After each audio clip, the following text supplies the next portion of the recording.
and thank y'all so much for being here. We surely do appreciate y'all. It is time for some death roll. I hope you guys are ready. We are about to get started as soon as our boy Ted gets back. He is taking his dog out, but he'll be right back.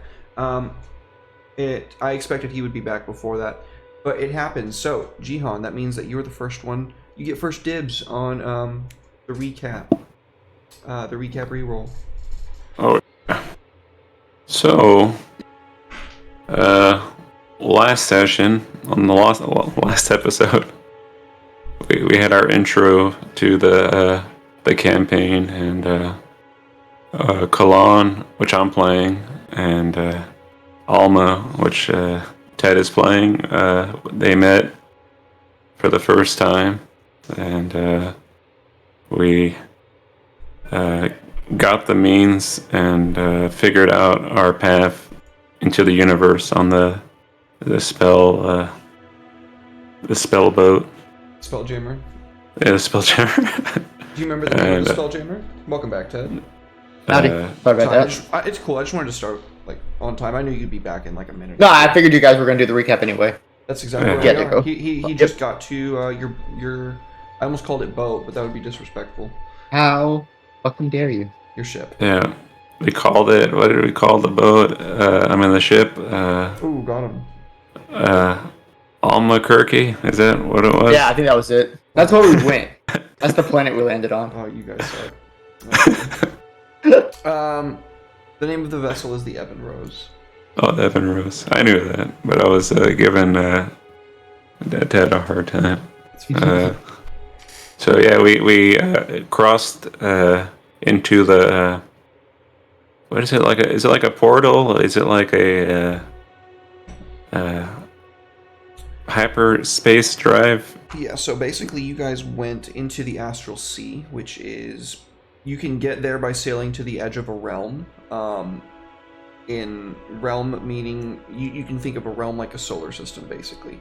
And then in between solar systems are these great big vast gaps of space and distance and time, and that is the astral sea. It is not a plane, but it is the space between planes. You can get there from the material, and you can use it to transverse to other planes. You guys were following some weird gut feeling coordinates all the way to the very edge of like what anybody really kind of knows.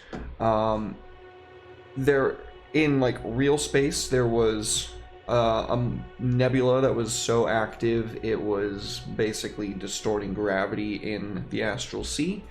And when you guys went through that black hole, you ended up in Thanatos, and I will leave it to you guys to pick back up there.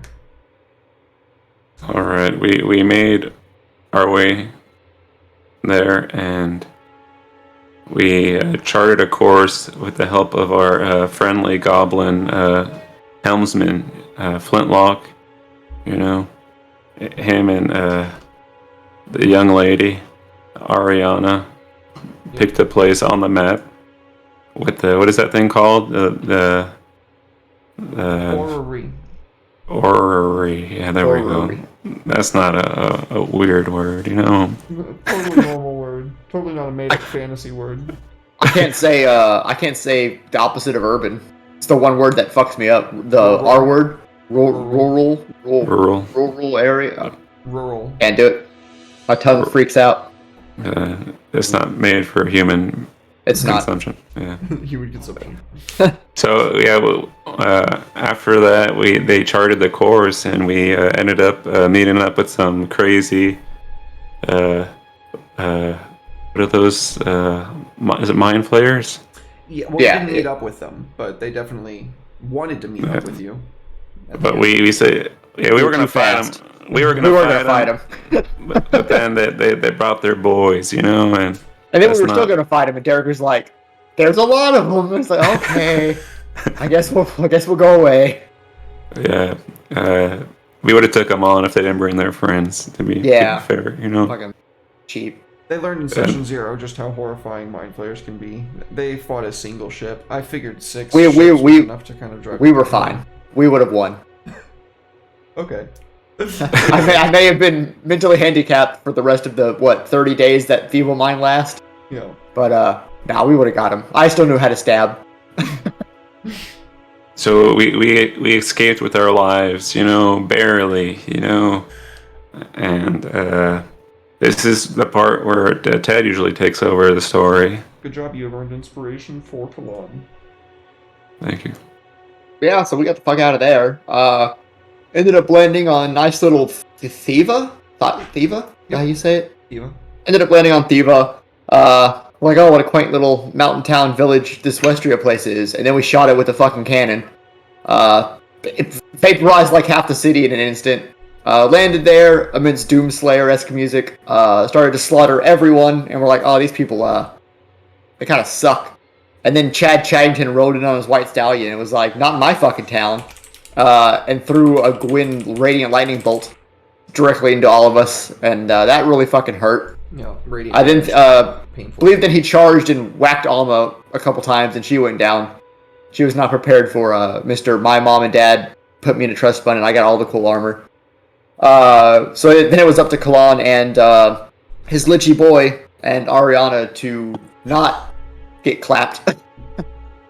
Ariana got the fuck out of melee combat via teleporting because he had like 1,000 attacks. Didn't you swing at me 8 times or something? He had action surge attacks per round, and he also had action surge. Yeah, that's what happened. That was his final turn. Was just a ballistic assault.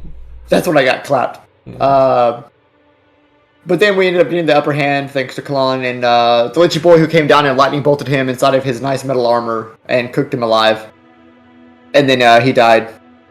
And then we got up. Well, Alma got up. Ariana fed her a potion. We got up. We're like, oh, fuck that guy. And then we just set our subordinates to start setting up the base of operations in Wisteria while we plotted our next course of action, which we ended up deciding was going to be going south to Gibraltar. Although we were advised that a full-on assault at this time would probably not be wise, so we opted for a more Trojan horse aspect where we're going to try to sneak into Gibraltar and sow chaos from the inside. And we set out. The four of us. I think Flintlock and Lucina and everyone else stayed behind to start getting Wisteria ready to whip the surviving. I guess surviving is a word. The unfortunate people who weren't immediately slaughtered, who are now our eternal workforce in Undeath. Yeah. And now we go to Wisteria. Mostly, like, you don't really have a means to mass raise dead yet. That's probably a very important thing that you guys are going to want to take care of it, like, in the immediate future. Neither one of you have a way to, like, mass raise dead yet. So is that like a thing we can, is there a shop in Wisteria, a shop in Gibraltar, where you can just buy a little orb that mass raises dead? No. You guys don't, unfortunately, know enough about this land or its culture yet for me to just be able to tell you, like, offhand information. Like, I'm incredibly tempted to all the time, but... You are. You try all the time in between sessions. I myself 3 times, like, right before I said that sentence. Like... Yeah. Alright. Wonderful, Ted. You get an inspiration as well for Alma. Oh boy, I'm gonna need it. When I catch 8 more extra attacks. So, folks, thank you so much. Let us begin. Our session begins on the sun kind of not immediately coming over the horizon, but you can see rays through your dark vision of sunlight peering over the mountains off in the distance. As you guys are journeying, you're about 2-3 days into your journey through Theba, south to Gibraltar. And, yeah, I mean, you can kind of get the feeling that it's gonna be day soon. I like day. Well, I'm in bat form, I'll be fine. Just irritable, I'm sure. I don't know if that's true. I think even in your bat form, you probably cannot do very well in daylight. I don't burn. Something specifically. It does, which is nice. For some reason, mist form doesn't have it, but it specifically states that hypersensitivity becomes regular sensitivity. So I still have disadvantage on everything, which sucks. But I won't burst into flames. That's good then. That's like your one way to get around in daylight is to literally. Yeah, that's also what led me to pick that perk over like the more action combat ones, because I was like, that could come in handy. That I have an always in pocket. Oh God, here comes the sun. Here comes the sun. Turn to a bat. But I still have, like I said, disadvantage on everything, so it's still not ideal for me to get into combat in direct sunlight. What were you saying, Gian?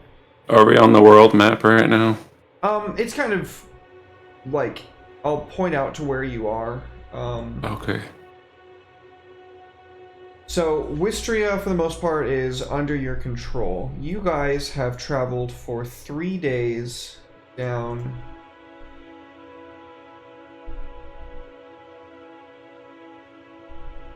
About there.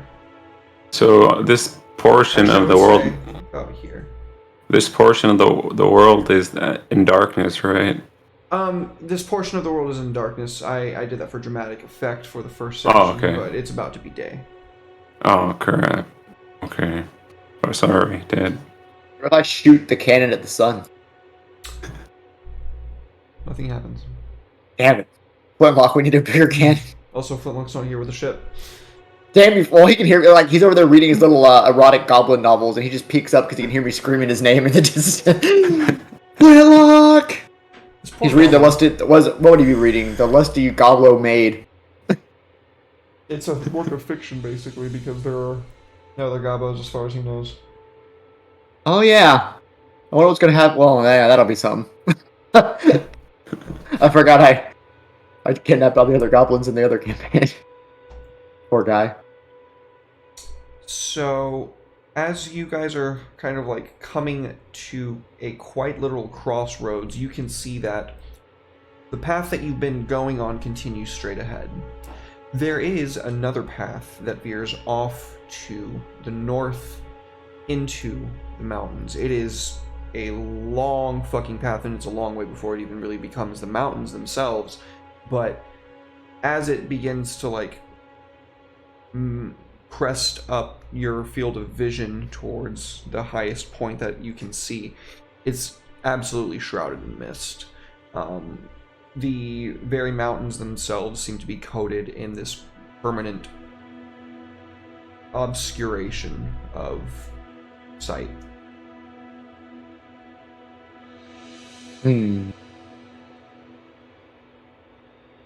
Better for us to fight in, but probably more dangerous to walk down. I just hold my hand. Yeah. Take my hand. Are you talking to Emil, or are you talking to... Yeah. Oh, Emil, take my hand. He does. So I end up leading him through the mist, hand in hand. Not weird at all. Okay, just to make sure that you guys know, that would be diverting from your path. Heading to through the mist would be like up to the north. As I said, your path continues onward. This is merely me pointing out that on that world map, that is where you'll be seeing the start of another region. That probably goes towards Velstad. Yes. Velstad. Okay, can I would Kalon see it as something magical that this mist? Not from this distance that you can really tell, but you can give me y'all can give me religion or arcana checks to try and determine your best bet. Alma Into has the dice. some PTSD with Into the dice mist. tower, please. Whoop. Okay. What kind of checks were those? Arcana? Or religion. Both of Alma's strongest suits. What about... You sure she can't do acrobatics? What about Ariana? Oh yeah. I don't know what Ariana. she has. You probably have one of those higher. Okay, you're not... I mean, even just her base arcana is already higher than Alma's. So, Ariana points out... and like everybody can kind of hear this in their minds. Something about that seems off. As if it's been there a very long time. And Emil kind of says, Well, what do you expect? A land of lords. They'd each have their own domains, I'm certain. Many of the men back in Wistria, they exclaimed prayers to the Lord of Plains in their final minutes. Maybe there's some Lord of Mists.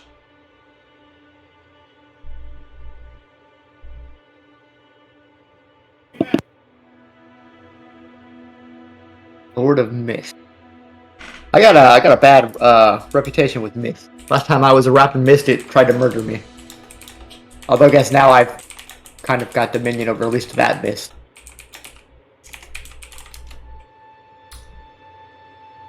I'm sorry, I really didn't catch that. Will you say that again, please? Oh, Alma was just ranting about how the Mist in Barovia sucked. And that now that she kind of controls that Mist, but, you know, she's trying not to go Highlander and be like, there could be only one Mist bitch on this island. Planet. I said island. Pirate stuff, you know? Yeah, Ariana kind of says, but the mists back home, those just make it difficult for anybody living to exist there. Yeah, the best kind of Mist. She kind of smiles. Looks up at you. But maybe maybe that Mist over there is supposed to keep undead things out, which would be quite unfortunate for us to walk through. Well, for all of us but you to walk through. Yes, and... I don't... There's something about that I can't quite put my finger on it, but I do not like it. Well, maybe it's best we avoid that for now. Stay on the path we've already chosen. He nods. This is my little bat form talking. She's in your head, so... Yeah. I don't On have to your screech at surface her. thoughts. Surface thoughts. You want those deep Alma thoughts. Emil kind of points out one final thing. He says, I do believe that there are some semblances of tracks in the dirt here. Are they recent? I will need a survival check from somebody to determine that. No. Survival. Yep, not over here. Hardy's got a +1. Got perception, and that's it. Well, let's Somebody's see if rolling she raw. can, she got the missed one, so maybe she can pull it out of her ass. She takes a look at it and kind of... I'm not too sure what I'm looking at here, Mother. There's a lot going on here, and I am not a tracker. I strike from above and I kill things with psionic force. I don't hunt that way. Well, guess we won't worry about it unless it, you know, we find what made him.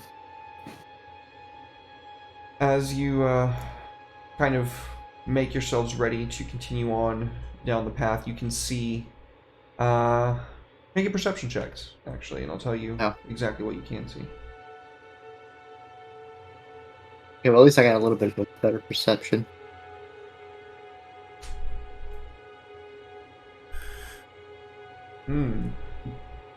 So there seems to be some of the mist rolling off down the mountain into the path ahead. And while you are certain it might make things a little bit more livable for you, still the kind of forested, glenny area that you guys are in does seem to, within the next day's worth of journeying, lead out back onto plains land, which is going to be way worse because there's not really going to be very many trees for you to hide under or something like that. No, my trees. yeah, for you to take your long rests at the end of the day and prevent any bad things that you might incur from not taking that. Yeah, I should have brought my fortress with us. Let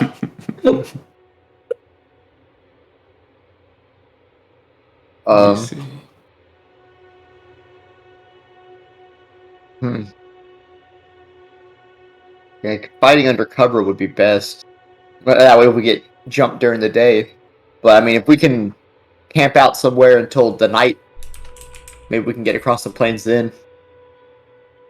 It might be for the best. Yeah. All We right. can, so we're still in some trees at the moment. Yeah. Maybe we should just continue on and get, closer to the end of the tree line, and then we can camp out until the evening.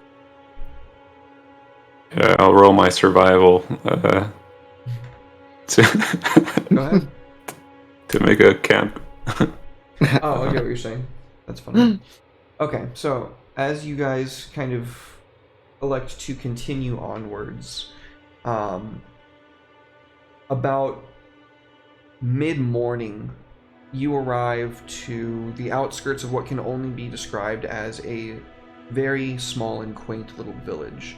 You can see a sign that sits on the outside of it, and it says Gestalt.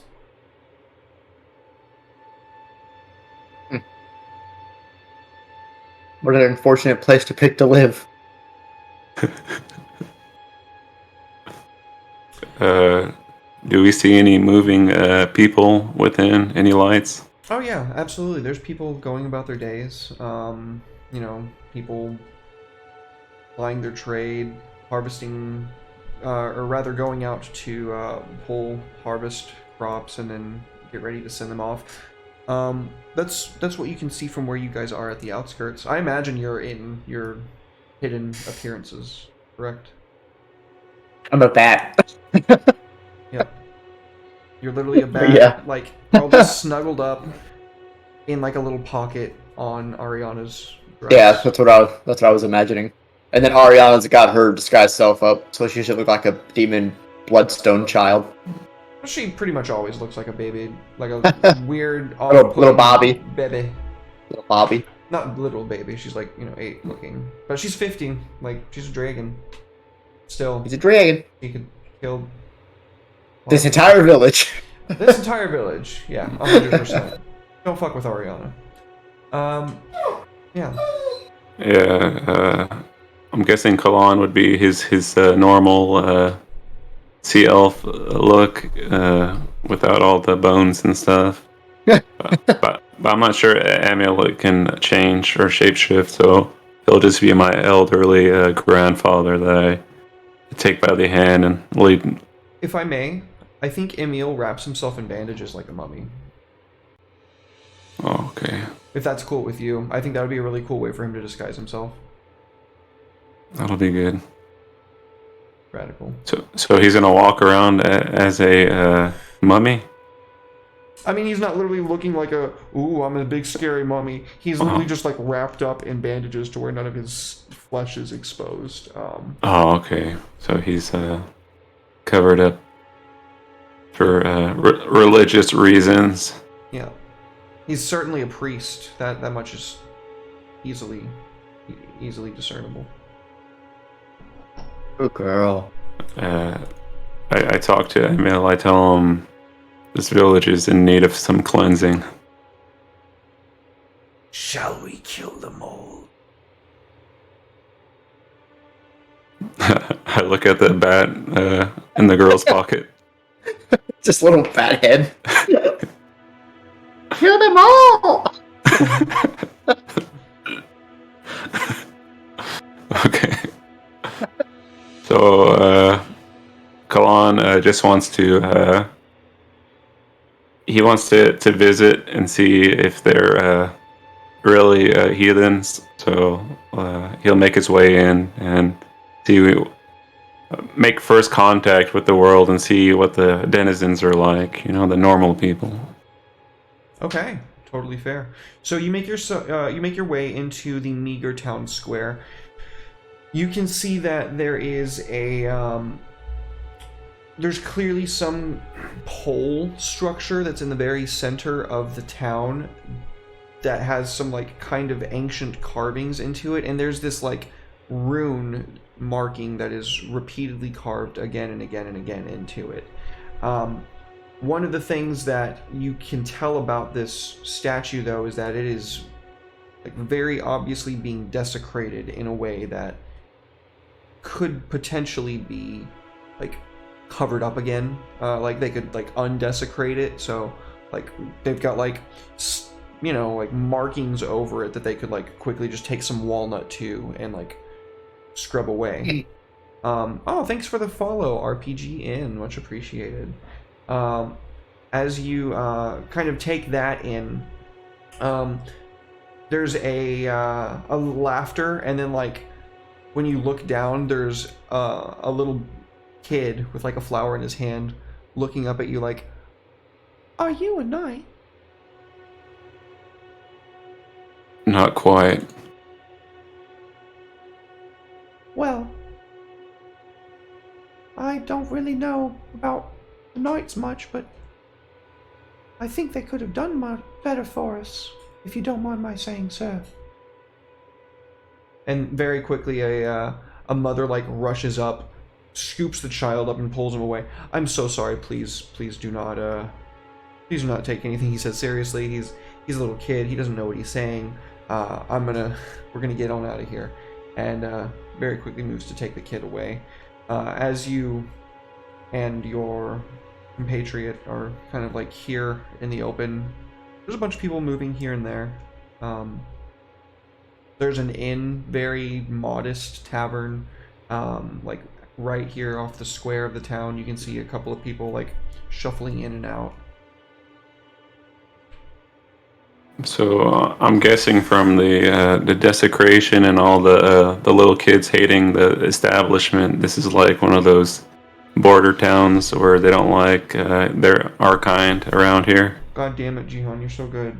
Not necessarily that they don't like your kind. That that was so good that I'm just gonna fucking tell you.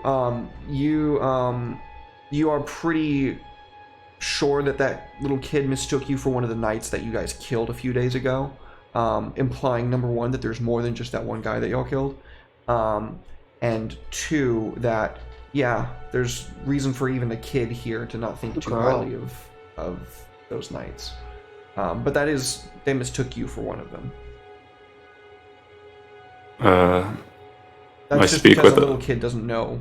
Like, this lady obviously didn't think that you were one of those knights. Otherwise, she'd be like probably prostrating herself or something. With like the holy reverence and iconography that you've been able to discern thus far from your very brief stint on Thiva. I speak with Alma in private. I think there's much to learn here. Well, let's do some digging. Well, I'll make my way towards the tavern and be one of the happy people, not the undead people, but like the nice and living. I'll parlay and stuff.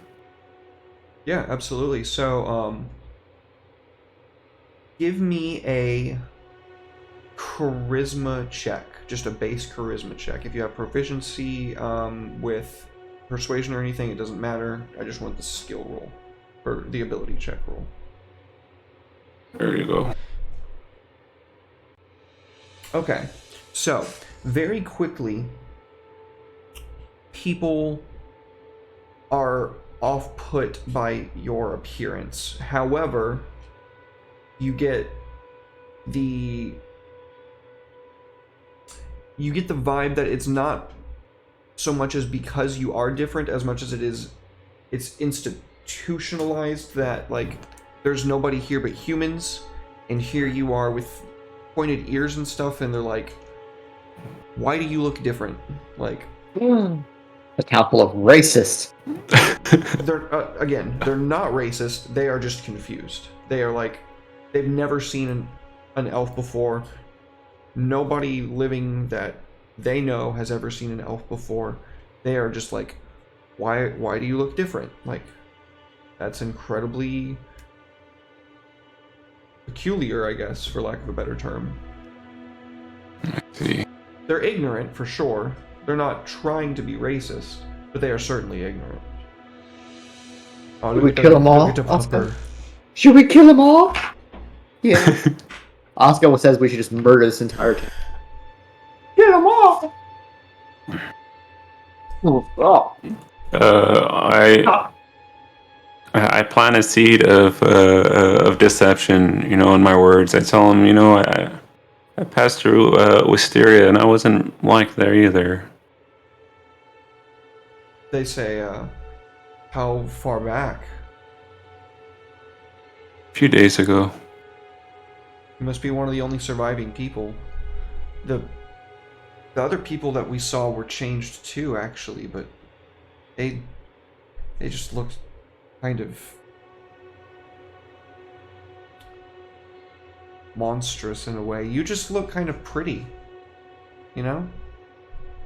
Yeah. Maybe I'll be accepted in Gibraltar. They say, like, we don't have any problem with you, but Gibraltar's not necessarily a place where you might want to go right now. And why is that? Question mark. Security's really tight in Gibraltar. Any people trying to get in or out need to have some kind of authorization from an official themselves.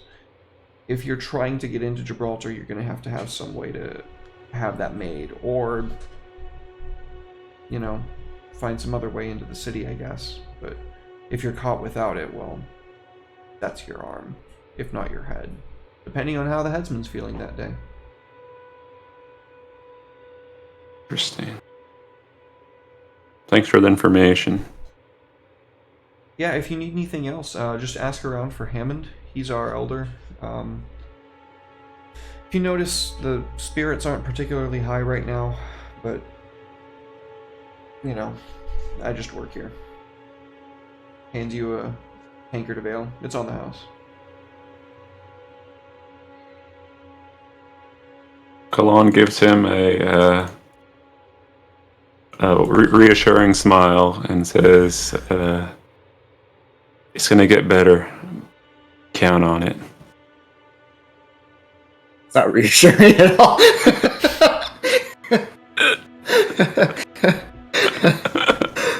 It's funny.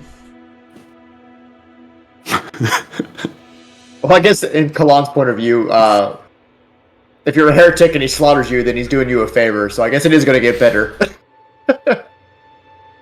But it sounds like that Hammond guy is somebody we might want to chat with. And maybe he's got the letter of recommendation. Did you write one of those letters of recommendation? Just need to get into Gibraltar. So, how do you go about looking for Hammond? Hammond! Ham! Just a bat flying around. Screech! Screech, screech, screech! Screech, screech! Get that thing the fuck out of here! Fuck you! I figured we look for a big H or something, or like a sign that says mayor or Is there mayor's like office. A fancier house? So, looking around at the small village, you do notice one house that does appear a little bit larger than the rest of them. Maybe it's been here just a little bit longer, or the people that settled here, this was like the founding family. As you kind of like make your way to the exterior of the property, are you still on your found steed, by the way? Doesn't that only last for like 8 hours? Am I on my found steed? Let me check my. Or are you just walking around? I'm basically just asking, are you on your horse or are you walking around? It's not really that important. I guess I would be walking around, trying to look less imposing. That way people would want to talk to Kalon, because he's pretty charming. He's got, he's got the eyebrows and the ears. You are exotic. These people. This is a ragtag group. So you see Ariana leaving the horse with a stable boy outside the inn. Not that he's like a literal full-time stable boy. It's also still the guy that you were talking to inside that you were just got the drink from, the tavern owner, basically. As you see Ariana and obviously the bat form of Alma disembarking from their horse. The few of you make your way over to this house on the opposite end of the town square. It's literally just like maybe 50-60 feet. From there, you can very plainly see a number of people moving about on the outside of the house around like the back, loading up a cart.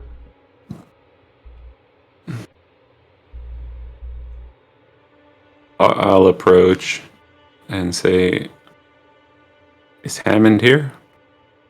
So it is very obviously two day laborers hefting sacks of grain into a mule-drawn, what is going to be a mule-drawn cart. And as they are setting it in, one of them looks up, kind of dusts his hands off, wipes them on his pants, and says, "Hammond? Yeah, he's inside right now. Why? Who are you? You don't look like one of the Lord's men." I'm gonna pick up one of those sacks and put it on the cart and says, "Don't worry, I'm a friend." But yeah, I'll put like two, just like grab two with both my hands, and I'm like just like a strong man, you know. And just drop it on there, like, "Hey, got you," you know. It's good that you're not one of the Lord's men. They kind of look at each other for a second, and the other one says, "Yeah, fuck the Lord's men. Assholes." Yeah, fuck them. Spits on the ground. I thought that going ahead. What's up? Oh, I was gonna say I thought they were nice people. They kind of scoff at that, and the first one that was talking pipes up again and says, "Yeah, real nice. The people under your protection do all the hard work of gathering the tithe for you. You come here like 3 days late to bring it back to Gibraltar, just in time for the Lord of the Mistlands men to come down and steal it. And then they have the balls to hold us responsible for it because their men apparently..." Just talk to Hammond. Well, I wave and see you later. I'm really concerned about this. Let me go talk to Hammond.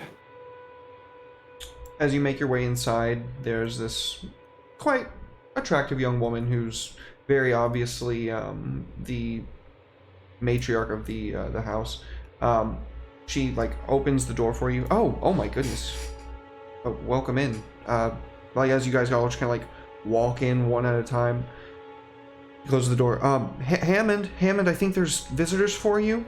Hammond pokes his head out from a banister upstairs and says, "Hello? Oh my, you're not the Lord's men." And he like very quickly makes his way down the stairs around and sticks his hand out. "I'm Hammond, elder of the stall." I take his hand and give him a firm shake. He returns it in kind and says, "Well, can I ask what it is you're doing here?" We're just passing through. We came through Wisteria, and apparently we need. Yeah, apparently we need some type of letter of recommendation or some type of mark or something to get into Gibraltar. Well, yeah, I mean, I've heard that the border's closed pretty tight. They're not really letting people into the city without signed documents from an official. Is that what you're referring to? That's correct. Well, I can get you a letter of recommendation to talk to an official, but all that's going to do is get you an audience. I don't have the political pull. I'm literally just a newfound elder of a small old village. I literally just took this role up a few days ago when my dad died. I see. I'm sorry to hear about that. Can I look around the room and see if I see anything of interest? Maybe a stamp of approval? Give me an investigation check. Oh. This guy might be lying. Investigation. Lying, he's dying. Of course. So you can see a signet ring on his right hand, where his wedding ring is on his left hand. He kind of like sees your gaze at it and kind of like puts his left hand over his right and says, "Listen, I don't know why you would need something like that from me. If you're not a Lord's Knight, then what are you doing out here?"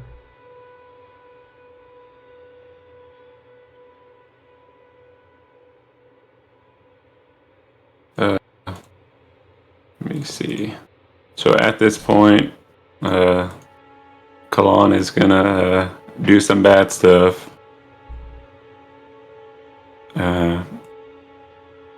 He's gonna grab the guy's shirt and say, "Mind your business.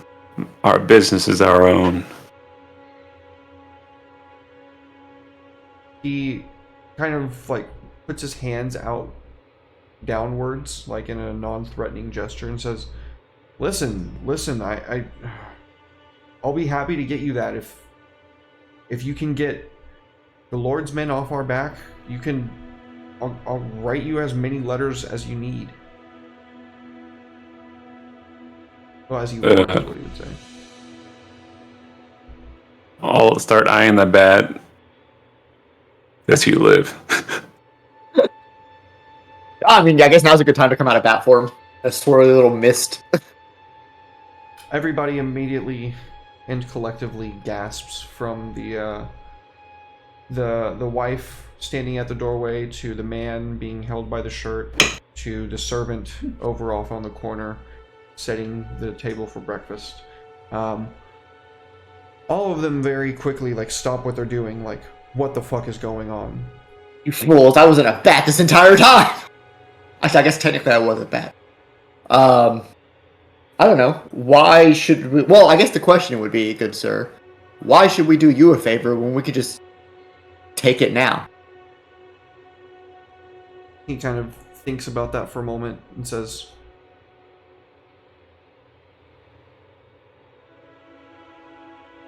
I don't really have a good answer for that. Yeah, to be I didn't quite think you honest would. with you, if you're gonna fucking kill me, then I guess there's probably not going to be too much that I'm going to be able to do about that, seeing as how I have this knight clad in armor, and I don't even know what the fuck you are. My whole life has fallen apart in the last month or so. The lords have made everything significantly harder and sanctioned the murder of my father, and now I have you two here, coming here to kill me? Fine. Fucking kill me. Oh no! He's already at the end of his ropes. His wife is like looking like she wants to scream, but she's got her hand over her mouth. The servant's like stuck there with the plate, like watching this whole thing take place. I mean, that's yeah, that's rough, dude. You know, I cut the head off my own father, killed a child, bonded with eternal darkness. It could always get worse. I could kill your wife and everyone else and just leave you alive. Or, better yet, I can make you live eternity. That way you can't just off yourself and try to get out of the nice punishment I left you in. You want to live forever? It could always get worse, friend. You want to get into Gibraltar? I'll go Yeah. with you myself. I might be new, but my family's name is respected. All I ask is that you help me get the bastards that ruined my life. I'll give you whatever the fuck you want. See, good sir, we want the entire world. Wisteria's already fallen. Gibraltar's next.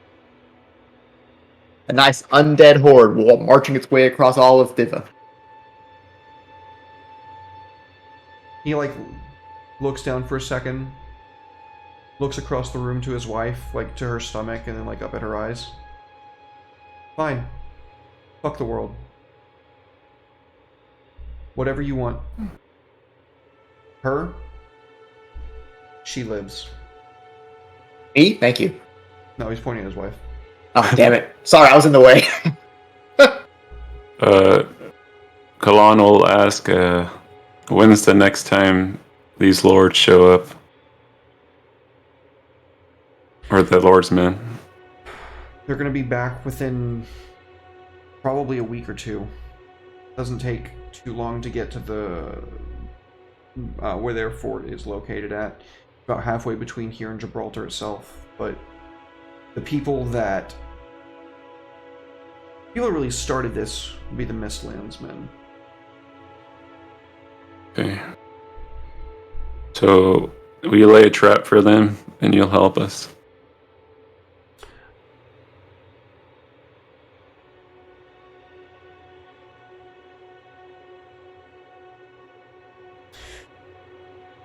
I think I might know where they went.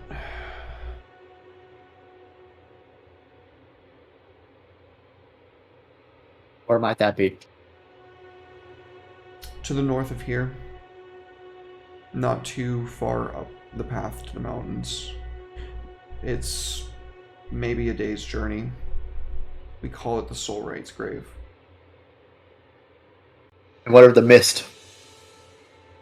Mist doesn't become a problem that far down.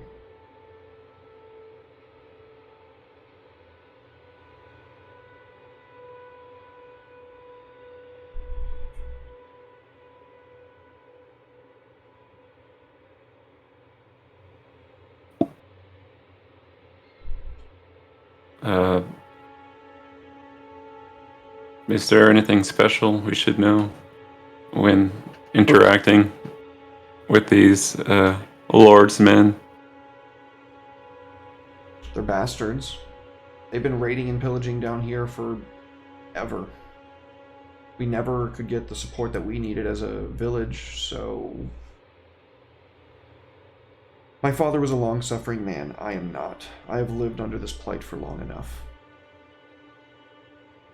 The Soulwright's grave is... They say it's guarded. I've been there multiple times before. I don't know what it's guarded by, but also it's kind of... Okay, there's a legend my family has that ages ago, men from the Mistlands were at an all-time high of their raiding and their pillaging. In fact, all of the lords across the whole world were warring. And while the majority of these armies were off and away, little fragments of the Mistlands army would come and raid our village specifically because we were a lot bigger back then. My forefather, Gareth,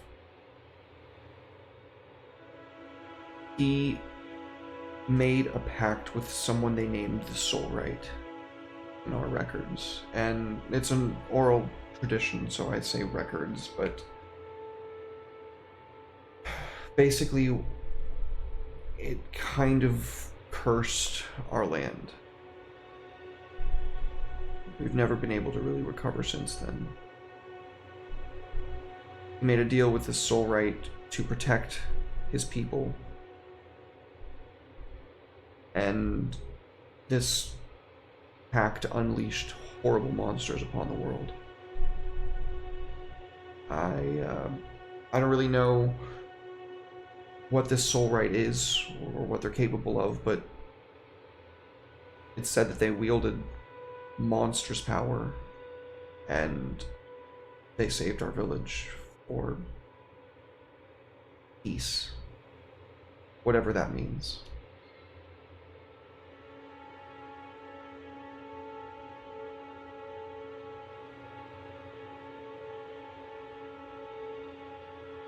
So, do we have a deal? He nods. Okay. Well, pack your bags. We're out of here. His wife looks like she wants to say something for a moment, and he like puts up a hand like, don't say anything to the scary people. Yeah, he kisses her on the forehead, says, I will be back, and grabs a sword off the wall and an old suit of traveling clothes and armor. And after a few minutes, you realize that it is going to be day, the whole day. So you could stay here until night, or you could go now in the daytime. It's your call. Does he think if we left now, would we get there during nightfall? If you left now, you would get there during nightfall. We should probably go now then. I think it'd be better to have the full length of the night deal with whatever's there, and I'll just be a bat along the way. Also, how good is his sword that he just picked up? It is just an old family longsword. Christ, dude. Fucking Alma rummages around in her bag of holding and pulls out the knight's flame tongue. What? Like if you're gonna sit here and fight with us, you can't be using some rusty ass toothpick. It's like it brilliantly bursts into flames for a Oh, second Jesus Christ! as he takes it from you before it returns to its normal state, and it's still got this kind of molten glint to it, this sheen around the blade itself. And he's like, what the? This is what I get for serving you? Well, I mean, if you try to stick it through one of us, I assure you, eternal damnation will await you. He shakes his head. No, this is way better than anything the Lords ever gave me. Yeah, well, the Lords suck. It sounds like. Kind of nods. I don't know. They didn't train their men in Wisteria very well. That guy's the only one that put up half a fight. He kind of nods. Well, let's go then. And yeah, this is where we're going to take our first break, folks. Don't go anywhere. We're going to take a quick 5 to 10. We will be back with more Death Row. Oh.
Back, folks. We sure appreciate you waiting patiently. Hope you're having a fantastic Monday. So, I also forgot Mr. Hammond.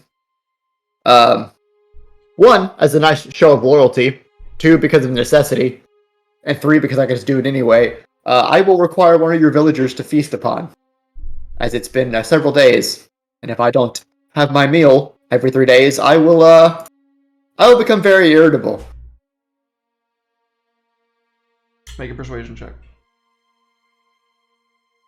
That's my specialty.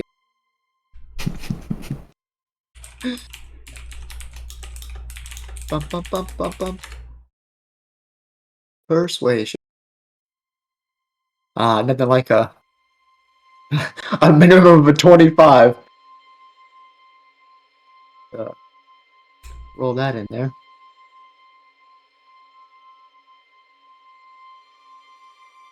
Fine. Take the village drunk. Grab him on the outside. So eager to throw away your people, huh?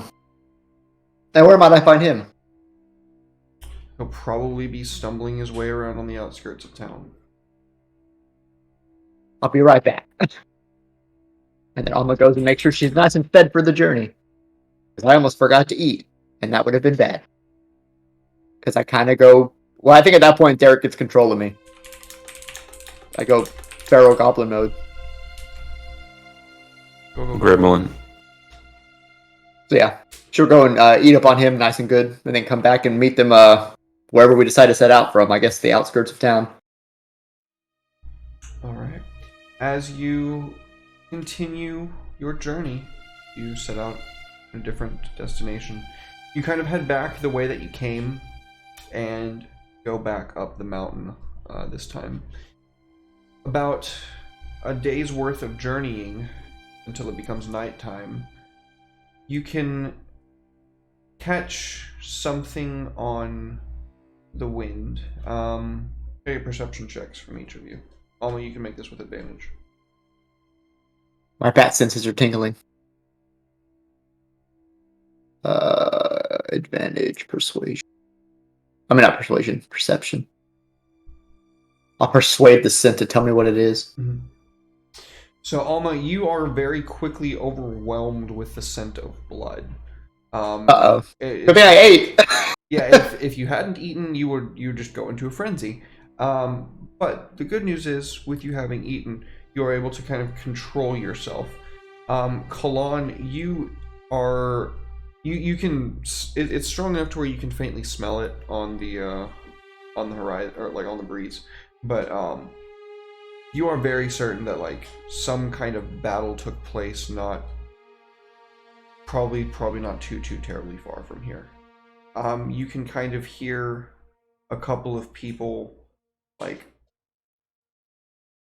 moving around in the underbrush around you, in the trees off and to the left. There's this kind of basin of water that this whole next area sits on. It's maybe knee deep, and yeah. So what do you guys how are you all situated? Are you on your horses? What's everything looking like on y'all's end? I guess if it's still sun up, I'm nestled into Ariana's cloak. It is beginning to become nightfall. It is dusk. Okay. Currently. I'll probably be walking alongside Ariana. Kalan would be on his host, Okay. and Emil will be probably floating around. As our followers are wont to do. Absolutely. So, as you kind of take this information in, what do y'all do with it? So we sneak in and see what's going on, or So you are currently at like at like a basin, like the lip of a basin that you have presently been going up this mountain pass. You have gotten to a basin where there is a bunch of like at least knee-high water. In some places it looks like it might get even deeper, and then on the other side of this basin there is is where the path resumes.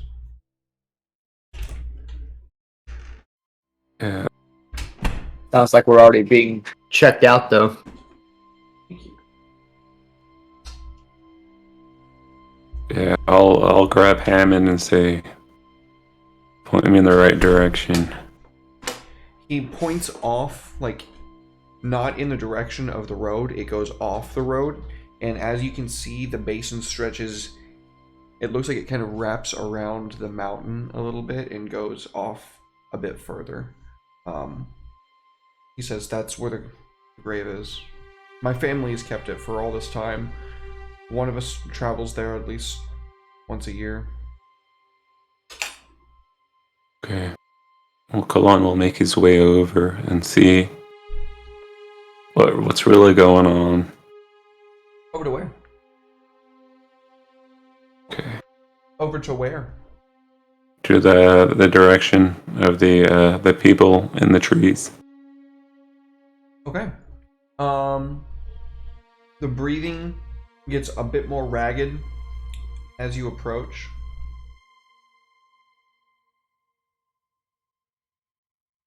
They don't move though. You passed you rolled high enough on your perception check to beat their stealth check. Kalon will say, people of the trees, we are here. We noticed there was a battle here. We were from the town of Distalt. Are you okay? After a moment, one of them kind of like pops their head out, and you can see that their the insignias on their uniforms look very different from the people at Wistria. The person that is like sticking their head out in front of you is clad in refinements of a soldier, basically, and says, "Really? After everything we did to you, you're still here to check up on us?" And you can kind of, Almo right next to you, you can see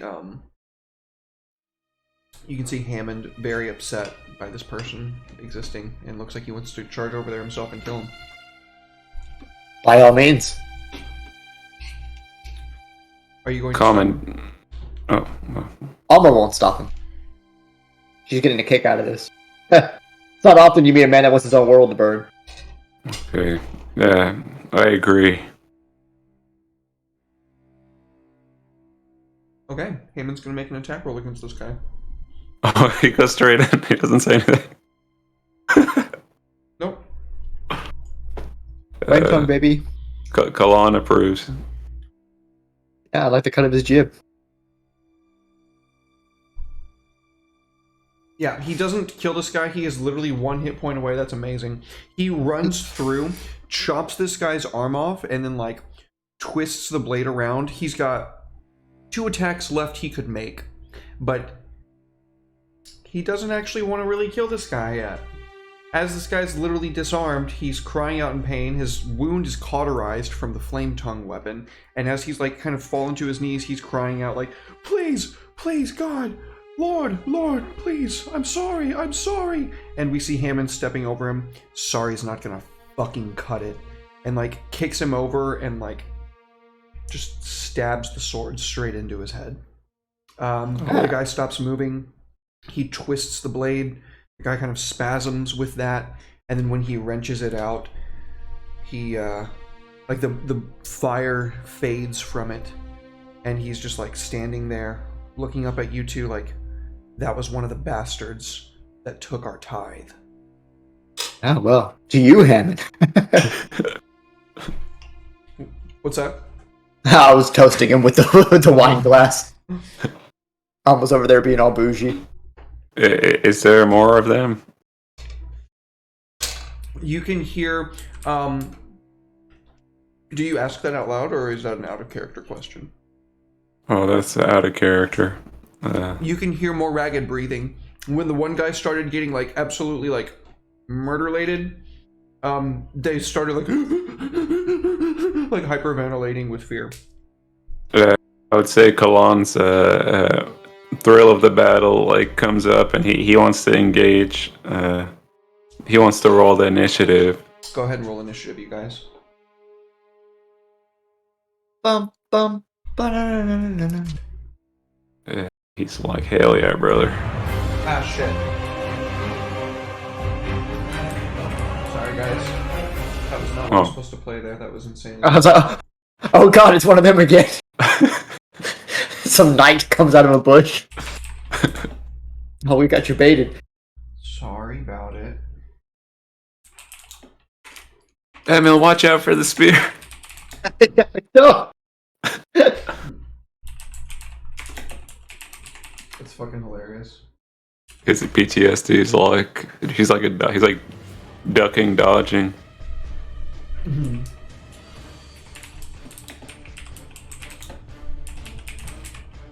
Sorry, I'm trying to get the music queued up so I don't have that happen again. Okay, so no battle map for this particular encounter, you folks. This is going to be Theater of the Mind. Oh no.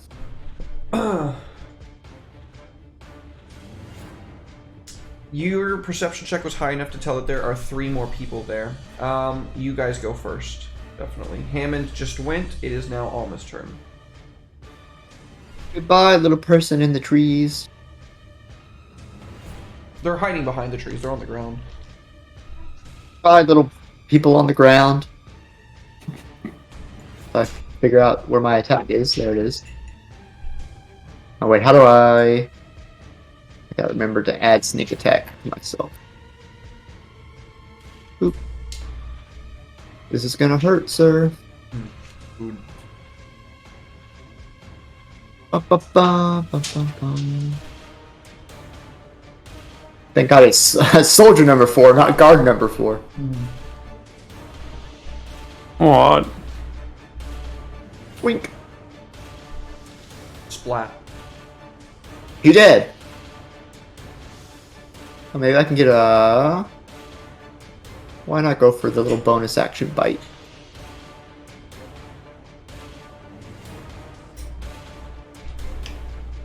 Nom nom nom nom nom. And then I need a Constitution saving throw from him, please.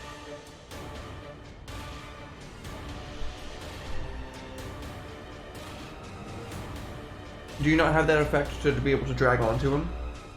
No. Did not.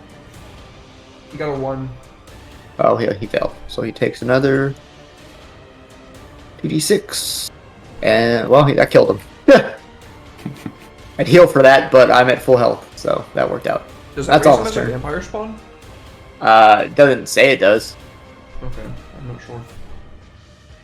Probably not. That would be insanely powerful. That'd be cool. So, hey, look, I had that ability the whole time. Mhm. But that'll be Alma's turn. There's some way for you to be able to make vampire spawn. I don't remember what it is. It's Kalon's turn. Oh, I killed him too, so I get max fury points. Nice. So Koan will ride up to where he's at, and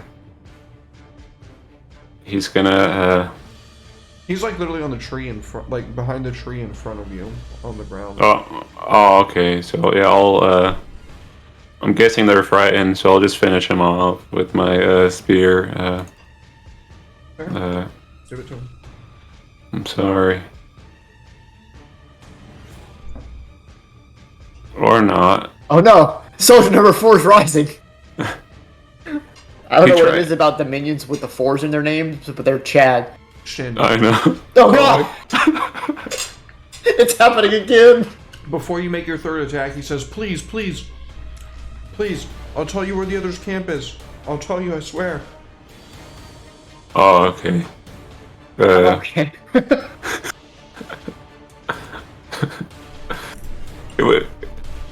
You're lucky I missed.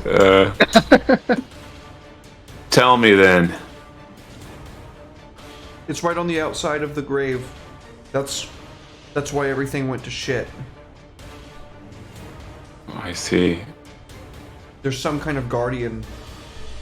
We thought it was just a bullshit story that the locals made up. Guardian. So Kalan tries to finish him off there. But he still misses. That's unbelievable.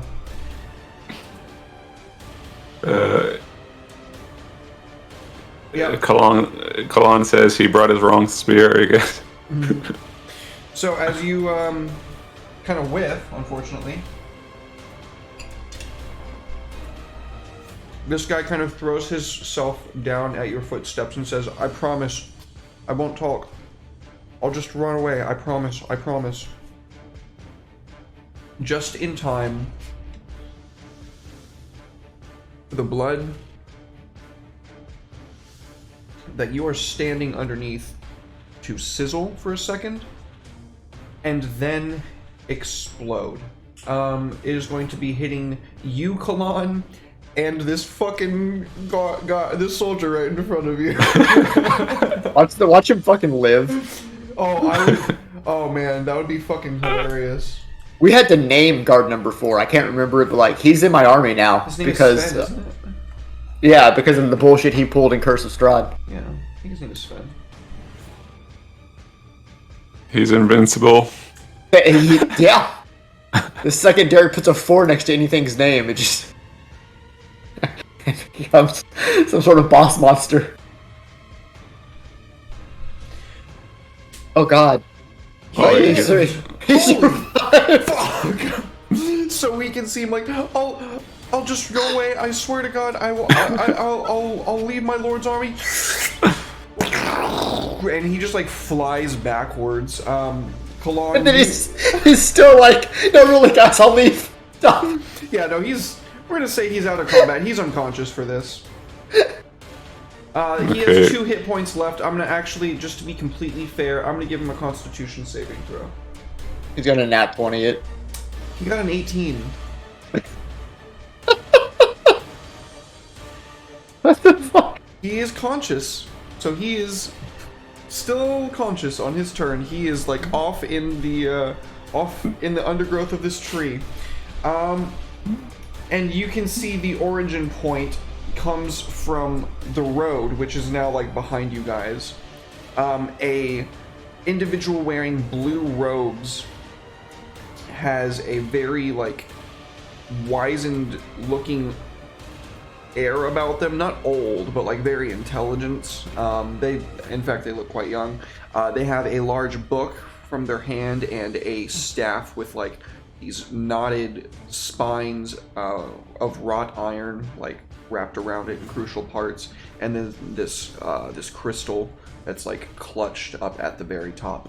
And it is burning blue. The crystal is burning blue with channeling that fireball that this mage just threw at you. And you can now see from the road a huge number of individuals that have kind of stepped in between your party and the grave area, and then the rest of the road on the other side of the basin. But the grave is off to where you guys were actually headed.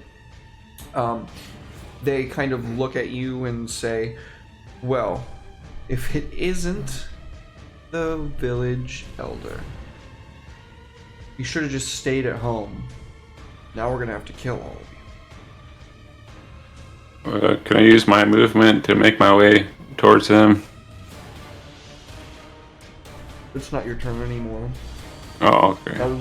That was the mage's turn. Oh, okay. It's Emil's turn.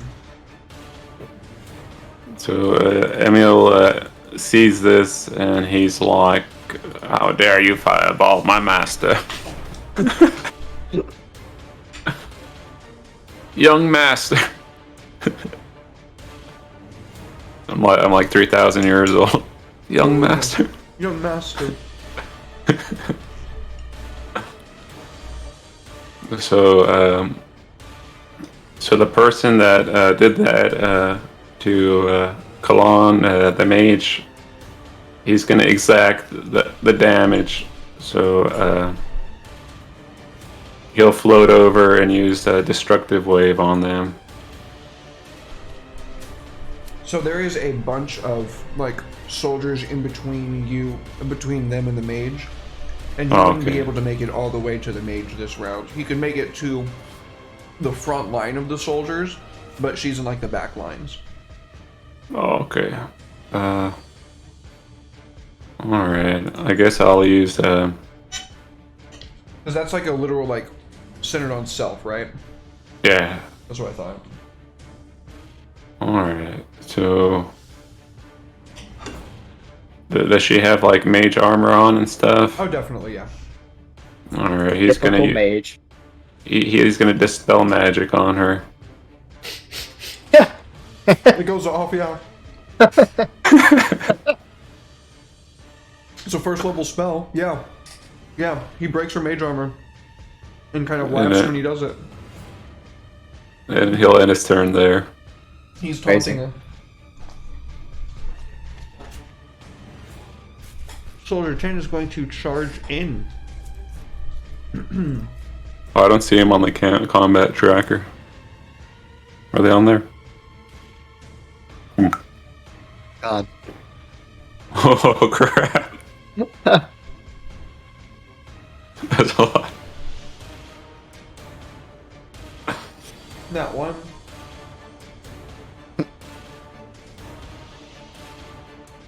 Soldier 10 charges Emil, who is able to protect himself from that guy.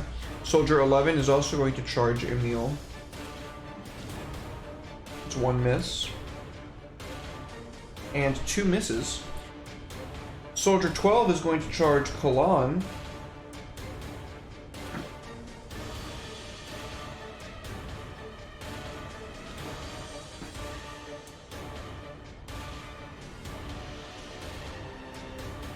Oh, they're having bad luck too.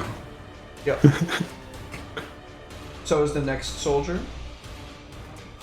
The mist. We'll blame it all on the mist. It's making us miss. Maybe the aura of Soldier 4 is protecting us.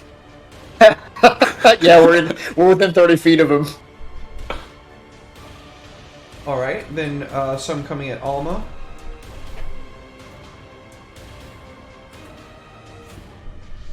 You can ask the guys at Wistria, you really don't want to hit me. Kind of pisses her off. You're going to make me mad. Take my strong hand. Damn, I'm just rolling miss after miss. All of these guys have 2 attacks and I'm missing all of them. Soldier 4 is on the floor, huh? Oh, you're right. Soldier 4 didn't attack, so he didn't hit anyway, but I would have taken it back. Yeah, Soldier 4 is like... We can see him, like, as all these soldiers are charging you guys, like, as half of their number have done their fighting sequence, we can see, like, Soldier number 4, like, putting his hand on the tree and, like...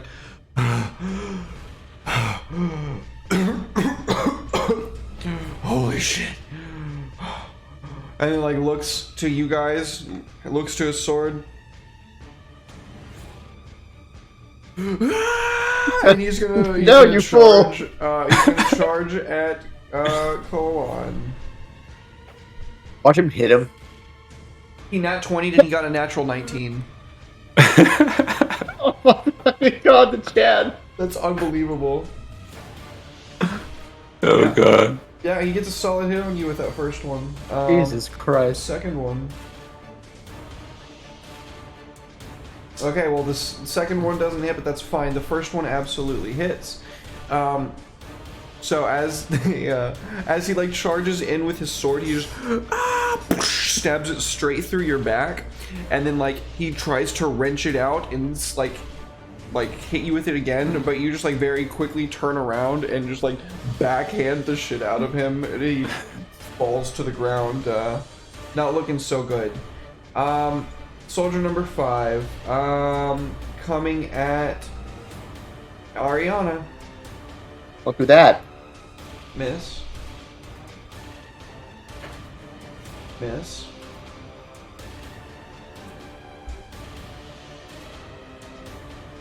Miss. Jesus Christ, this is unreal. Hey, we need a cutscene of Soldier 4 playing the lotto after this.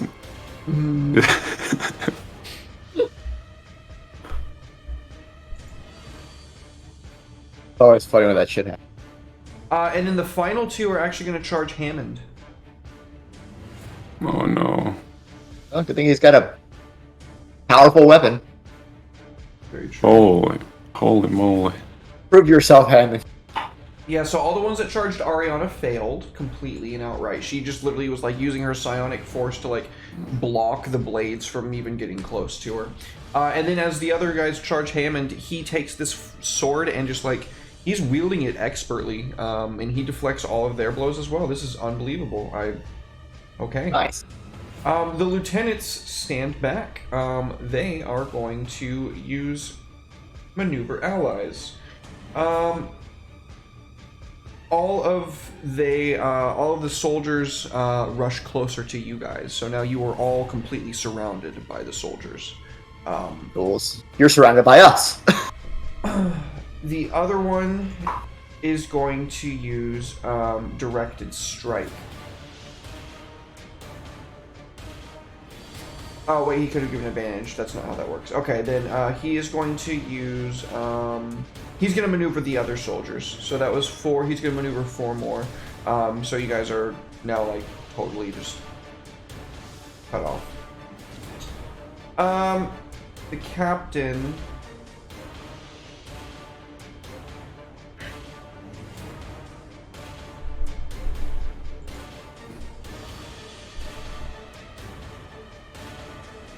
Captain pulls out a heavy crossbow and is going to shoot it at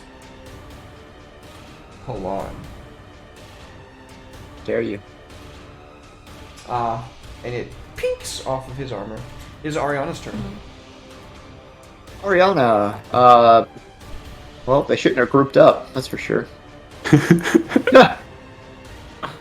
See which one of these is going to hit the most of them. Probably synaptic static.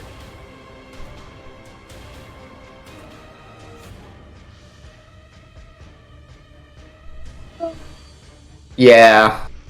She's just gonna synaptic status however many are within 20 feet of her. We'll say 6. Alright. The 3 that attacked her, and then the 3 that attacked you. I should be able to target them from the combat tracker. Mm-hmm. Yeah. Where's target? Oh, I gotta select Ariana.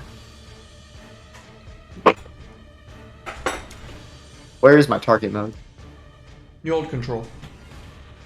I mean, like, I don't. The target buttons. Oh, click on their token on there. No, like the target button at the top of the right hand screen is no longer there. Yeah, that's what I'm looking for. If you hold control, it's the target select. I don't think you're understanding what I'm saying. Mm-hmm. What? Like the button to click to make my cursor target mode is not there. What do you mean? Like you have to like select. What do you mean target mode? Like you have to. Okay.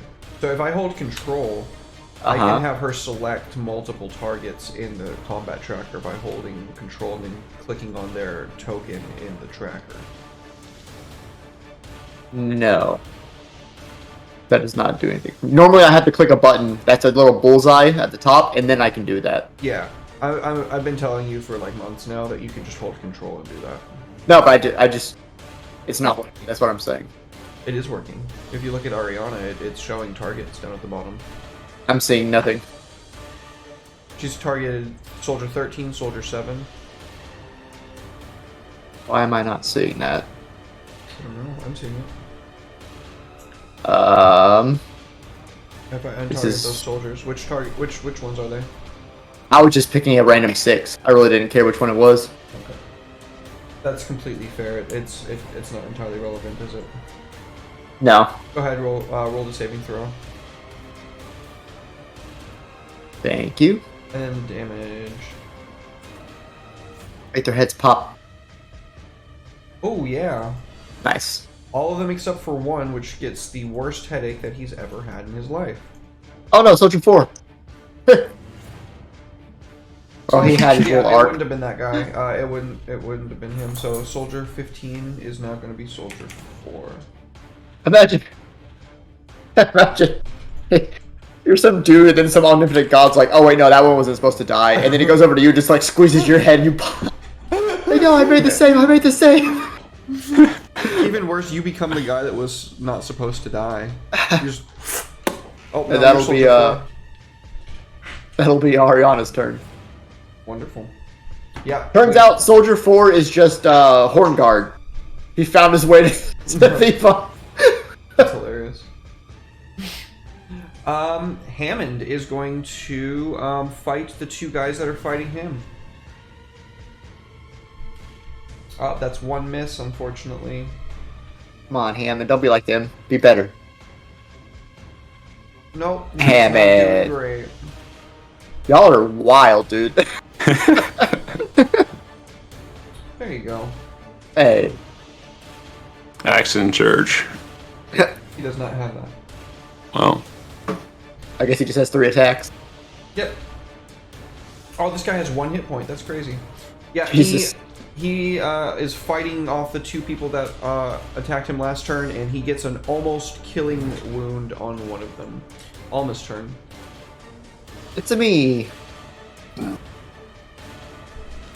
yeah, the mage doesn't have mage armor anymore, so... I don't know if I can get to the mage. You can bonus action dash over to the mage. Alright. Well, that'll probably get me. Well, you know what? Screw it. I don't need to dodge against these guys. They miss me all the time without dodge. That would just be overkill. Hello, Miss Mage, without your armor. Oh, crap. That is a dead mage. Dead. Yeah, Alma just missed over there and just goes swirls around her and then her head comes off. Ooh, advantage to Alma from Jen. Thank you, Jen. Much appreciated. Much love. Oh, thank you, Jin. Go ahead and pocket that one. Yeah, that's gonna get someone dead. And Kalon. Thank you, Jen. Much love. Much appreciated, fam. Thank you so much. You have ensured someone's death tonight. Kalon's turn. Alright, Galan's gonna go after the captain. Can I make it over to him? You are currently surrounded. And, yeah, no, I would say that you are currently surrounded. Alright, so he's just gonna do that, just start killing all the soldiers thing. What does that Hope look so. like? Except the soldier, 4, he stays. Okay. That one lives. So don't hit number 10, because 10 was just hit by, Hammond. Alright, so he's just gonna, do like the expert, been on the battlefield for years, the swipes, you know. Oh, yeah. Oh crap! Yeah, it's been a while. You should do it damage at a time. Oh, Do attack okay. and then damage, attack and then damage. There we go. Okay, so that's 1 kill, and then you have, I believe, your bonus action attack left if you want. Oh crap! Oh, I hit. Nice. Nice. 2. Bam! Yeah. He just smites them from the land. Yeah, kind of Sauron swing, just... and then, like, flip around the glaive and just, like, thrust it through one guy's head, like, picking him up off the ground, and then, like, wrenching it out. Absolutely. And then he'll move through and give just enough for Alma to get my aura of saving throws. You are not necessarily surrounded, but you are still going to be incurring 2 attacks of opportunity. Oh crap! I take those attacks so we can fight back to back to back. Okay. I don't know if you're going to make it over to Alma because she had to dash over there, but you can start making your way over there. All right.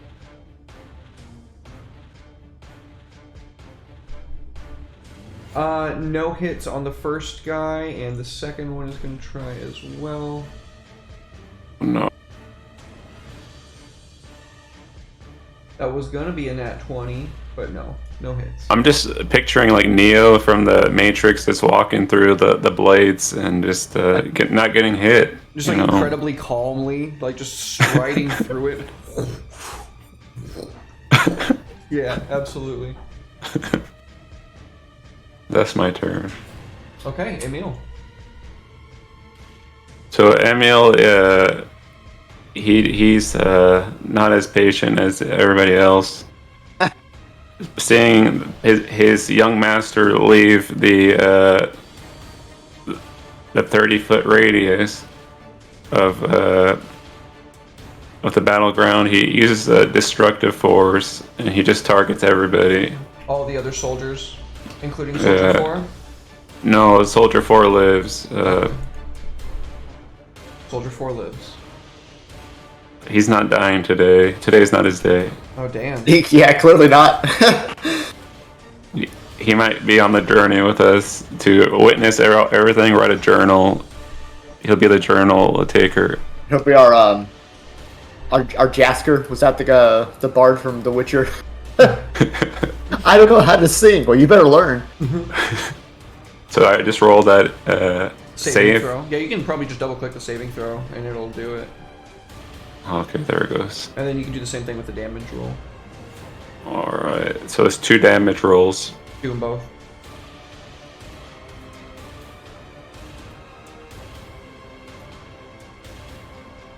And they're prone to...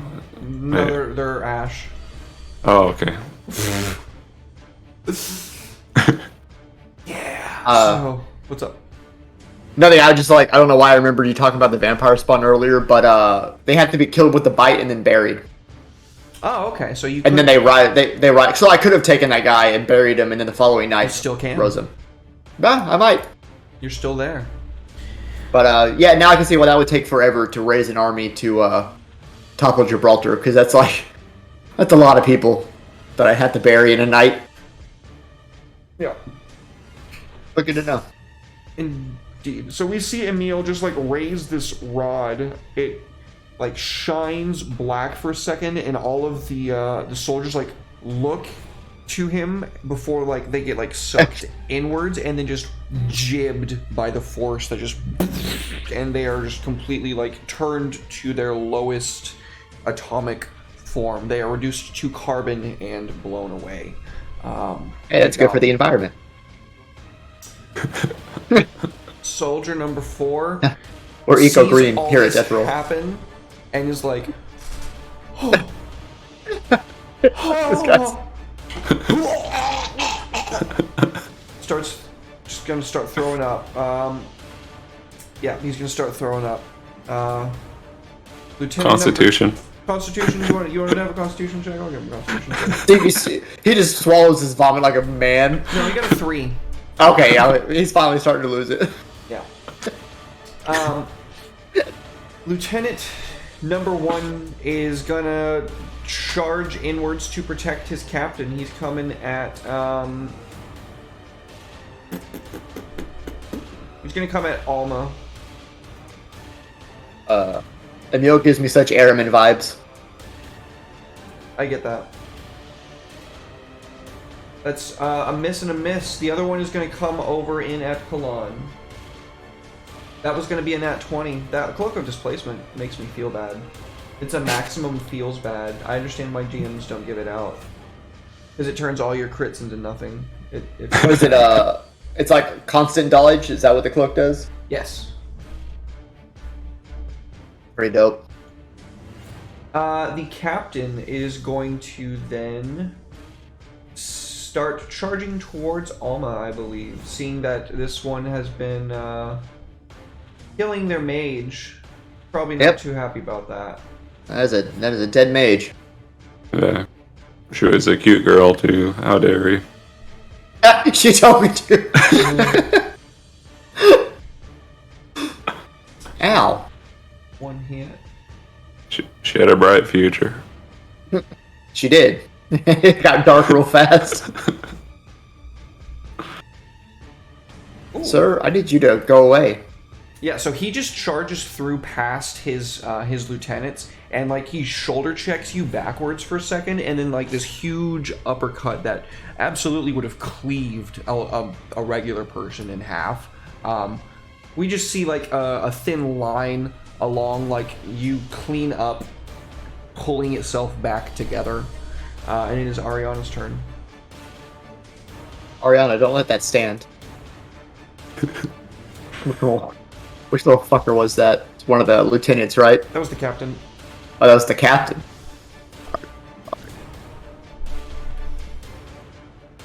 Break his mind.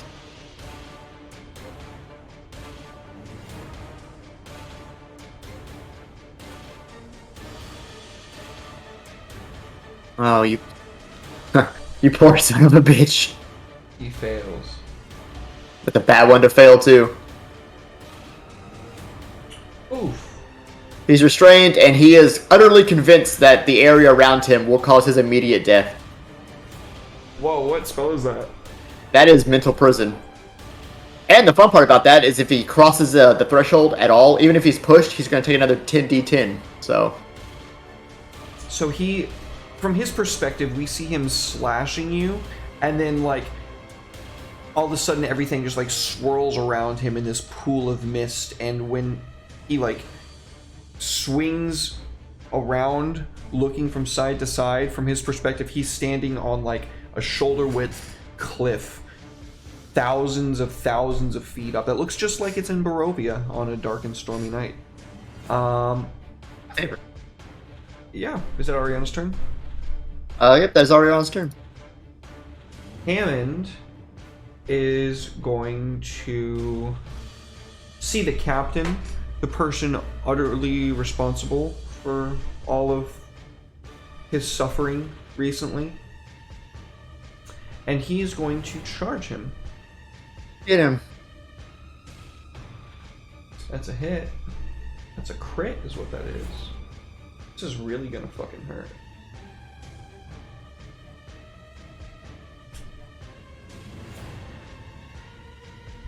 Kills him. Nice. Yeah. So we can see Hammond. That's all he's going to do this turn. He's not going to use his multi-attack. He's just going to completely focus on killing this fucking guy. He sees this guy from across the field where he just finished, like, fighting two of these other guys that are, like, still on him. And he's going to incur 2 attacks of opportunity. Unless they both crit on him, he should be fine. But he's going to just charge across the battlefield, like, and stab this guy straight through the chest, which instantly rips him out of his mental prison where he is back in his reality, looking at the man that he has wronged in the eyes as he is being slayed.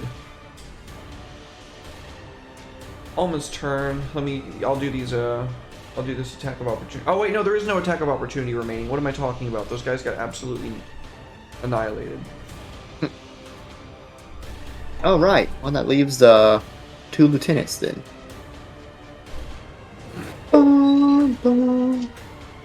Need to hear you. We try to give them a good old bonus action bite. Well, guess you're getting a stab.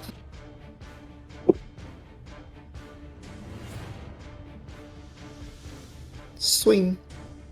Yeah, so you kind of come up That's from Alma's turn. the mist around him, trying to bite him, and then very quickly he, like, turns around, like, tries to backhand you out of the way, and you just cut his arm off, and then, like, cut him in half with, like, just a little... How dare you, back? Zoom, zoom. He's just... He's gone. Nice. That is my turn. Kalan. Your turn, Lena. Kalon finally makes his way to be back-to-back with Alma, and to mimic his new friend, new ally, he'll swipe the other guy in half. Get him. Oh! Playing it up pays off. Let's go. That's a crit. That guy's so dead. Oh, yeah. Annihilated. As you said, you just... with one clean sweep, he's just... and turns into ash. Gone. Let's go, dude. And, yeah, there's no more...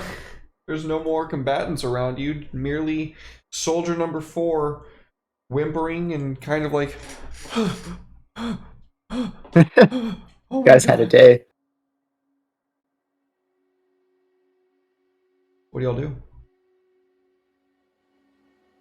Well, he stabbed you, Kalan, so his fate's in your hand. His sword is still through your back, by the way. Kalan will grab the sword and say, a scar on the back is a swordsman's greatest disgrace.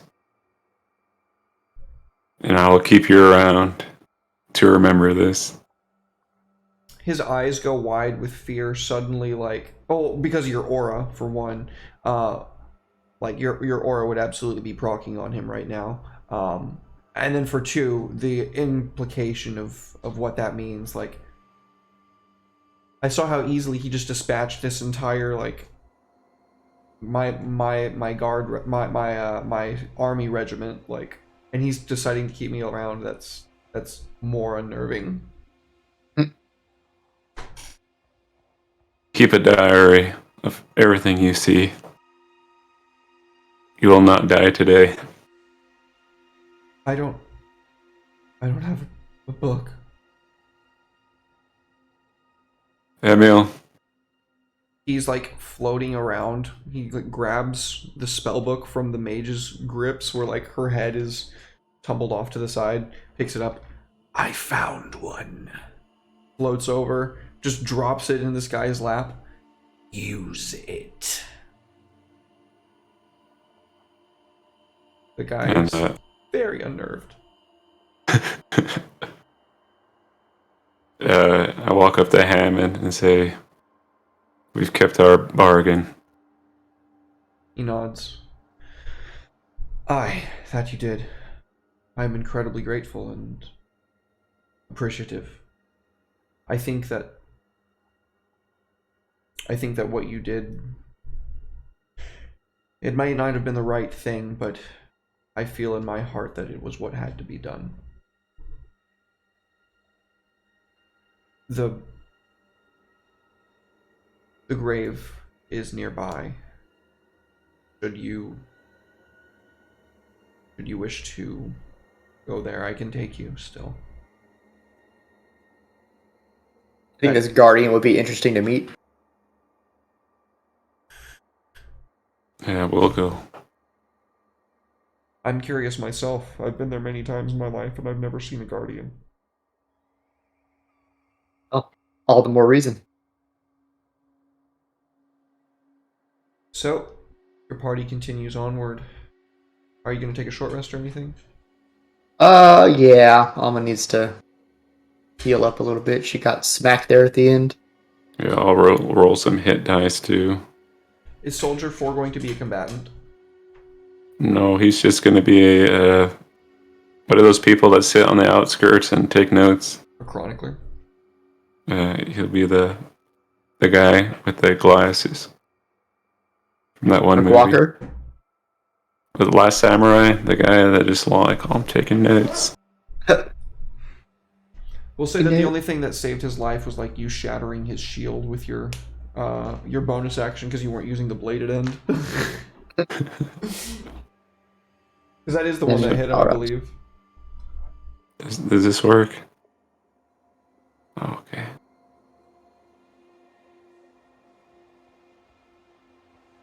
Alright, short rest acquired. And one more.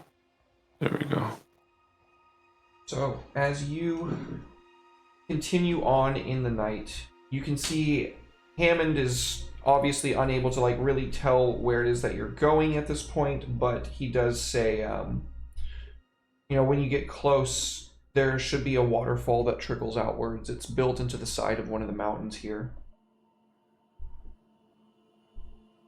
It was said that, the Soulwright wasn't necessarily a particularly good person, that the things that he made were monsters, and that when their job was done, he let them loose on the world. I don't know what my forefather did to deliver peace to this guy, but I don't exactly know what it is we're going to find. Well, we'll keep our eyes peeled. Aye.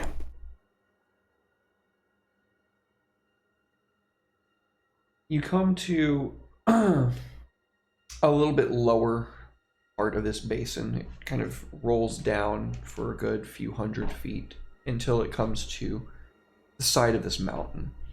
And true to form, there is a small waterfall stream trickling out. It makes like a little rivet in the ground where it goes off into the distance. But that's not really what catches your attention.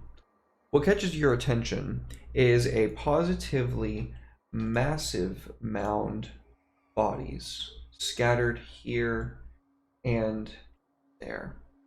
And these bodies are positively mangled beyond recognition. It looks as though some of them died to sword wounds and blade wounds, but without any kind of check whatsoever, that's all you can really tell. I'm going to go ahead and put you guys on in here.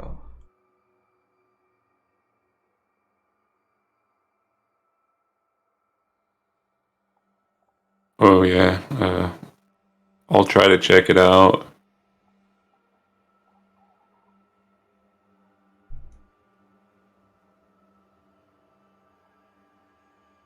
A lot of bodies. What do you check out? The Kalan will grab one of the bodies and give it a once over and see what killed it. Was it a sword wound or? Give me a medicine check. Okay. Medicine.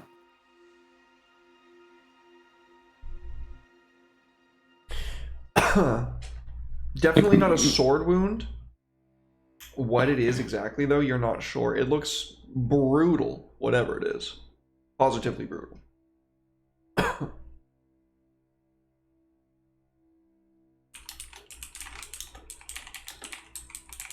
So no one's been here before from the village?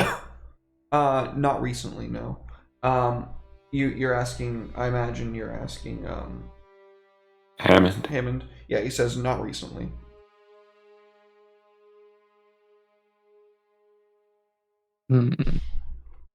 What colors are they wearing? Are they the mist? So you can, that's a great question. You can tell that there are mixed bodies, actually. It looks like, oh, when you ask people from the village, were you meaning specifically villagers? Because that's what I meant when I answered. If you're asking if there are people from the plains that went, there were people from the plains that went.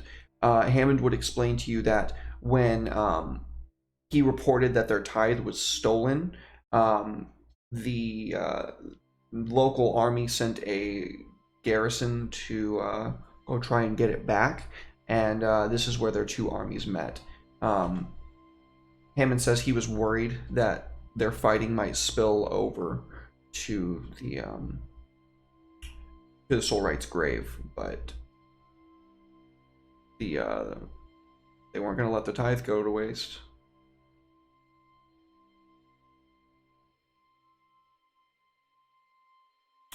So furthermore, to answer your question, there's people from the Mistlands here and people from the plains here.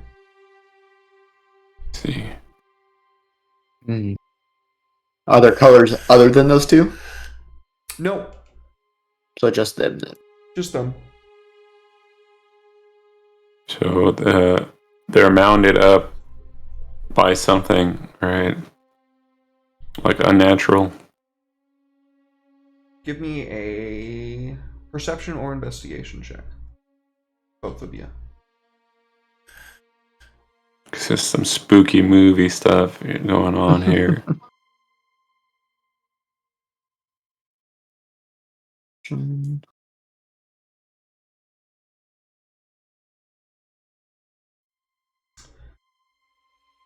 So you can clearly tell that it's piled up into like an orderly, not like literally neat, but like, yeah, it's a corpse pile, absolute corpse pile. So we couldn't use our domain action here, huh? to animate these people? Your domain action, your domain power. You mean? Yeah. Yes, you could use that here. You don't have to be in your domain to use that. No. So we would be able to use like knee deep in the dead or something, or rise up. Yeah, is that the one where you take dice out of your power pool and you animate dead? Yeah. Yeah, you can use that here. So what are You you want to do it? expecting? I'll just try to build up this army for our own discretion. Lead them back to Wisteria. Alma, he's talking to you. Yeah, that's a great idea. I'm all for it. I mean, free army or free, workforce laying here. This is a waste, isn't it?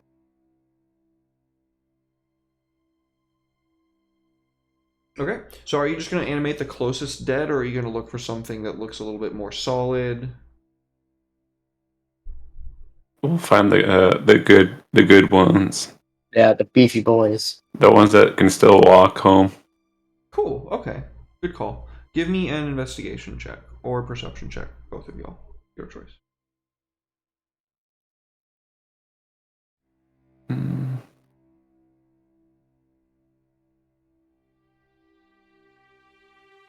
Perception. Okay. So you both find very particularly good good specimen. As you are, how are you guys going to get him out of there? Are you just going to do it yourselves? I mean, Yeah, Ariana we yeeted out with her mind powers.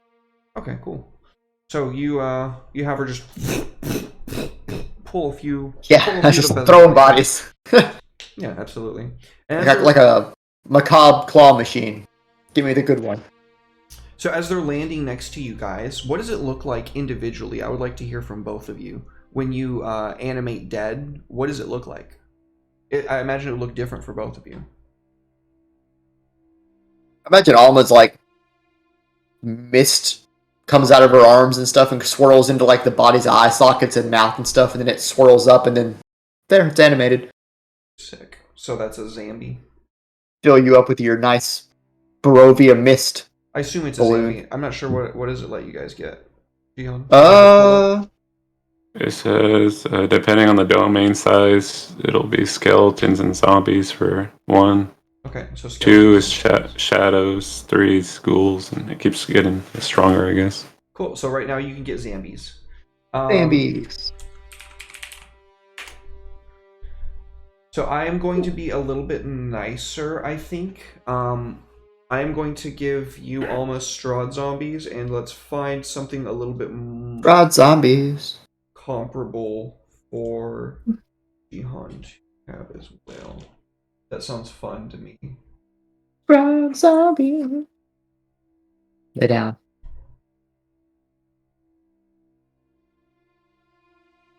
Looking for something. Husk zombie, that sounds cool. That does sound cool. Ooh. No. I don't think that's what I'm looking for though. Is there salt zombies, or is that something that I made up? I think that's something that... Okay, so... I don't want this to take too long. I'm just going to give you a husk zombie. Just ignore the part where it says turning more people into husks. It's the storyline.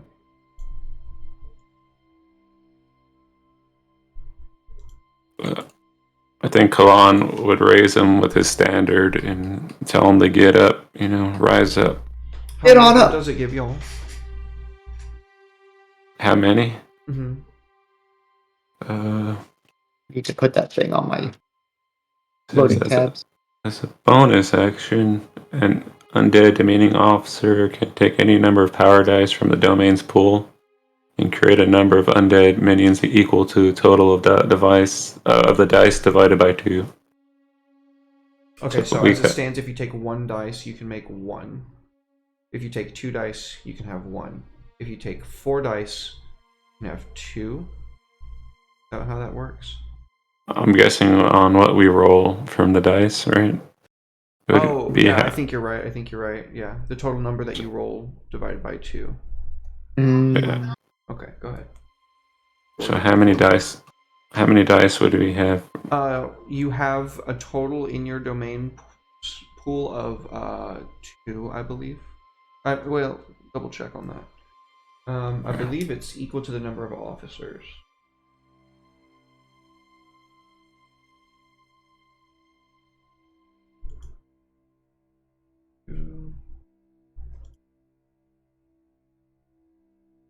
Powers. Power dice. Each officer in a domain gets 1. Yep, I was right. So there's a total of 2. Each of you can take 1, and then you can roll, and then you'll be able to get it back on an What, extended rest. D6s? D4s. D4s. Huh! Give me my Zambies. Or Zambi. Oh. Yeah. So that is 1 each. Does it say round up or round down? Oh, Round Round down. take a look.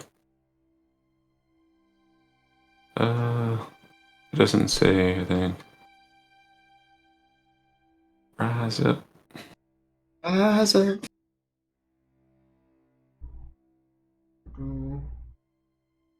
We'll say that you can get. We'll say that 3s and 4s are 2. That's more fun. Being able to actually get 2 without more than 25. Ow. Husk Zambies and Strong Zambies. Number 2 as well is right. Pow. Yeah. Hell yeah. All right, wonderful. So you both. What does it look like when you do yours, Cologne? I think I would like just put my flag into the floor and basically like a frozen. It'll emit a frozen aura, and it'll empower dead bodies. Awesome. Yeah, they just kind of get up, and very quickly, your new entourage has formed. And then you can hear something, guys. Oh no. Something. It sounds like another break. Fuck you. How dare you, bitch. You just Hassanned me, you bitch. You just Hassanned me, you bitch. Could you see that I was reaching for my phone? Is that what it was? No, I assumed we were about to get into something big, and that's always how it goes. As you can see, some of the bodies beginning to shift and lurch forward, backwards, and to the sides. Something large and metal within begins to stand up. Don't go anywhere, anybody. We're going to take a quick 5 to 10, and we'll be right back with more Death Roll.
Thank you all so much for sitting tight. We surely do appreciate you. When we left off, there was something arising out of this mound of corpses. Folks, it is large, it is rusted and metal, it is quite a sight to behold. No. And as it rises, you can see from this mound of corpses no less than 9 spirits manifest atop this mound of bodies, standing nobly above them. This creature is covered completely in these bodies. This is what they look like. Boop. Here you go, chat, so you can see as well. And yeah, it is a big rusted metal monster. What you can see that is a bit of note, I would say, is there seems to be 10 swords that are sticking out of this creature, and that looks like they've been sticking out of this creature for a very long time, because all the other swords that you can see that are sticking out of this creature are rusted to shit.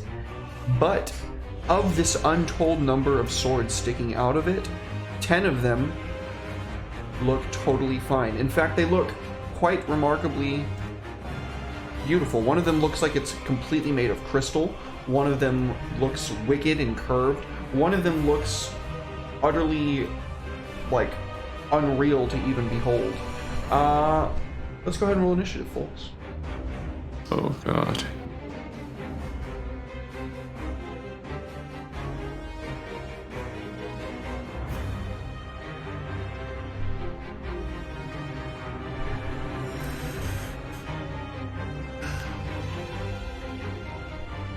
Just a prank, bro.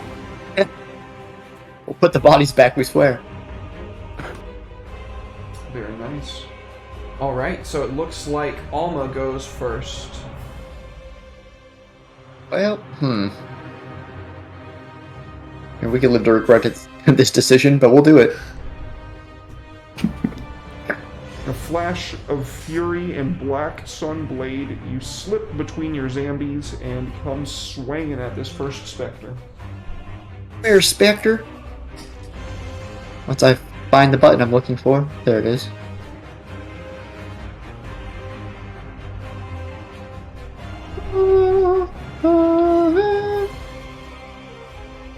Oh no!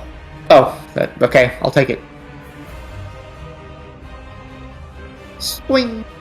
Well, you killed it. In We did a it. flash, it is just there, and then it's like its ephemeral form is separated and it's gone.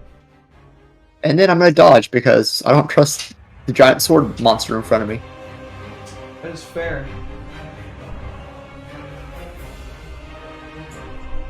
I learned this today. Good girl. What's that? The thingy. Well- Oh god. The way to make the cones and stuff really easily. One does not simply walk into Corpse pile. Corpshire. Sure. Jesus.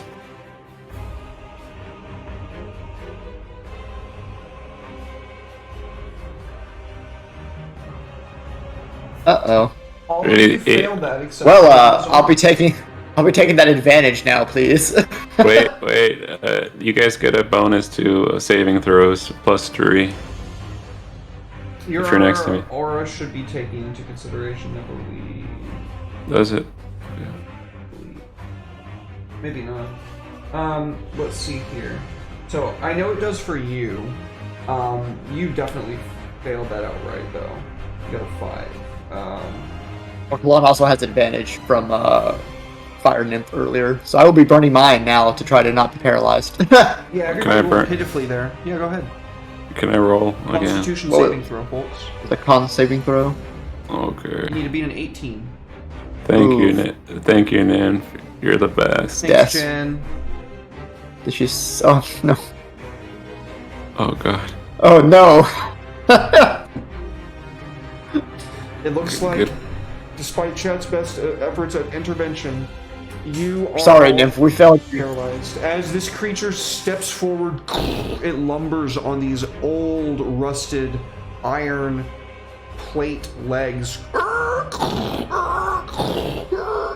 As it moves, piles of corpses shift out of its way, overflowing towards the lot of you. And then, when it's like 5 feet away from you, Alma, you can see its helmet like rearing back, and this huge green kind of like gas substance fomenting into a cloud as it billows over all of you. You are at ground zero. You take the full brunt of it, and it just washes around your form and hitting everybody. Hammond was barely outside of the realm, but barely outside of the range of that, and was the only person that didn't get got by it. Husk Zambi number. Well, this one is paralyzed. Ariana is paralyzed.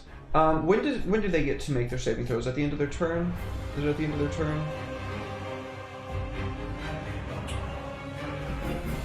Repeats the saving throw at the end of each of its turns. So Ariana can repeat the saving throw. It is the end of her turn.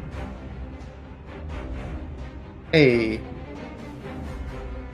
Nice. That is exactly what she needed. She is no longer paralyzed. Yay. This Husk Zambi is going to make his own save throw. Oh, he gets exactly what he needs. This Husk Zambi is no longer paralyzed as well. Kalan's turn. At the end of your turn, you can make another Constitution saving throw. So do I do it now? Yes, it's the end of your turn now. Okay. Con save. Oh god. Oh, no. That's not what you wanted to see. So Hammond looks at you, just like standing there, like, sir, are you gonna move? Oh shit! Takes his sword out, which ignites in flame, and he is going to. Let's see here. He's gonna rush up here, right next to Alma. Oh god. I respect it though. He is gonna come swinging at this fucking thing, dude. He hits one time. Get it. He hits a 2-10. Save us. A hero. And he is swinging at the third time with his short sword as a... Oh wait, he can't do it with his short sword, I lied. It missed anyways, that's good. Yeah, he was using both of his hands with that long sword for that D10. Yeah, so he comes swinging at it, and just as it looks like it's about to just like instantly jib Alma, he like stabs it in the palm of the hand, which the flame like rushes down the end of it. The creature like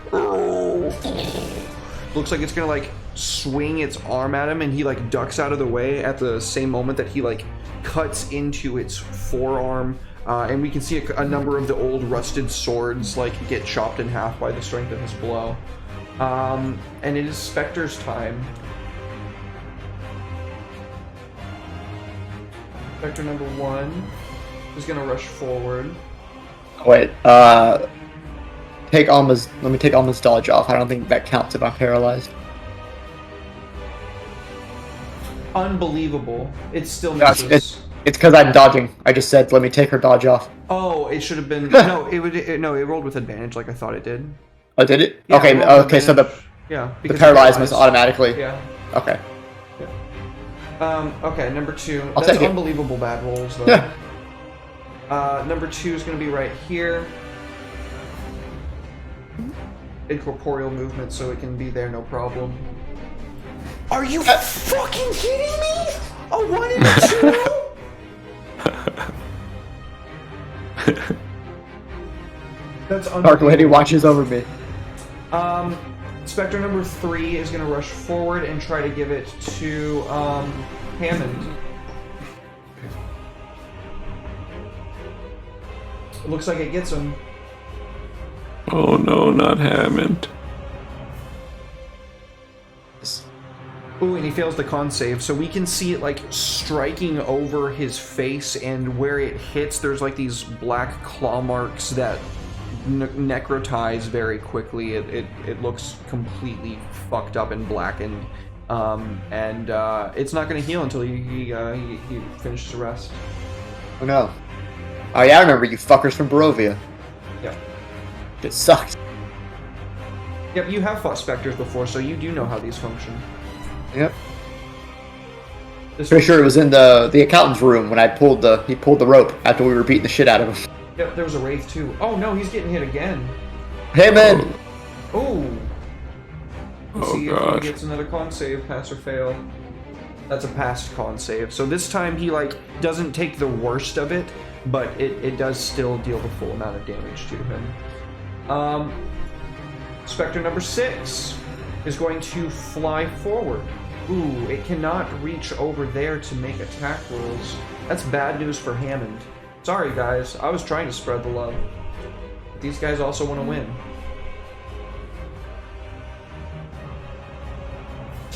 Hammond. Hammond.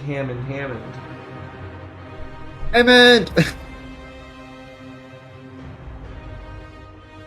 Passed the con save there, so he does get hit again. Okay, let's see if these guys can do any fucking better. Let's see, I just got like 3 solid hits on Hammond. You can't give the suck to the suck queen. That's a natural 20. Oh no! It would have been a crit anyway. That's really shitty damage rolls. That's incredibly shitty damage rolls. You failed the Constitution saving throw. It is bad. Yeah. So, did it negate half of that damage to you? Because it is necrotic damage. It does not look like it did. Why is it not negating? I don't have an effect on me that would do that. Your Lichbone armor. Yeah, but like on my actual character token, there's no like Lichbone. See like how I have Cloak of Protection? We should make it, you know. I'll just drag one to you. Yeah, necrotic resistance or something. Necrotic resistance, yeah. Armor of necrotic resistance. Drag 2 armor. Yay. You got it. We did it, boys. Let's try to make sure that you have that. If it's not on there, just remind me to put it back on there. Okay. I should have given Hammond this +2 plate armor I'm carrying around. That would have been really good for him to have going into this. I'll remember that after this. If he lives. I forgot I had that on me. This is a situation we're in over here. Situation. We're in a bit of a situation. Damn it, that was a miss. Alright, Piss off, Ghost. Number 9. Quick, Emil, fireball us to oblivion. There's no way he can make it that far, can he? Yeah, that was literally Oh 30 my God. feet. Oh, Speedy. okay. No. Not Emil, dude. Yeah. So this one swarms forward and catches Emil, like trying to put him in a suplex, basically. This is the one husk zombie that actually passed the saving throw. What does he do, Jihan? Save the day, Husk Zombie. He's gonna bite that Spectre 9. Okay, he's gonna move over here and back up Emil. Yeah, he needs help. Stop it, get some help. Get some help. It's a hit. And another hit. So these guys only have 2 attacks. They don't have a bite, but they have a higher to hit bonus. So this is solid damage that he gets off into the creature. It doesn't look like these creatures. Oh wait, no, I lied. They resisted it. It looks like. Yep, that's true. Yep, that is. I was like, that's weird. That is solid damage. No, that is half damage. Yep. Zombies don't have magic weapons and shit. Emil's turn. It's the end of his turn. Can you make another Constitution saving throw, please? Okay. Come on, Emil. Get up and fuck him up. Calm save. Oh no. Wait, it didn't go in? I didn't see it.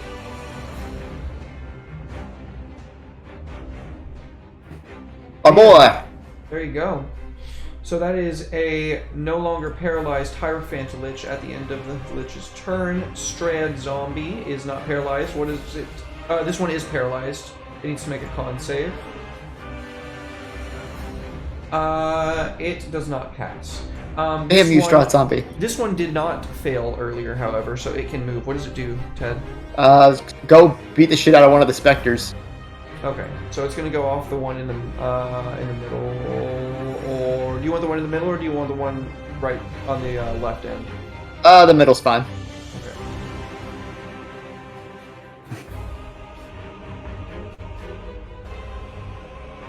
So it looks like that's 2 hits, a bite and a claw.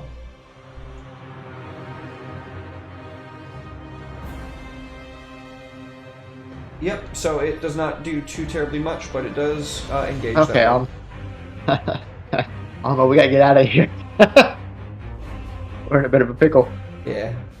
I would try to make that saving throw. I'm gonna try. I'll burn inspiration if I have to. Use your legendary action. Oh god, yeah. What are my legendary vampire actions? You don't have them on your domain. No! Ravenlock, you forsaken me. Well, let's see if inspiration saves me. Okay, we're just gonna lie here a little bit longer. Fucking kidding me, dude. That sucks. We're just gonna chill here on the floor.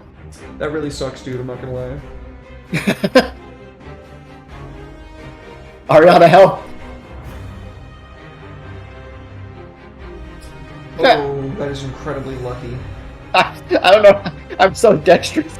I can talk on the Hammond ground. saving your ass is what it is. Hammond opened himself up to all those fucking specters and got hit by all of them so he could protect you from this big fucking monster on that first blow. But I have bad news, that thing has another one. Hammond, help me. Protect me from the other one. That's a natural crit. Oh, it's gonna Even though hurt. it would have been a crit anyway. Oh, I'm feeling a little woozy. So here's what it does. So it swings up with the first one, which Hammond, again, like, after taking all those blows, sticks the sword out, which jams into the palm. It, like, bats him away for a second, and then just, like, picks you up, Alma, and as it does, it slams you onto the spikes on its back. You are paralyzed, you cannot resist, so it's just gonna do that as part of its attack. Owie. So you are impaled on the spikes on its back. And then it is going to, I think I don't have that impale weakness yet, because that would have permanently destroyed me. That's a very good point. I would have been permanently forever paralyzed until someone pulled me off of it. That would have been hilarious. I would have loved that. It would have been, but I'm not a tier 4 vampire yet. I mean, if you want to make me tier 4 vampire, right? Not yet. No, you have to get something specific before you can do that. Okay, so it has done both of its turns, both of its attacks. It's got its movement. I think it's happy where it is, you know? I think it's happy where it is. Okay, Fuck this guy. Husk Zambi is no longer paralyzed. Is probably going to attack this one next to Emil, is that right? Yeah. That's a hit. That's another hit. Same amount of damage both times. Ariana's turn. Ariana, help! The Zambi is just whittling away at this specter as best it can. Let's see, how are we gonna do this?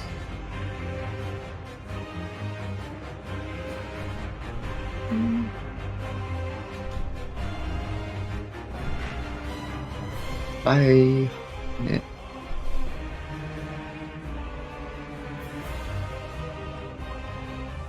No. So, for the record, that means that when you come out of paralyzed, you're still going to be restrained, Ted. Yeah, if I ever come out of paralyzed. If you ever come out of paralyzed, yeah.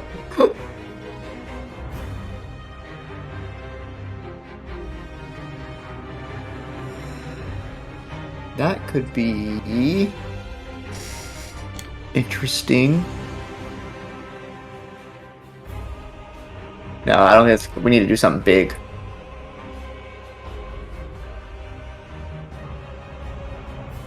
How much of that can I do without murdering all of us? Hammond included. She has one of those things, dude. Check her PP. You haven't used any of her PP, her psionic power, her psionic points yet.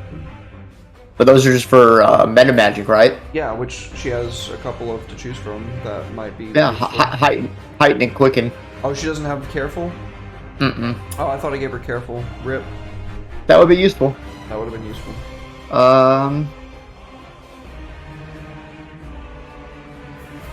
Let's see, is there a way I can get Alma? I could try to tell. I could try to. That might not be a bad idea. What's that? Going to.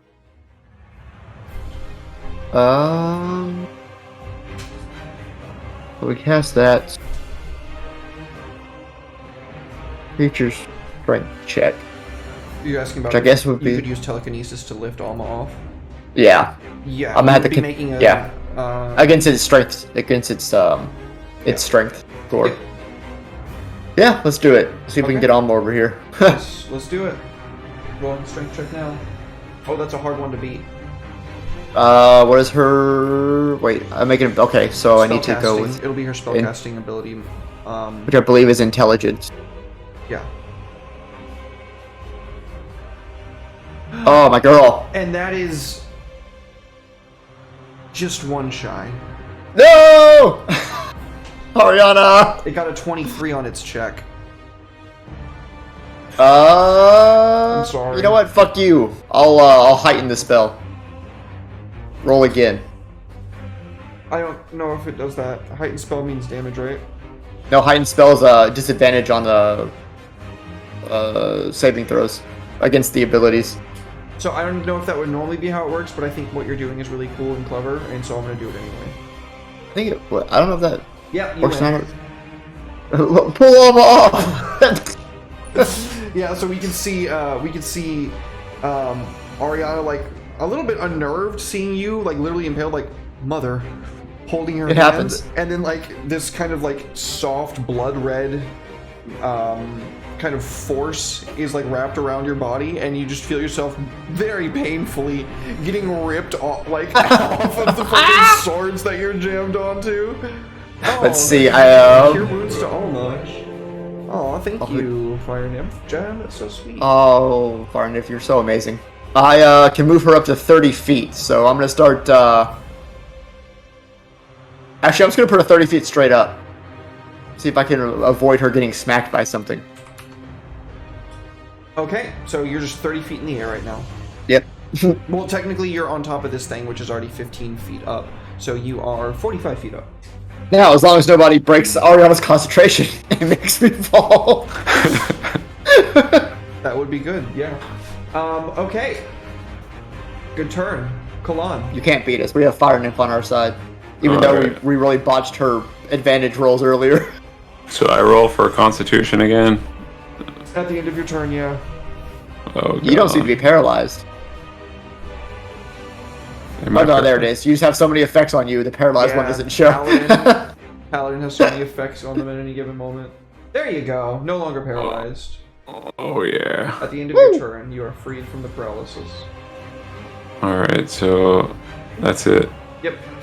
Hammond, now surrounded by specters, Alma impaled, is kind of like, for a second it looks like he's about to drop the sword as he takes a couple steps back, like, oh, I've made a terrible mistake, looking around him.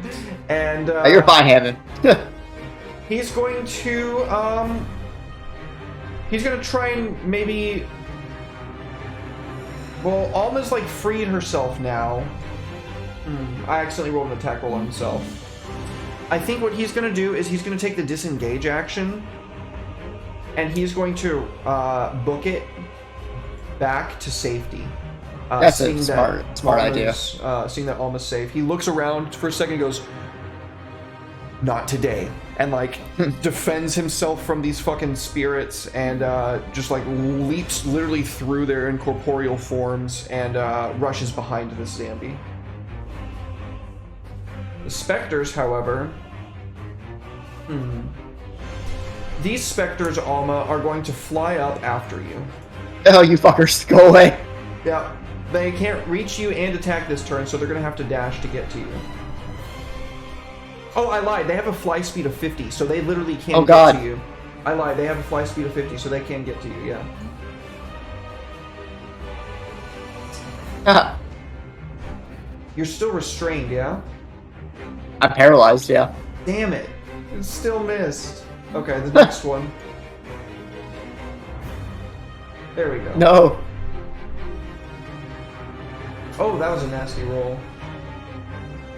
Oof, that almost just did all the healing that Jen gave you, but that was a very powerful heal from Jen. Also, I think what I'm going to do, just to make it easier on myself for this, because it's higher level, is I'm going to keep it 3d8 on the healing rolls, but I'm just going to add a flat plus 10 to whatever I roll. Okay. Just for the record, so it's out there. Okay, so the next one is number 3.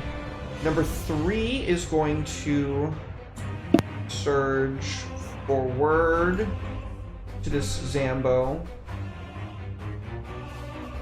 Nah, it's not gonna engage with that Zambo. Actually, it doesn't have to do that. It wants to get to a juicier target, like Kalon.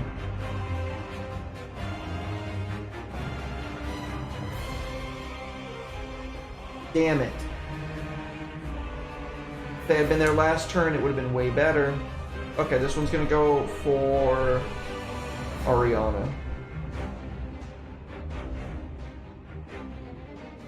It's a miss. Let's see, number 6 is right here, so it is just outside of range of that. So it's gonna fly up and over to where it's not provoking any attacks of opportunity, and it's going to. Now they know that they have fucking 50 feet of flight. Gonna give it to her. Oh shit! Keeps missing.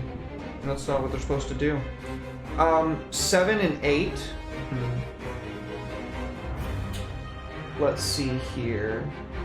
What's the smartest thing to do? Probably go for the one that's already critically wounded.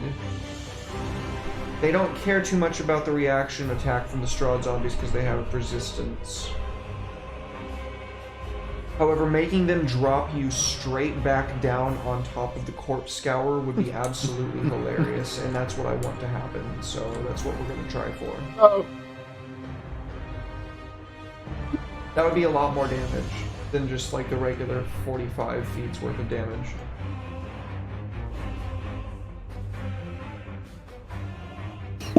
Ah, you gotta Hold, fucking Ariana.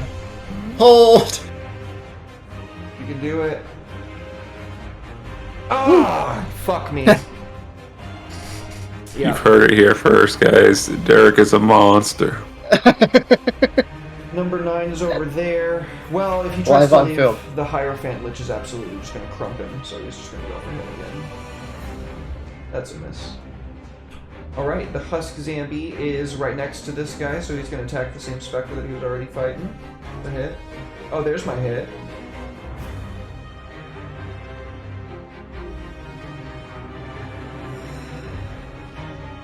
He's laying into him as best he can. It's Emil's turn. But here's a question: Does heal take away paralyze? Is that a thing? What does it say? It says it takes away diseases It's not a disease. and blindness and deafness. Not a disease. No. All right. Goodbye, Alma Chan. I'll be okay. Or maybe believe- great. What about greater restoration?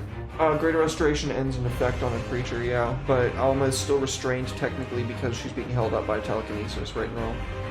Oh crap! I can't help you. I'm sorry. You could end the paralysis effect. She's still technically restrained, but she's restrained by her daughter right now as well. Okay.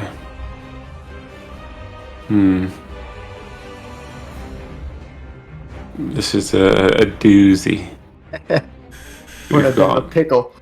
Yeah, I was pretty proud of myself on this one. I was like, this is a cool combat. Also, by the way, folks, if you like this battle map, you can go straight on over to good old HTTPS patreon.com/aeonbartog. And you can get this map for yourself. It's fantastic. Shout outs to Vincent. Love you, buddy. Thank you for letting me use this wonderful map. Glorious as always. Alright. So Ooh. Press the advantage. Advantage to you, Kalon. Thank you, Jen. thank you so much. This is a doozy, so I'm just gonna use necrotic bolt. Is that like It's guiding bolt, but it's necrotic instead. Alright, It's I'm the gonna same use thing, that. It's just necrotic damage. I use it on the corpse scour. So he is in melee right now, so if he is going to be making a ranged spell attack, he's going to be doing it with disadvantage. Oh crap. Unless you want to Crap. use that. Also, you didn't actually target the corpse scour with it. You just rolled that in the chat. Okay. Bless the lads. Souls rolls. Thank you, buddy. Much love. Much appreciated. Alright, so I'm in melee range, so I gotta kill these two guys first, is what you're saying? Yeah, you are. He is currently engaged in melee, so if he tries to make a ranged attack of any sort, he does so with disadvantage. If he's making somebody make a saving throw, that's different. But if he's making a ranged spell attack, he's going to be doing that with disadvantage. Also, advantage to Ted from Souls Rolls. Thank you, Soul. Thank you, Soul. I'm trying not to waste these. I will eventually partake in this fight. I promise. It's the anvil fight all over again when you told him to take a walk. I can never break out of it. Bro, this is scary. It says use them, I have plenty. Yeah, Soul's got, like, unbelievable amount of souls. What does it mean to do, buddy?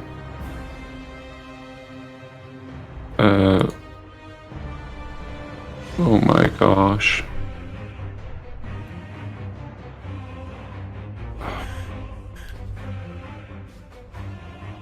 I think I'm gonna have to help Alma somehow. So,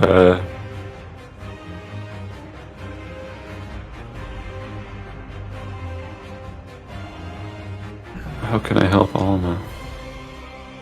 Well, Alma's is pretty the banged up. Can I use healing on her? If you have a spell that has the distance. You're so far away. Yeah. It's on me.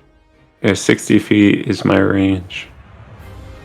So Alma is currently 45 feet up. Sorry, buddy. I'm sorry, And Alma. Theron says way Nah, it's okay. outside. Like, it's Yeah. probably better if y'all handle the specters you have on your end. You have That way, in to case die. I get clapped, they don't come straight to you. Okay. Or Sorry. that way, when this thing eventually does walk over there, at least you won't have to deal with as many specters. Hopefully. Okay. Well, I just give Kalon a bonus to his rolls. A channel divinity. Okay, you're channeling death, giving +10 to rolls. Isn't that a reaction, or is that something that you do on your turn? I'm not sure. That is.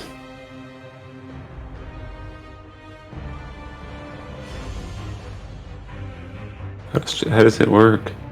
I'll double check right now. Oh, okay. So it looks like. Ooh, Red, good to see you, buddy. A bless to the enemies. Thank you. I get 4. No, Red, they don't need it. It's already going so bad. I appreciate that, Red. Much love, buddy. Thank you. They do. Okay, let's see. He's got total uses too. So Curse of the Lich is as an action. Do.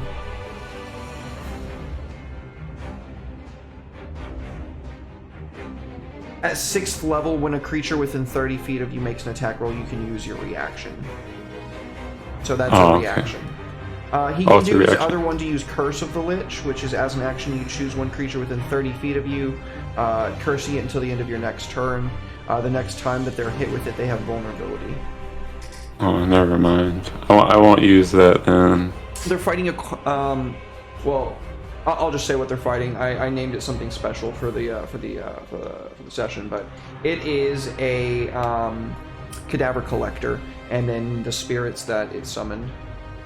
I rolled how many spirits it summoned before the session. Hey JJ, good to see you.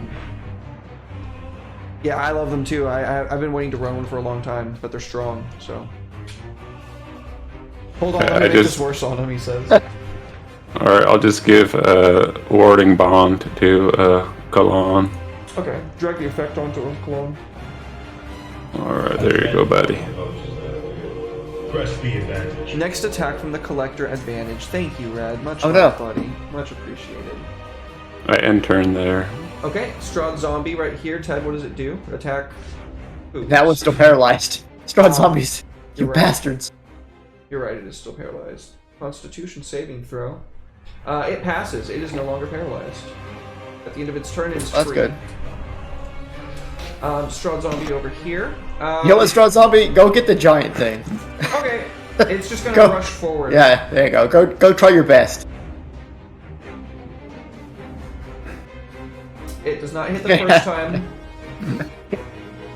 It does not hit the second time. Proud of you, Strahd zombie. You did it! It gets him with a claw. So yeah, it just like rushes forward and just like kind of beating on this thing as best it can, like. Should have given it a second to have a long sword, but oh well. Press the advantage. Advantage to Kalan. Aw, that's nice, Soul. Thank you, buddy. Almost turn. Jesus Christ. Alma. Time to get out of this. Get out of this paralysis. That rhymes. I give Alma my inspiration. Aw, what a fucking team player, bro. Roll your con save with advantage. Don't waste it, Alma. Alma! You have. Did somebody give you all a bless earlier? Soul gave you all a bless earlier. You could burn a bless, Oh, did and he? by default, you're gonna succeed. Yes, oh thank God. Okay. I will. Press the advantage. Yeah, you got a 17. Soul gave you all a bless a few minutes ago. So Oh, thank you. That is gonna clear the paralysis from you. Thank God. I'm alive! I'm alive!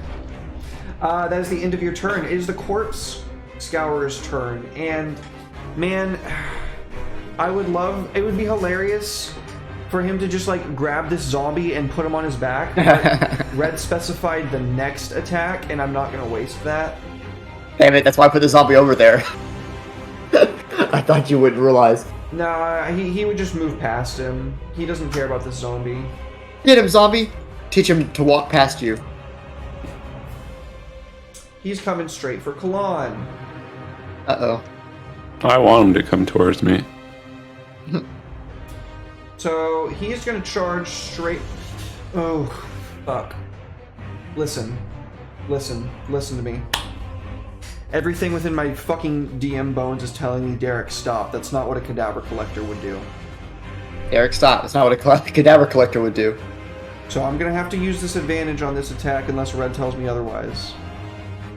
Can I use it on? Can I save the advantage for the next attack? Can I save the advantage and use it on the next attack? Because he's gonna definitely hit this fucking zombie. Fine. Hey, you Okay. say that, but he might miss. With the way the rolls have been going tonight. No, he just got a 2 and he hit. So No! Not the zombie. We Not just my- found him. yeah, My so favorite zombie. He just grabs the zombie and like sticks him on the swords on his back, and then he's going to charge Kalan. Oh There we go. God. Yeah, he would be like, oh look, a body. Oh, why'd that roll with disadvantage? Oh, because I forgot to roll it with advantage. Okay, re-rolling. Which she'll just cancel it out and make it a regular roll. That's definitely a Collective hit. time.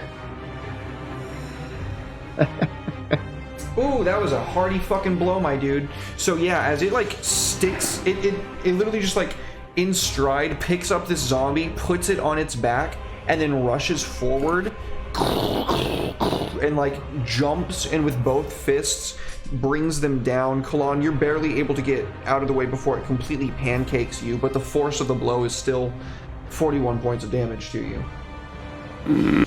Out. Husk Zambi. Oh, zombie, do something. It's been attacking the Spectre right next to it. It's gonna keep going. Give him hell. Do it. He's doing it. He killed the Spectre. He did it. Oh my. Dreadlord grants their strength. Mend their A cure wounds to Kalan. Oh, how nice. Oh, and he hits the Corpse Scourer as well. Good on him. Except that it doesn't do any damage. A Dreadlord grants their strength. Mend their ruin. Ooh, 2 cure wounds to Kalan. Oh my- Isn't that nice of them, dude? But that's going to be a They're on our grand side. total of 21 plus 20 is 41. They just gave you 41 wounds back. Wow. Thank you so much. A Dreadlord We need it. grants their strength. Mend their broken flesh. Inflict wounds. Whomst needs it.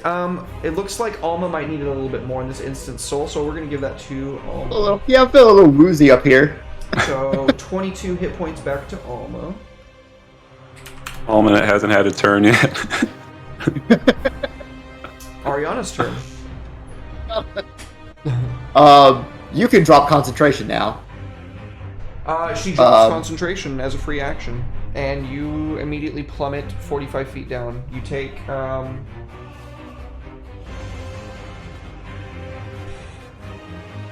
you take 16 points of damage. Ouch. Okay. Well. Sorry about this, everyone. But I need to clean house.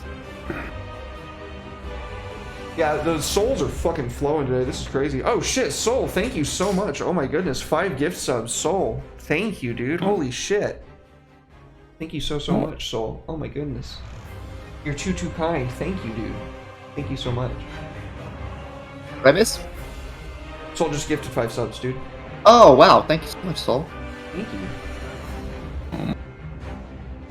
I quit all the people that got subs. Use them to give us advantage. I hope this doesn't backfire dramatically, but I apologize in advance.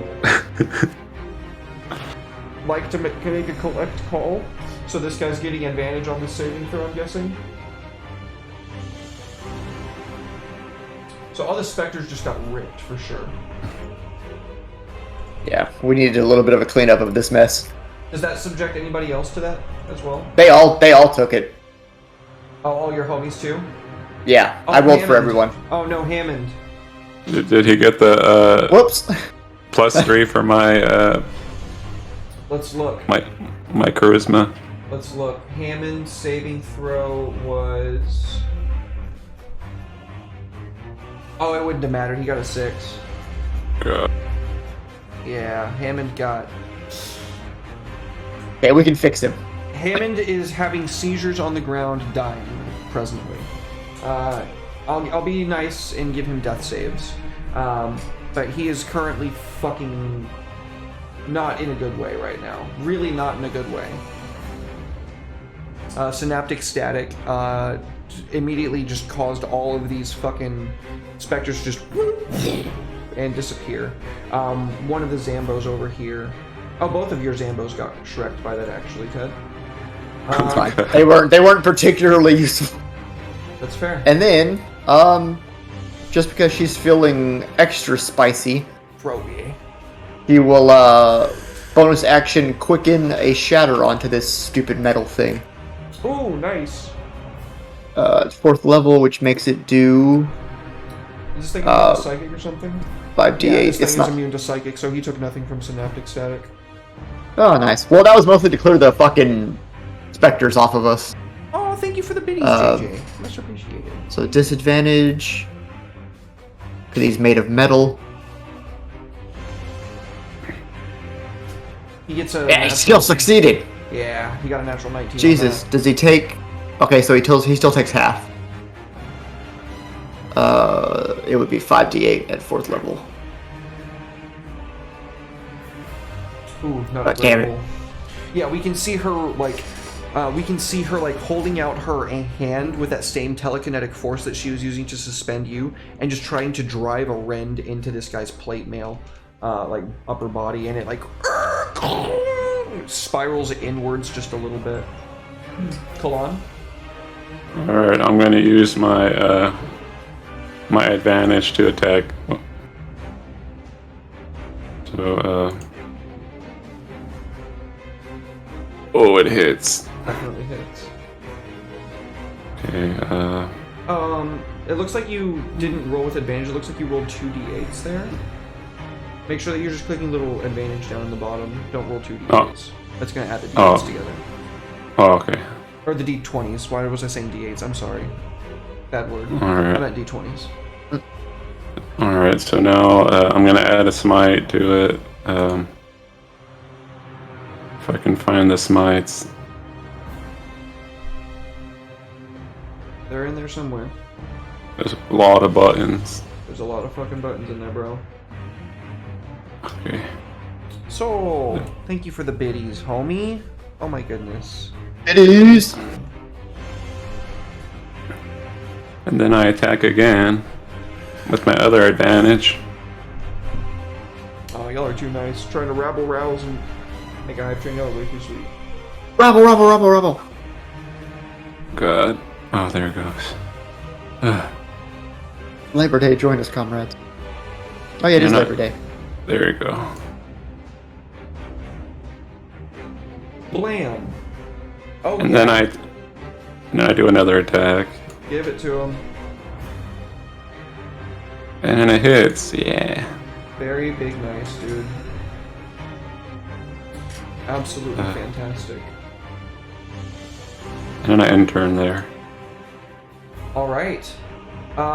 We see you like tearing into this thing with your glaive as it's getting closer. Just like now, it's finally within your grasp. You're like shearing off pieces of its like plate body, and like some of the swords around it are like falling. We can see your glaive actually like catching on some of those swords that I pointed out at the beginning of the fight that look special and are in pristine condition. But other than that, you're just shearing through this thing with your fucking smites channeled into your glaive.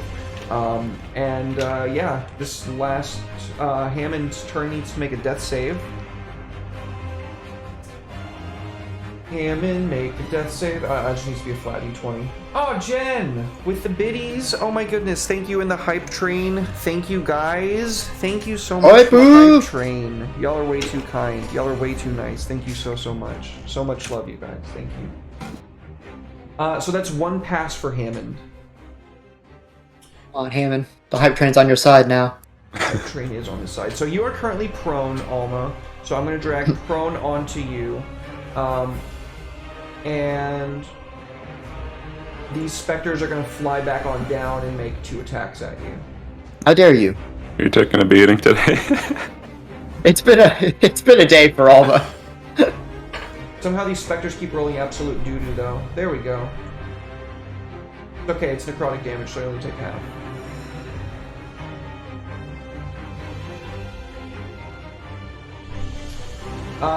You pass your con save as well. So they come down, like swooping down, trying to get at you, and you are still able, like as you're falling, this is happening. They're spiraling around you. You're able to kind of like fend one off, and then the other one like gets a strike on you, and then you like as the camera's following you, it just suddenly stops as you hit the ground. It's kind of that like jarring. And it is Husk Zambo's turn. I'm gonna skip their turns because even if they hit, they can't deal damage. Yay, the best zombies. This thing has immunity to damage that's not magical. Yeah. Oh my goodness, y'all are giving too many biddies. Holy shit, what the fuck, Soul? JJ? Let it Soul! go. Oh my god, you guys. Stop, y'all are crazy. Oh my god, y'all. Oh my goodness, thank you. Thank you, thank you, thank you. I love you. I love you so much, guys. Thank you so much. Emil. You earned it, brother. I don't know. These guys are way too nice. Emil's gonna. Fuck him up, Emil. He's gonna. What do you call it? Is this a monster? What do you mean? Like, what? Its type? Yeah. It's a construct. That much is for certain. Oh. So it probably won't work. Damn constructs. Y'all are way too nice, you guys. Thank you so much for all the videos and the gift subs. Thank you. Oh yeah, it is September. It is September, that's true. Thank you. Okay, I'm gonna use blight on it. See if it does any damage. Okay, so make it drag the saving throw onto it, right? Yeah.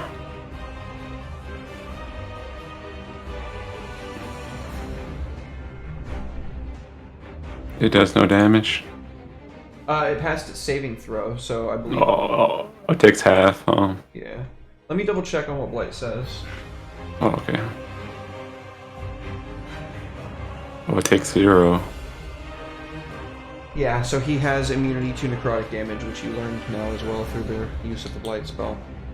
Oh no. Alright, end turn there. Yeah. So we can see that black lightning like hitting the thing and absolutely just refracting off of its surface and going high into the sky. Red, thank you for the biddies, dude. Thank you, man. Much appreciated. Okay, Alma, I'm assuming you use half your movement to stand up? Yep. Thank you. Bonus action dash. And fuck this giant thing. So 2 attacks of opportunity. If I end up back on this thing's back. I swear to God. Almost pissed. Let's do it. Come on. Neither one of them hit. Go ahead. Right at Malma. Oh, There you go. that was almost there. He's so close. A dreadnought imposes their Another Blam. advantage to the collector. Thank you, Red. Much Oh, appreciated. no. Much appreciated. All right. Is that your turn, Ted? Let's see, Buzz. Yeah. All right. Well, thank you, Red, because you gave it an advantage before, so that's got 2 advantages. This is probably going to be this thing's last turn. Probably. Let's see how much it takes out with it. A dreadnought grants their strength. A cure Mend wounds to the their collector. broken Oh my goodness. Thank you. Oh no. Oh my goodness gracious. Thank you. Math. Nice. A Okay. dreadnought grants their strength. Live, Mend their collector. broken Oh flesh. shit. He wants the collector to live. That's a 2nd cure wounds to the collector. Oh god damn. Who are these people in the chat? That's my Who boy are they? Red. That's my boy Red right there. Thank you, Red. I love that shit. Yeah, so we can see the collector like picking up scoops of these bodies, and as it's like slamming them back down onto itself, the metal that's already there, we can see it like growing over this new metal from like the plate that it's picked up off of these newfound corpses. Wonderful. So that's 2 attacks with advantage. Let's see A here. dreadnought grants their strength. Kalan just Mend damaged their the shit out of it. broken Live! Damn, that's a crit on Kalan right there. Oh no. And a cure Oh, wounds crap. on him. That's Oh, 66 crap. damage to Kalan. Jesus fucking Christ. Let's fucking go. Thank you, Red. And then What have you another done? cure wounds to the collector. So yeah, we actually see as it like slams into you, it actually rips off part of your plate and like it heals itself from it somehow. For an additional wounds. It's looking a lot better after that, actually. 2nd one.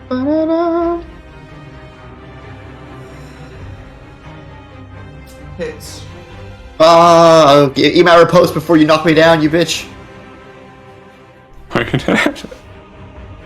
Taking my last stab at you. Thank you so much for the hype train, you guys. Thank you so much. I love y'all. I really After, appreciate you guys. Thank you so much. After Derek picks me up for a second here. Oh, yeah. Oh, that's I was looking at the wrong thing. Okay, go ahead. You. Make it count, Alma.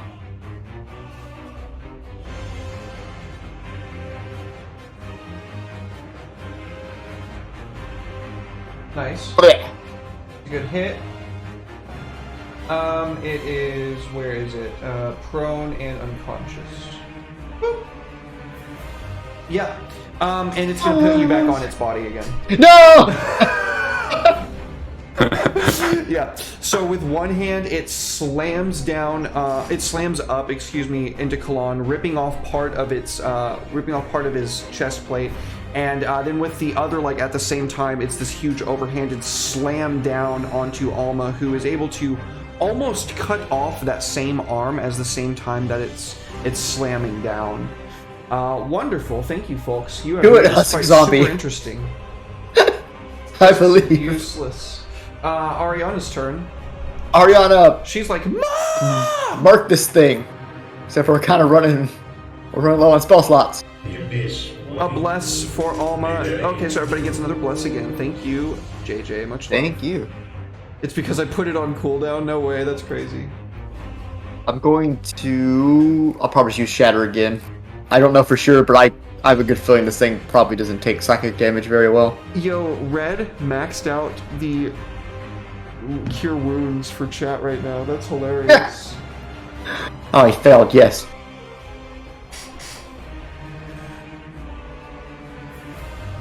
Yo, my girl, get him.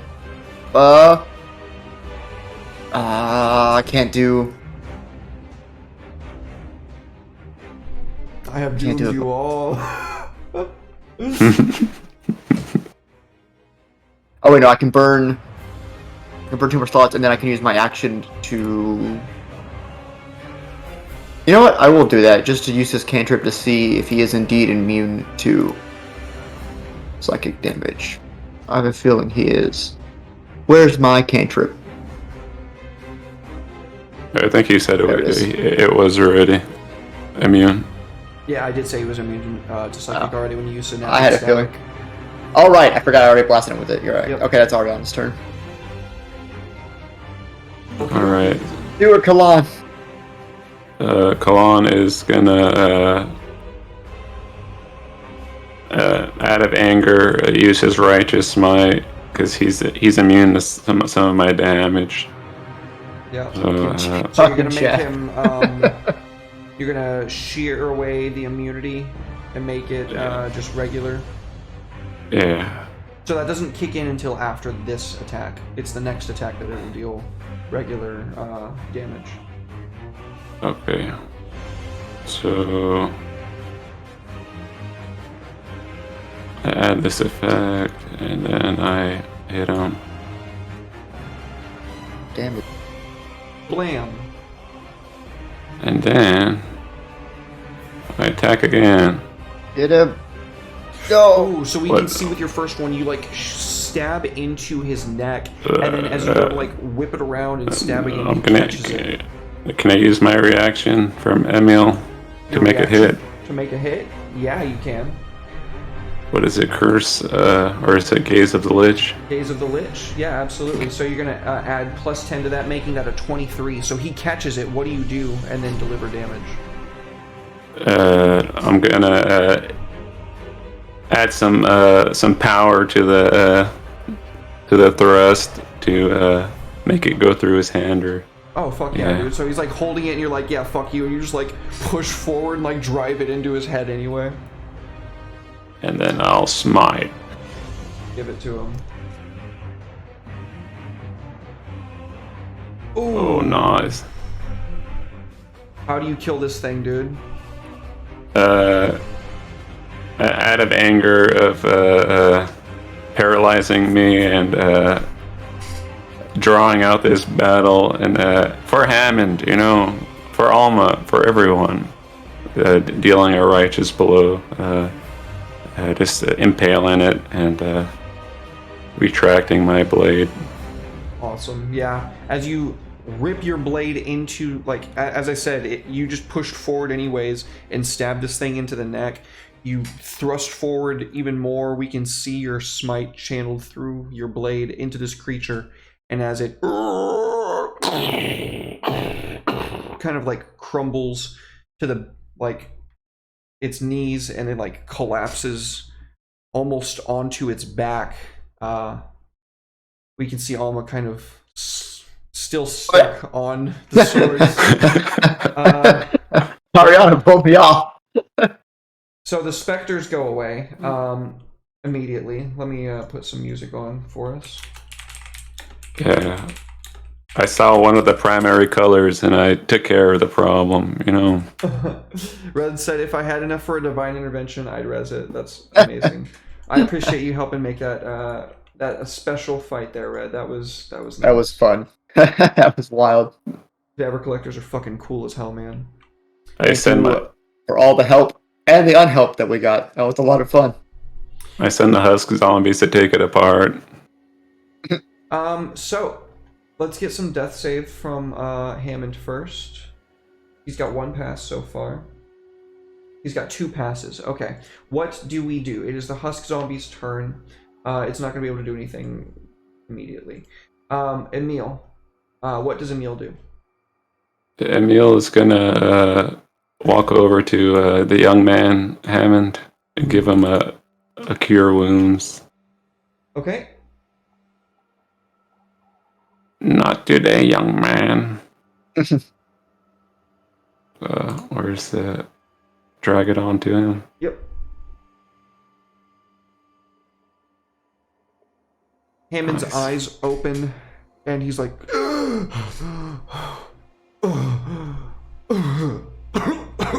coughing up blood. He's still laying on his back. It's going to be a while before he's got enough strength to get to his feet.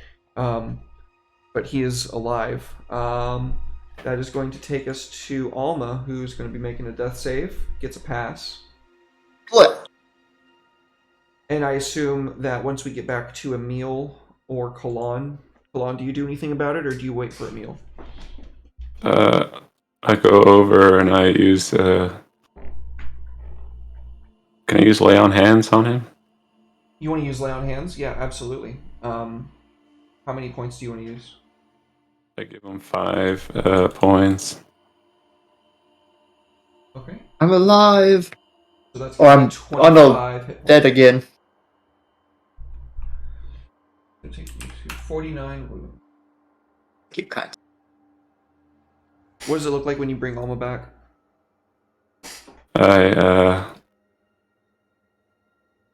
I give him a touch, or her a touch. I say, wake up, wake up. I'm awake. You're late. Alma stands up, like, pulls the fucking sword out of her stomach. Roll a d10 for me. The D10. Whoops, that's not a D10.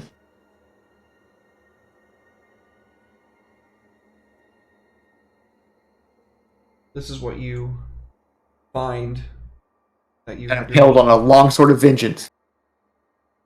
In fact, after a moment, you recognize many of these types of swords. Emil looks them over one by one and tells you what each of them are. Wow. I think it was full of a bunch of weird shit. So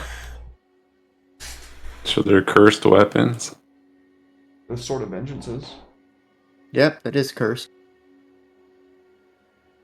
The parcel's empty. It's locked for me. Can I pick it? It Yeah. shouldn't be locked. There There you go. You should be able to see it now. Oh, wow. Oh, there's a lot of swords in here.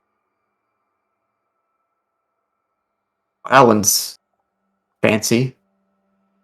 Which one? So which yeah, let me ask you guys this. You see all these glittering swords now that this thing is no longer moving. It's got all these fucking swords sticking out of its back, its arms, like various parts of it. Which one do you grab first? What do they all look like? Well, one of them looks like a particularly wicked, like, katana. It is, like, adorned with various, like, sacred runes that look completely foreign to you and hurt both of your eyes to look upon. One of them is completely made of crystal. It has a curved blade that is, like, also made of that same structure. The edge looks a little bit thicker. One of them is very obviously a knight's, like a classical knight's longsword, and the blade has this kind of like silvery mist coming off of it, little sparklies of icicles. One of them is an ancient sword. I mean, absolutely ancient swords. In fact, it might be one of the first swords that mankind ever made. You can see. Fuck is that doing here? You can see like notches along the blade itself, totaling more than like 20. You can see another one that is so very, very sharp that just looking at it kind of bends the light around it, so it's hard to even gaze upon. The Longsword of Vengeance is particularly wicked and cruel and curved. There's another one that is, it's got this like file on the end of it that looks like it would be filled with something, and as you look upon it, it's also a curved sword, and it has these runnels that it looks like it might channel maybe blood into the bottom part, like the bottom part being the pommel. There is another particularly cruel looking longsword. However, this one does not have that dark aura that most cursed weapons tend to have about them. And then another scimitar that is quite like that. And then there is one more that is, I would say, of particular interest. It is sticking right out of like the back, right next to the head. It's, in fact, I think it would actually be sticking up through the chest and out the back. It has this absolutely gorgeous facade made into the blade itself, and as you look at the blade from a distance, it's kind of hard to tell, but when you get closer, you can see that it is made of absolute crystalline structure. And when you kind of like put your hand nearby, you can feel this kind of resonance off of it. This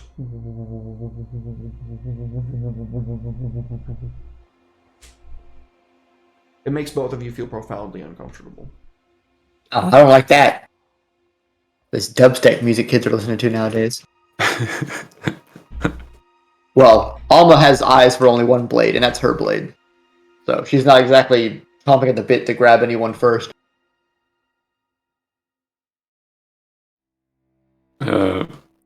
I'll grab the ancient sword and see what it says to me.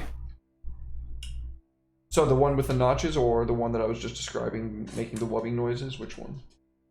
Oh, the other one, the old one. So you pick this up, and you have Emil explain to you, Master, this is designed for one purpose: to destroy the first enemies of mankind, the giants.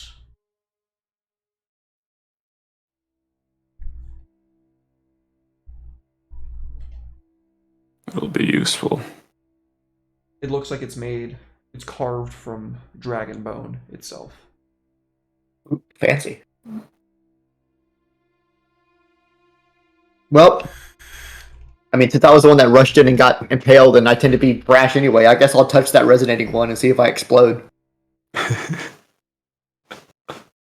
You can feel a presence. Uh-oh.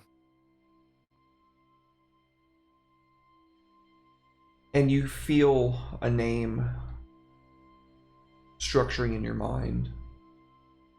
Reclaimer.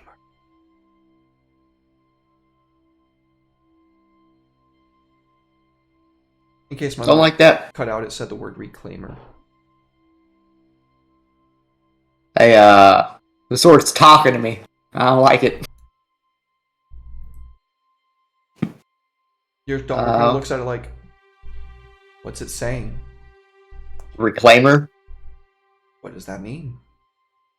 I mean, it normally means to reclaim something, but I don't know what it means in the context of this thing. At least I didn't blow up. I don't like the way this one makes me feel, though. It's not as good as my beautiful blade. You're the best blade. Yes, you are. It's your sword. You can feel this intense wave of jealousy, like rolling off of it. You want to break it, sword? You want me to break the sword with you? I'll do it. Sparks fly, and the crystal blade does not break at all. It is incredibly resolute. It sings.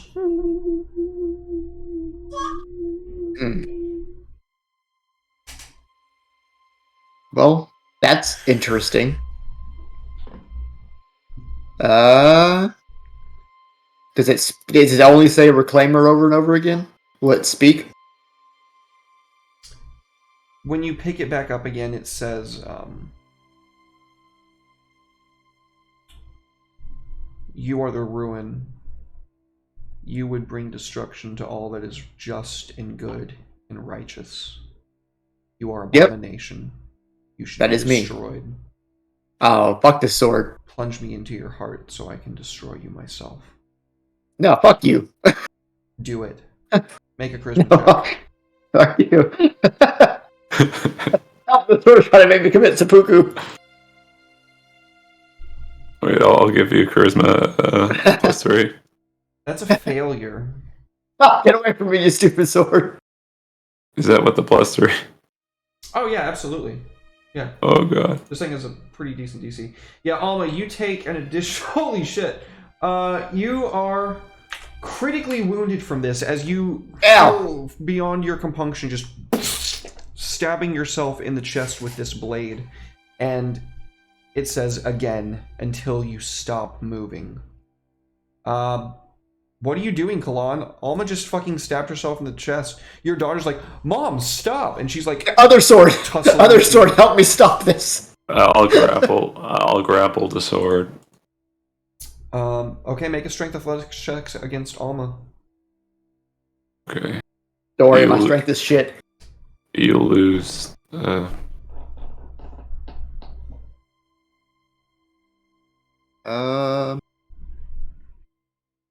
Yeah, Kalan got a 30 and you got a 9. I'm not strong, I'm fast. So, you just wrench the blade, or I guess probably like bat her hand out of the way, grab the blade and wrench it out of her chest. Do you keep it in your hand? Do you throw it on the ground? What do you do with it? Don't hold on to it, it'll make you stab yourself. No, I'll take it back with us. So where do you keep it? In the bag of equipment. Is there a sheath for it? I'm sorry. No. Oh, yeah. Yeah, let me drop it for you. How? Oh, wait. That was the map. Sorry. How? Oh, it's lawful good? It is lawful good. That's why it wants Alma to destroy herself. Wait, so Fuck that guy. But I'm lawful good. No, you're not. The blade itself is made of aquamarine gemstone. Oh, The whole thing's like one solid piece. it's of the water. Just like me. So, folks,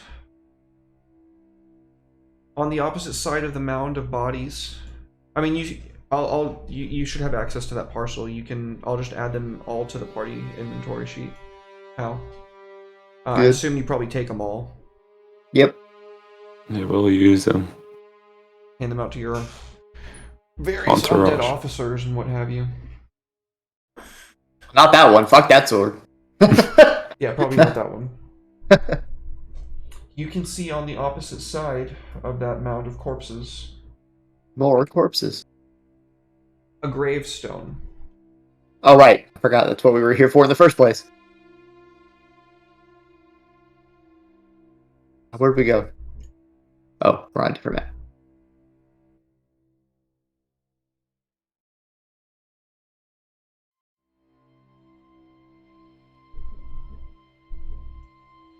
All right. So you, I assume the party probably makes their way over there. The zombies are still here. 2 of them. We are banged up. Indubitably. All right, folks.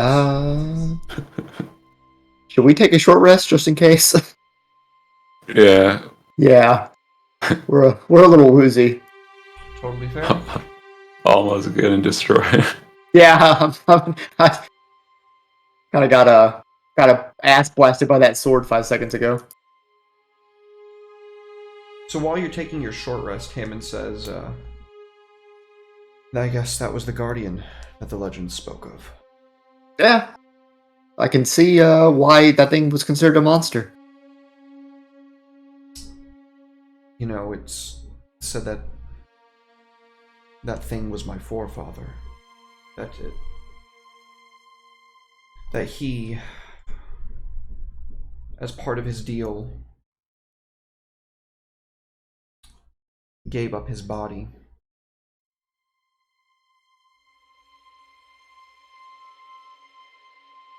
I doubt that he would have wanted us to kill him that way, but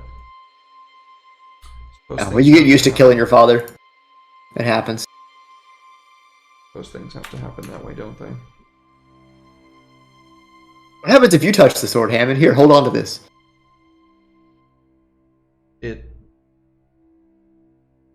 I can't even make out what it's saying. It's like screaming something. Uh-oh, well, let's take that away from you before you stab yourself. Back in the back with that thing. This is incredibly strange to me, I must admit.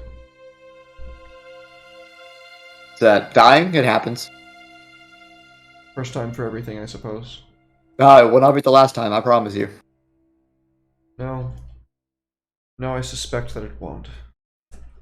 So, as you all kind of finish up your... Oh, wait. Here, have this nice plate armor. Okay. It's You know what? +2 You've proven plate. yourself. You came to my defense. Yeah, it's +2 plate mail. And I've held on to it because none of us can use plate mail. Keep I it think on I've your had character sheet that. and stuff. Was that? Just keep it on your character sheet and stuff, just to make sure that we still have it. Yeah, I believe that is Sorge's armor. Curse of Strahd. Oh, nice. Just none of us could wear plate, so we never used it. Do you But take you this... Go ahead. came to my defense, Hammond, so, I'll give you another reward. Thank you. That's very nice. What were you going to say? Do you take an opportunity to do anything with those swords, equip anybody with this short rest? A short rest does take an hour. You can attune in that amount of time. I don't think anyone really needs a sword. Unless my sword can eat one of the other swords. Not in this amount Except of for time. that stupid one. But, I might look into eating that sharp one later. I do like sharp stuff. Ariana wouldn't care about a sword. Does She might Emil have want a a sword? Crystal-bladed rapier. Crystal what now? Crystal-bladed rapier. Crystal bladed rapier. Let me see the swords. Oh wait, Ariana. I need to have Alma selected. Pick the lock again. Oh, it's a crystal-bladed scimitar. Open my parcel, damn you! It's in the party sheet now. Oh, Okay. Wow. Polynesian. PCs. I don't know if she has. She might not have proficiency with the scimitar. Actually, now that I think about it, I don't think sorcerers have proficiency with that. I would give her proficiency with a weapon of her choice, probably. You hit an attack. Of my choice, probably. I don't want her having a great sword that wouldn't fit. Fuck that. She doesn't need to be casting light around me. Very true. Crystal-bladed rapier. Maybe she can make it into something different. Yeah. I will hold on to them for sure. If anything, they're all valuable. Indeed. Let me look at the. Yeah. Okay, that's fair. He's gonna stick with the fireblade for now. Yeah, he seems to be getting a feel for it. All right. So he says, as he kind of walks up to the grave, "Well, this is it." Yep. Why a guardian of that magnitude would be in a place like this over a grave like this? I don't know. And I mean, it is a pretty well tended grave. There's no vines growing over it or anything. Well, I'm gonna push it up and find out. I gotta stop doing that. It's not worked for me this session. So what do you do? We pushed the lid open. It's a tombstone. Oh, I was thinking I'm a vampire. I had coffin on the brain, so I thought it was like a lid. I guess we get to digging. He says you're a vampire. Yeah. Who told you? You just now. No. They didn't give that away when I ate the town drunk. A lot of things eat people. That's fair. Do Makes a you lot eat of sense, people? though. No. You will. Eventually. You gonna make me into one of you? I mean, you can't serve forever as a human, right? We had a deal. My wife. You get her Hmm? out of here and she lives. Well, not to be facetious, but he didn't really check the fine print on that. The wife, yeah. The other one, I can't promise. Which other one? I thought she was pregnant. Oh yeah, she was pregnant. Yeah, we guaranteed the safety of your wife. She's still pregnant. Mhm. What are you gonna do? Oh, nothing. I just meant, something wouldn't happen. Can't blame me. As long as she's alive, our deal stands. He looks at you for a moment. There's supposed to be some way into the cave. I've never found it. What cave? The true grave. This is just a tombstone. My forefather swore to give the Soulwright peace. But the Soulwright couldn't die like a mortal man. I'm not sure how we're supposed to get in, but your guess is as good as mine. Well, Colin looks at Emil. Good as an old man.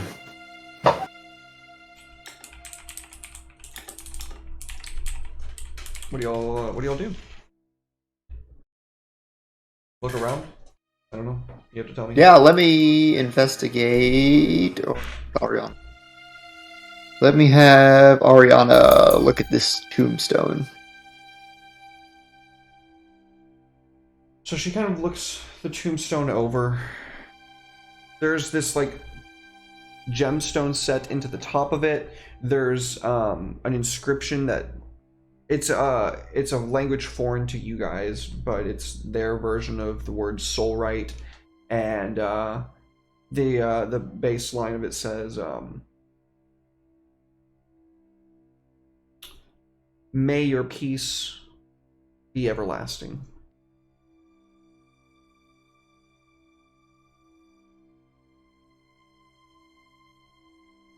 What happens if we try to pull the tombstone out?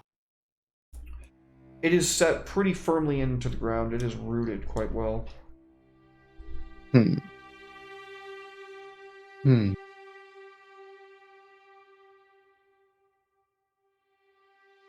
Ariana, give it one of those telekinetic pulls of yours. Catapult the bitch. Okay. Have her make a spell crafting or spell check, spell casting ability modifier check. Words. Yeah.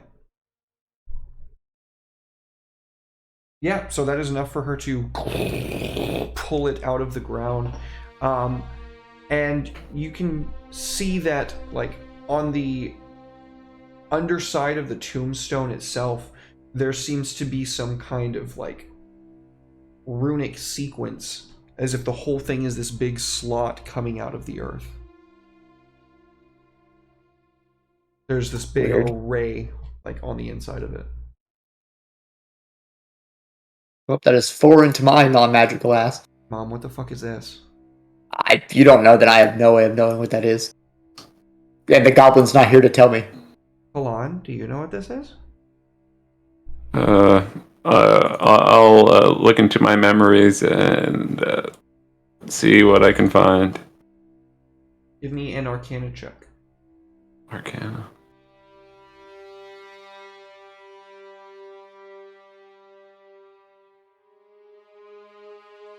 This runic sequence is completely foreign to you. It's some human shit. Is it magic? You're pretty sure it's magic of some variety. Can it be dispelled? You're not sure.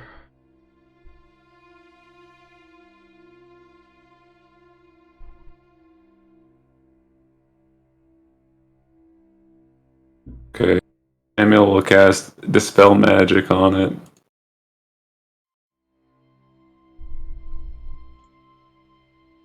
In an instant, the wall fades away.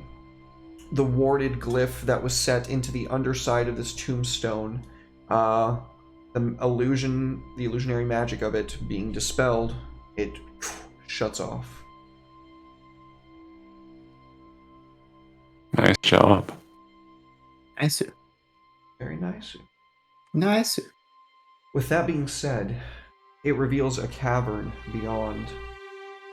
Lit only by moonlight, there is the sound of a pool with water collecting in it from some other source on the interior. Well. I'm going to turn the token lock off. Y'all don't go too crazy, okay?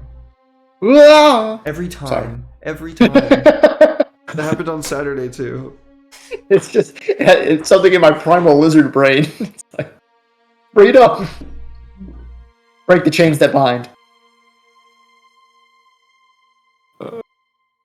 There we go. The zombies can wait outside if they want. Go guard the entrance. Do you want Hammond to come with you? Yeah, Hammett. This whole operation was his idea. It's like, alright folks, well, what's the move here? Kind of walks inside. Kalan is going to be pretty cautious. He's going to look around. Word I'm not familiar with. Cautious.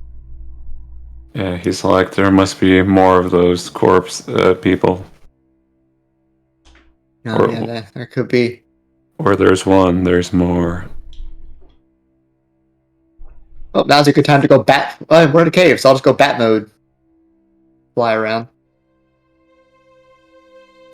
Alma, you can see the ceiling here goes very high up. It goes about 200 feet up. Damn. You can see up at the top, down towards the direction that you just headed, there's a waterfall that trickles down the wall and collects in a pool that softly swirls and drains elsewhere. There's some sort of water over here.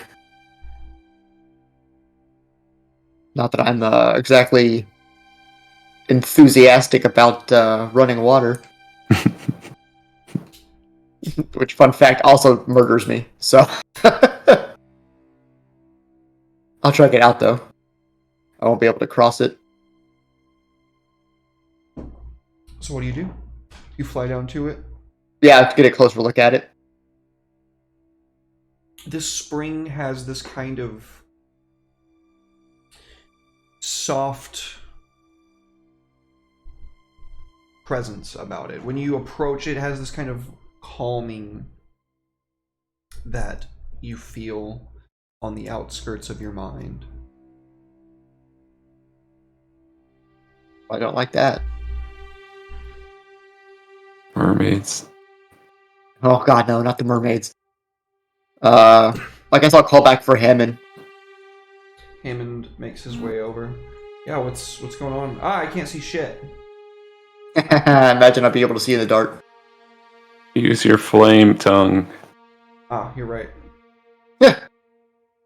He ignites his sword. Flame on.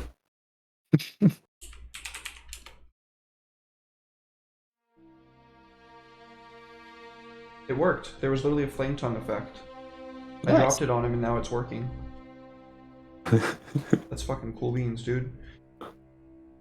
So yeah, he walks down here to the water's edge. Oh, what's this now? This is nice. Alma pushes him into. Ah! The sword is still like ignited underwater and it's just like boiling the water around it immediately. He swims back up. Ah, what the fuck was that for? Looking for traps. And you pushed me in? Yeah. Yeah, you needed a shower. We didn't want to say anything. Eternity's gonna be really long with you two. Oh, it will be. You know, heightened sense of smell and everything. But you feel any different? I feel wet. Oh, drop that down. Oh wait, no, Soldier 4's not here to drop it down. Yeah, Soldier 4's outside with the zombies watching over him. Oh, He tries to run, they just grab him. amazing. Oh, well, I don't know. I thought maybe it was like a magical spring or something. Fuck if I know. I mean, how would I know? I don't know. Did you drink it? I mean, I got some in my mouth. Still look the same, so I guess that's weird. Why don't you dive down there and take a look, see if there's something in there? Are you serious? Well, I can't do it. Alright, fine. He dives down. For a moment, he's gone. And then, after about another minute, he comes back up with this small black orb in hand. And he swims up to the side, putting it punk on the stone, like rolling it up to where he makes sure that you have it so it doesn't go like rolling back into the water before pulling himself back out of the lake. This was down at the bottom. Yeah, alright, I'm gonna take a peek at this. Since my investigation is not... Wait, actually... Let's never do an Arcana check on it. You get one question. What the fuck is that? Seems to be a conduit of some kind. Some kind of orb meant to hold and or channel some type of power. I put some frost magic into it. It does not seem to accept it. How dare you? There's Ariana, forms of frost blast it with... on the outside. Oh, wait. Psychic's not an element. I'll stab it with my sword and see if it likes necrotic. No, but it doesn't break to your sword. Oh, well, that makes it quite magical. It pisses me off that they should break. Hammond, you give it a shot.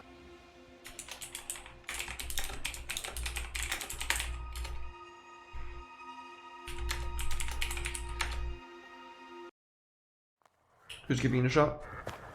Hammond. Oh, what do you want him to do? Figure it out.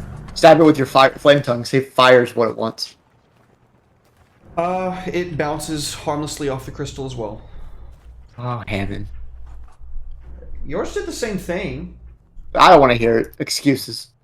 He kind of looks to you, Kalan, like, are you seeing this? Interesting. We might as well take it back with us. Yeah. It seems kind of important. Into the bag you go. You put this black crystal into your bag of holding. Well, now Maybe we'll find clues on the other side of the cave. Hopefully, maybe some writing. True. We do have the other side of the cave to check. Was it dead end down there, Hammond? You didn't check the other way. No, I meant under the water. Oh, there was a small, very small crack where the water was draining out, but yeah, there was no way any of us were fitting in through there. Sure. Where the crystal sword is? Jen wants to know where the crystal sword is. Huh? The crystal sword is in the bag of holding. All right. Along with the rest of the swords. I kick this door down. You kick and it is a heavy, heavy stone and iron door. Oh god. Ariana, rip the door eh. out of the wall, please. She... I'm not opening that with that. Emil's gonna cast guidance on me, and I will do my push. Give me guidance. You know, you do your best to try to brute force it. Yeah. Okay. When in doubt, cast guidance.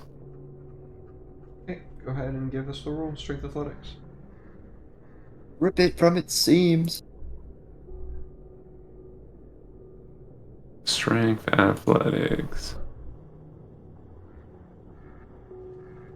There you go. Okay, and then roll your d4 for guidance.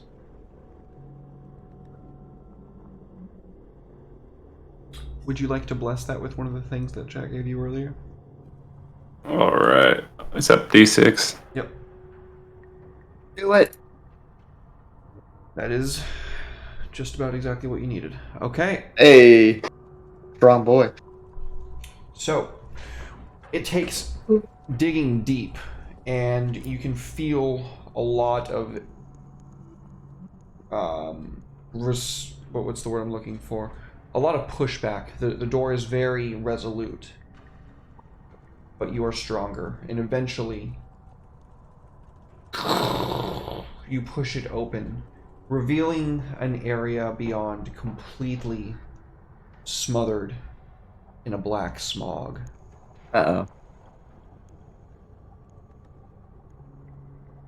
What the fuck is going on in there, folks? Probably bad. Can we see through the smog? Barely. Oh, that's not good. It's That means it must be obfuscated. super smog. Hey, Ham. How'd you step closer to that door? No, I'm good. I'm gonna wait out here and make sure the old journal guy doesn't run off. You know, I feel like there's not a lot of trust between us. And if we're gonna be comrades, You pushed me into that water like a few minutes ago. you survive. You didn't know I was going to survive, though. You see how that's a problem for me, right? I actually don't. I'm gonna be out here. You folks have fun. Let me know if you need me. You probably won't. Actually, no, don't let me know, because you won't need me, okay? Well, okay. Kalan's gonna light a torch and throw it in. Let's see what happens. It was gas fumes the entire time. So as you throw the torch in, it seems like the very light that it produces is being eaten by this smoke in this room. The warmth that the torch should give off is completely nullified. This otherworldly cold lies on the opposite side of this threshold. Oh, I love the cold. Kalan takes a step in.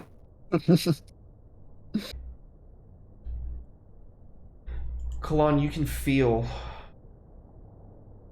a presence somewhat familiar to you in this room, in this corridor. And when you breathe in to taste the air, it tastes deeply of death. Oh, Necro Daddy. Sire, is it safe? It is.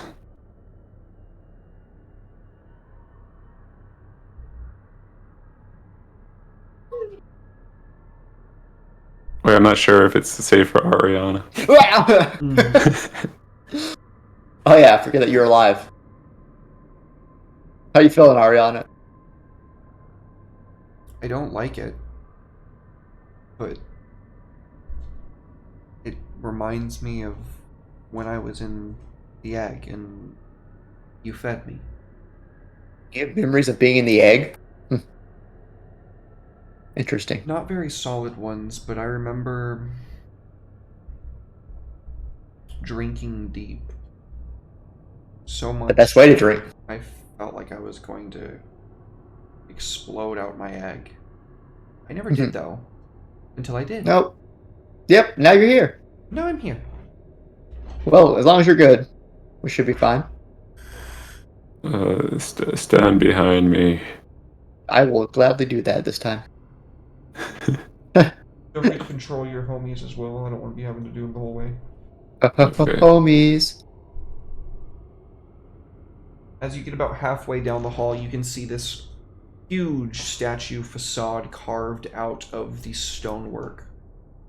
A massive cloaked figure with a skulled face, a long scythe in one hand, and a scroll in another.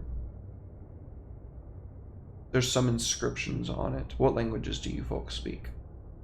I speak, I believe, common and giant. I think I speak a lot. I speak Aquan, Common, Elvish, and Infernal. Ooh, educated. And Emil speaks, what does he speak? Ariana. He doesn't speak any languages. He just has your languages. Okay. He's no help to you either in this case. As you kind of look over these inscriptions, it's an insidious inscription, and even being what you are, it's familiar at the same time, but it's deeply unsettling to look upon.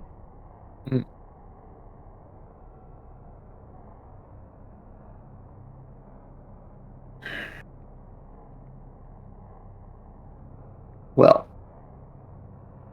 maybe let's see, how far? I'll peek down this way. See if this is a dead end. There is another stone door at the end of this hallway. Oh, there's another door down here.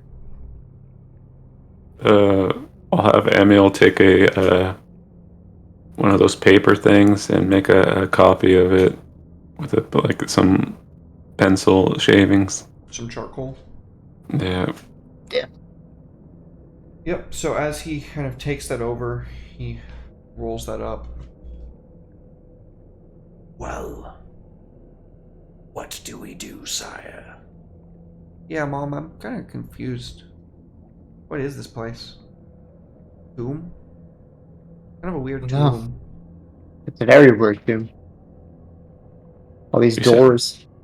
You said there was a door down there? Yeah, there's another door at the end of the hallway.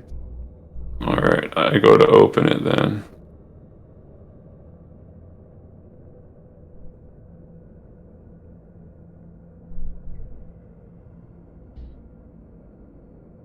Alright.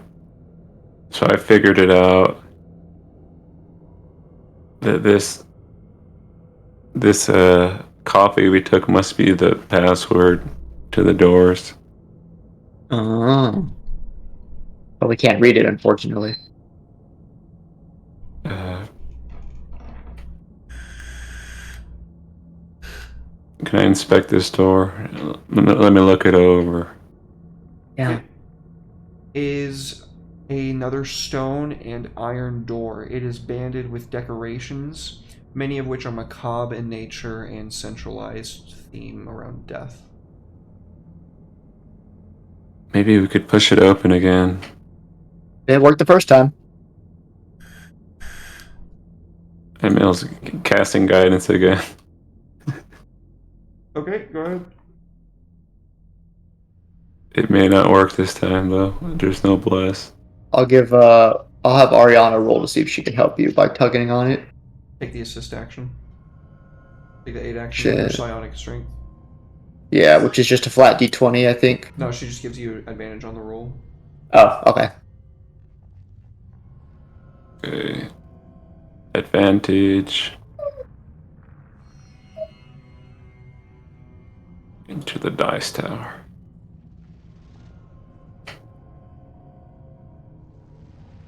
The D4.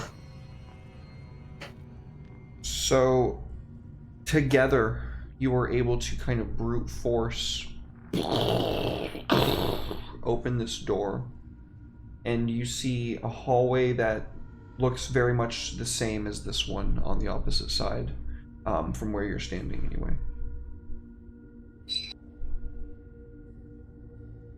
We make our way in.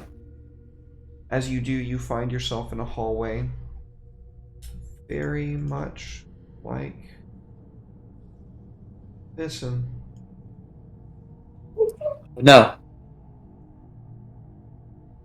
Wait, we were just here. We were. And lay down. Okay. So can we go out this way?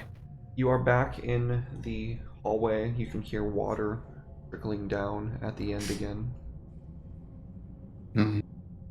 Some foul magic at work here. It must be something to do with this statue.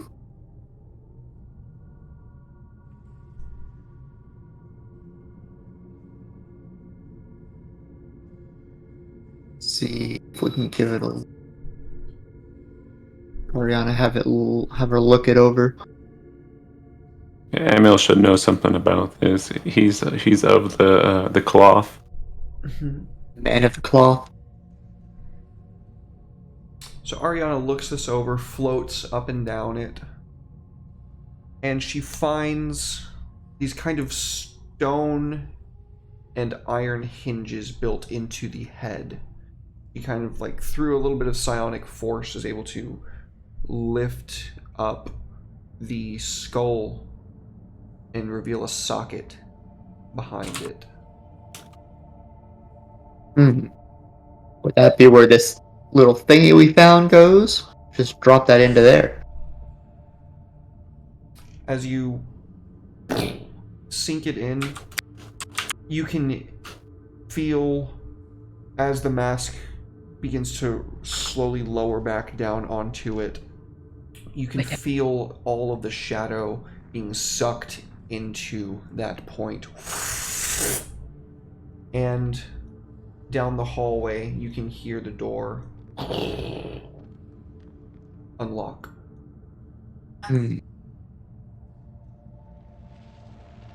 Well, let's see if it repeats itself again. Oh crap.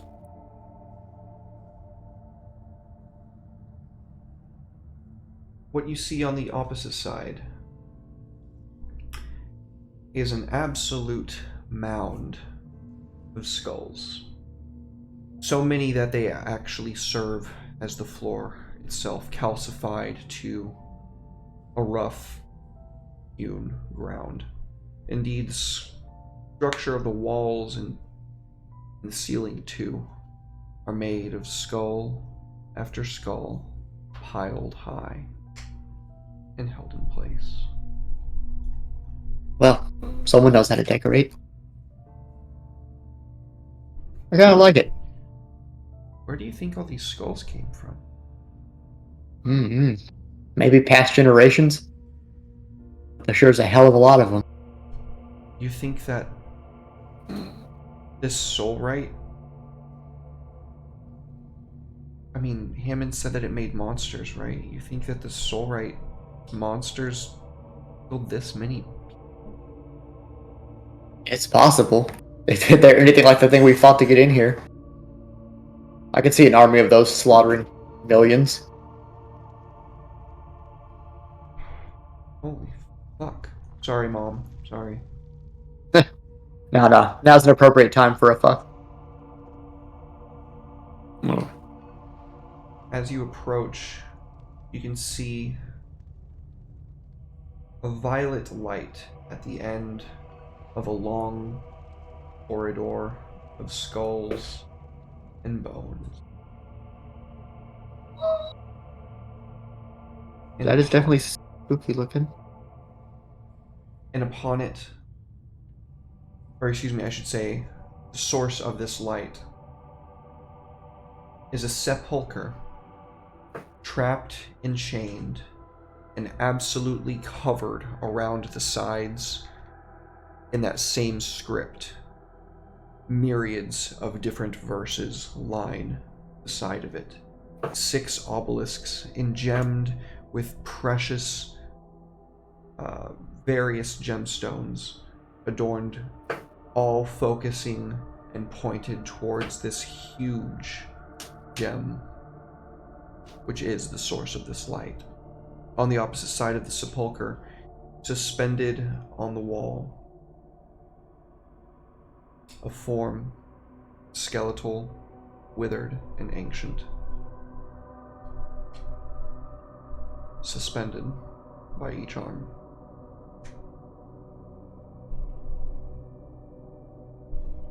Take a closer look, shall we?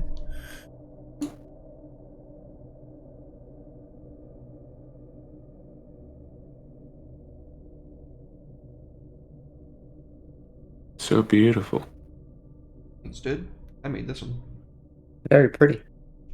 Appreciate it. Well, I guess we're here to open this thing. Rather get these chains off. I guess first order of is to see if my sword cuts through the chains. You can feel great resistance when your sword tries to bite into it. Anathematismal energies wreathing off of the metal structure, the inscriptions on them forming these clouds around you for a second that linger before dissipating into nothing. Well, that didn't work. Does the orb do anything to it? The orb was stuck into the statue. Oh, crap. I mean, can I look at the body? Does it have anything on it? The body is bare and bone. Hmm.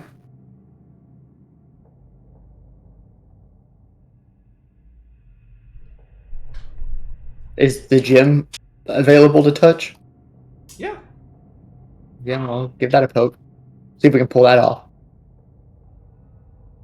So Alma casually strides forward, As she does.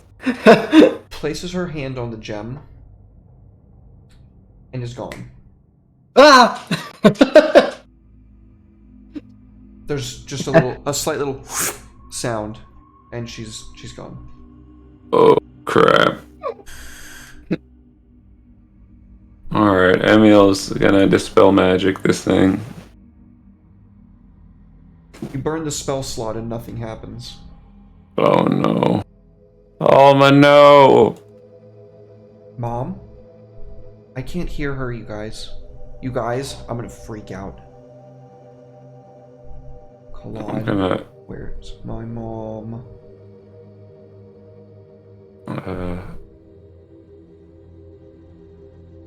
She'll be fine. She looks at the gem, touches it, and she's gone as well. Oh god, I guess it's a TPK. Me and Emil go after them. One after another, you place your hands on it, or perhaps at the same time. The result is the same. For a moment, the camera, lingers on this empty chamber. And then when it cuts to black for our probably final break for the evening, we will see where they landed when we get back. Don't go anywhere, anybody. We did. returning soon. So true. Be right back, guys.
Thank you all so much for waiting. We surely do appreciate you. Hope you're enjoying the show. Hope you're enjoying the session. I know I sure am. But what we see is a lovely, sunny meadow. Don't freak out. You're fine. I was about to freak out. I had a mouthful of water and I was going to scream. Curiously, the sun does not seem to hurt you at all. That is curious. It's extremely curious. There's this beautiful little brick road that runs right underneath your feet. And at the end of it sits a man on a bench.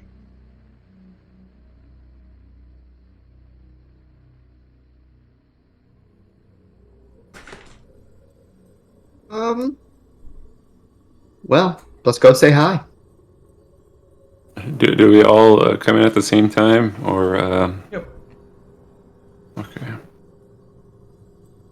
I'll also approach the gentleman. Before you arrive, as he's kind of sitting there, he's still staring straight ahead, and he says,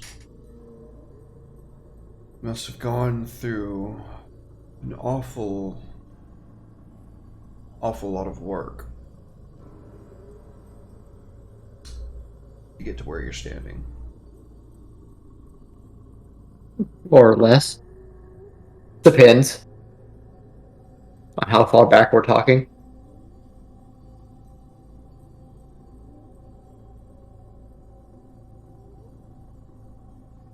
And I assume that you've come for one of two reasons. I'm not sure which one I would be more opposed to. First option being you've come to destroy me. In which case, I regret to inform you, you have wasted your efforts. If you have instead come to free me, well then again, I regretfully must inform you, you have wasted your efforts.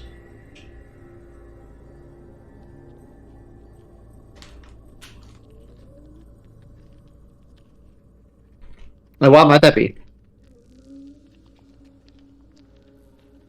I sought this prison. This tomb is my home. It is the one place where I can no longer fear what I create.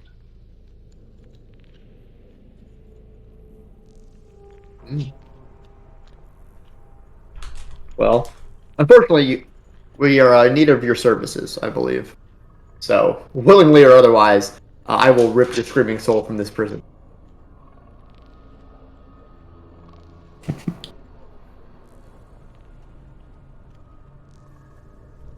I'm not the one that's going to stop you.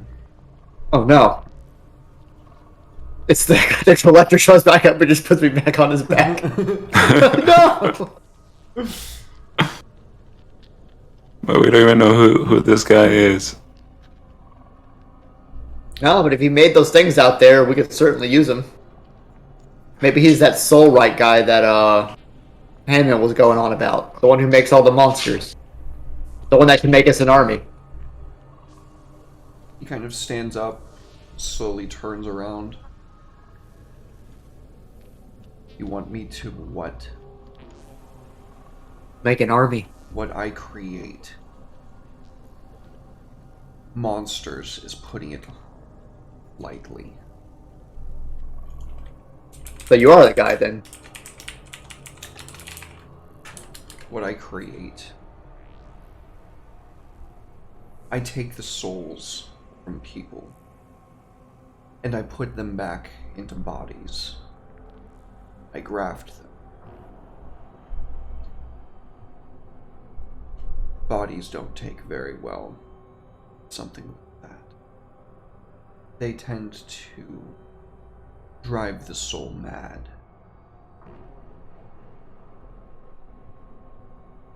I have doomed souls to final death when I do this.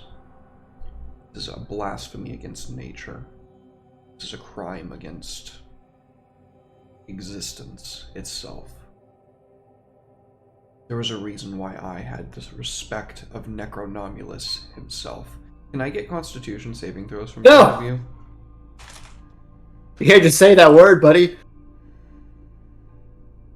We'll try not to, but I Should can't co- guarantee that we won't die. Should con save? Yeah.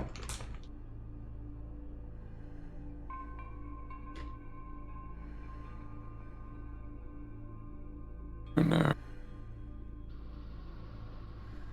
Would you like to burn any of the resources chat gave you guys? Burn all of them. I would consider using an advantage cologne. I would consider using a blessed head. I do like blessings. Huh! And that's your last Okay. one, Ted. I'm not mistaken. No, I need more. Probably.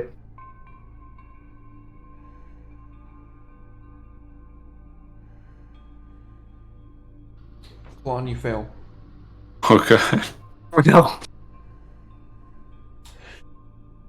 We can see your entire form just blasting with lich fire from within.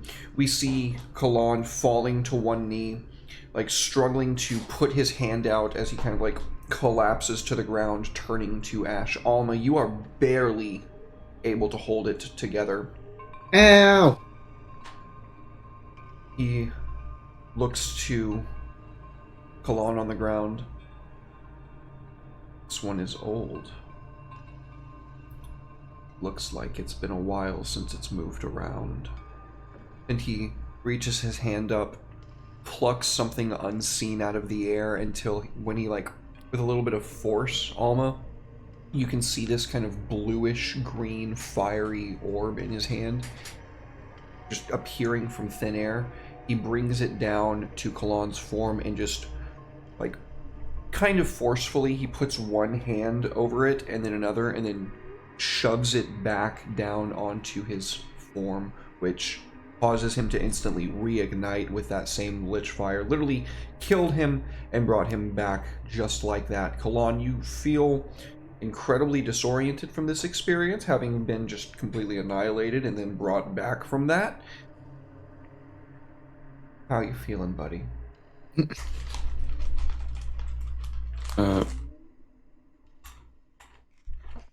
I'll take a look at myself. Never better. He looks you up and down and says, well, I suppose we're all on even footing now, aren't we? The difference being, whatever you do to me, you're not going to destroy me. There's a reason I had even his respect. Mm-hmm.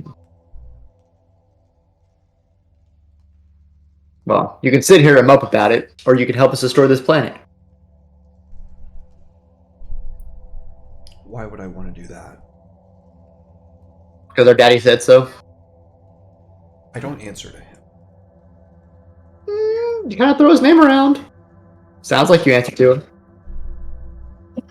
Child, I was there when he made his name what it is. What's your name do? My name? Mm-hmm. Ask him. And Kalan, when you had your soul shoved back into your body, you could only hear one single word.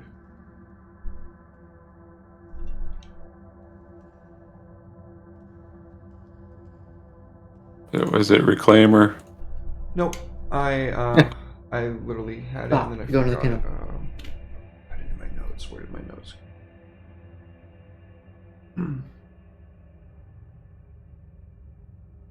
Do.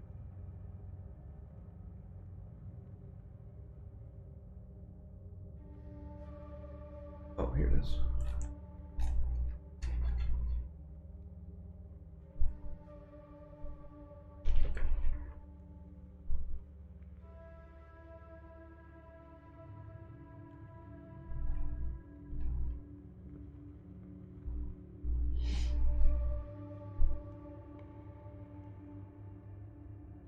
Oh, damn it. I know the start of it. I can't remember.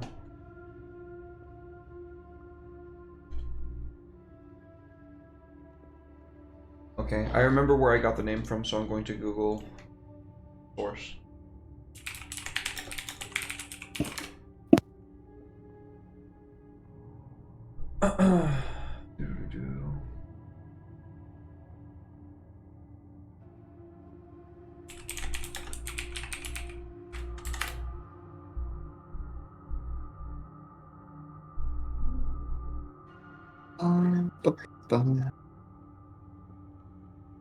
Oh, damn, I can't believe I didn't write this down. I was absolutely positive I wrote this down.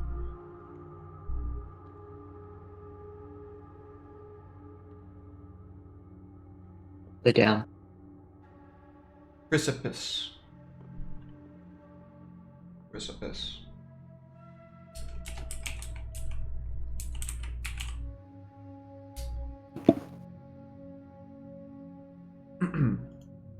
That was the name that you heard, Chrysippus. Is there anything from history that talks about this guy? There is no role you could pass that would know that you would be able to know that with. No. This name goes back farther beyond anybody you've ever known.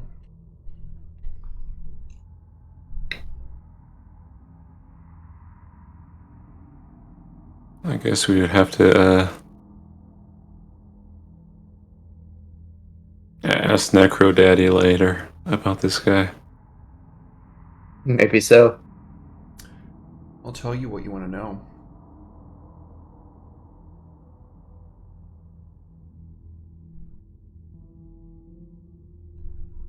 Well, I guess we'd start with why'd you give up the job? It seemed like a fun one.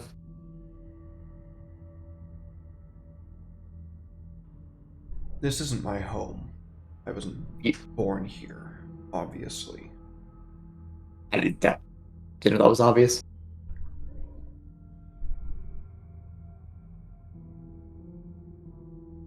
I come from a world not too different from your original world. I can see it written all over your soul, where you've originated, Alma. And you, Kalon, Ismira, where most mortal souls come from. My world was not too different from that. I used that world as a breeding ground for my experimentation. Alchemy of the soul, brute force, divine, profane. I tried it all until I discovered true method of manipulating souls, of weaving them. I severed mine own from the cycle of the world, and I remade that world my own image. It was then that your sire found me. At the height of my power, a whole realm at my disposal.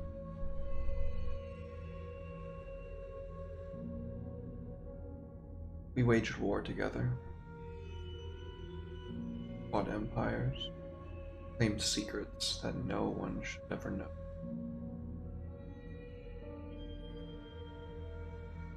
I suppose you could say that I helped him become what he is today.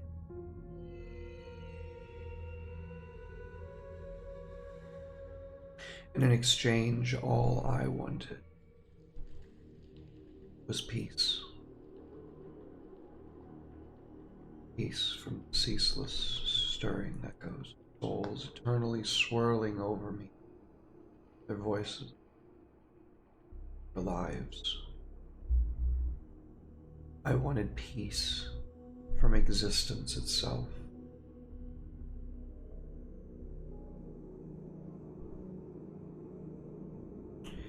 You let me hear.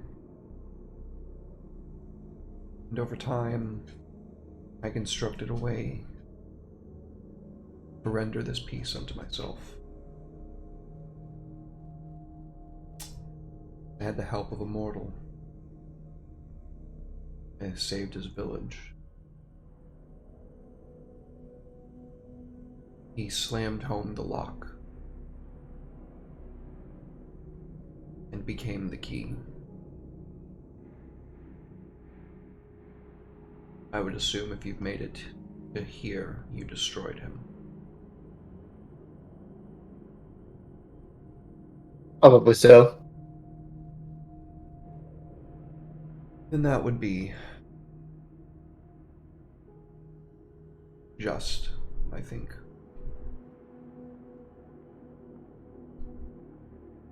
I am Chrysippus, Soulwright.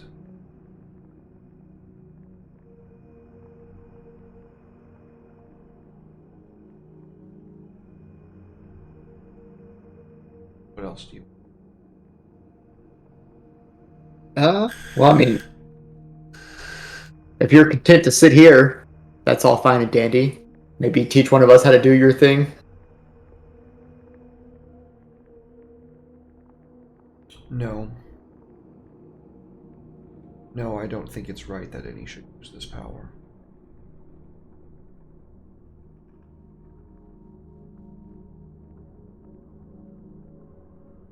I would rather not.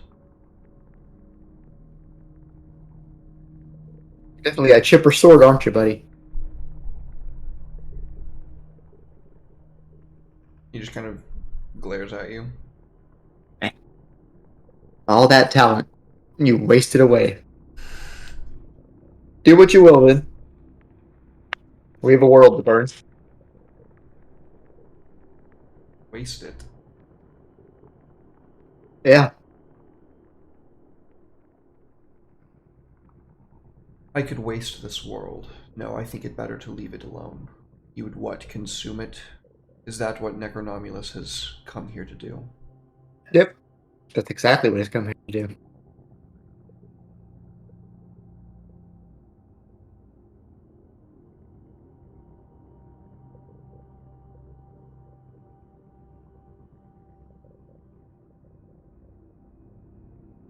Well, then I suppose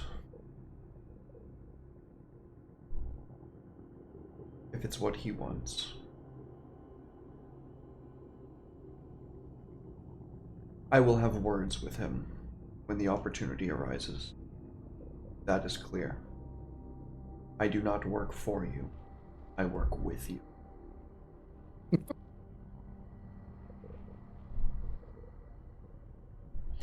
As I said, it is not even up to me to leave at this point. That is up to you two. Well, and your daughter, and your priest.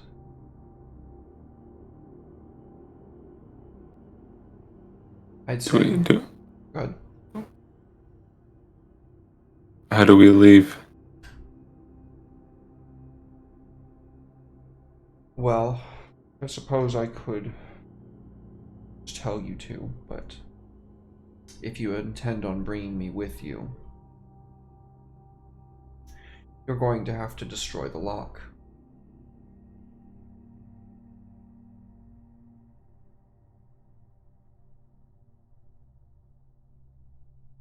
Roll initiative.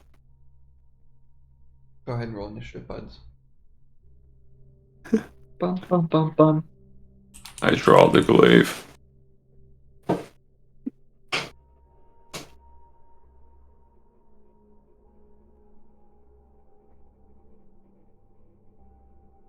Oscar, drive me up the wall, I child. rolled a 0 and a 20. Okay.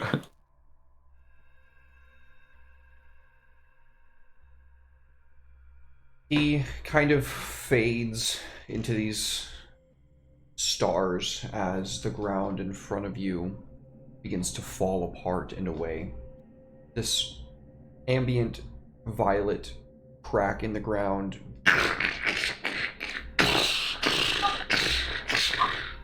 reveals a statue. Another sepulcher, really. An eye upon its center, looking here and there.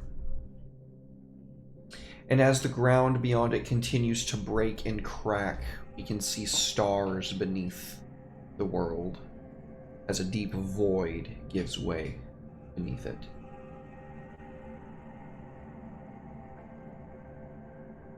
You can hear a great wind, but it doesn't ever hit you. It's like in the distance.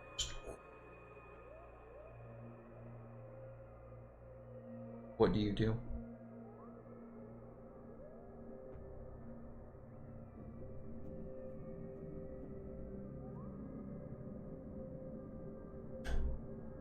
That is a good question.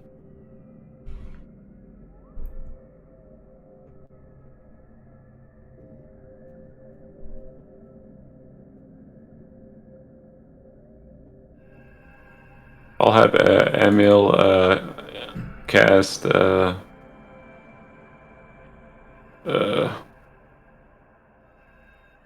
cure wounds on himself. Lay down. Okay. I'll do it at 3rd level. 'Cause I forgot to heal it earlier. You forgot to do his short rest? Go ahead and do his short rest now. Oh, okay.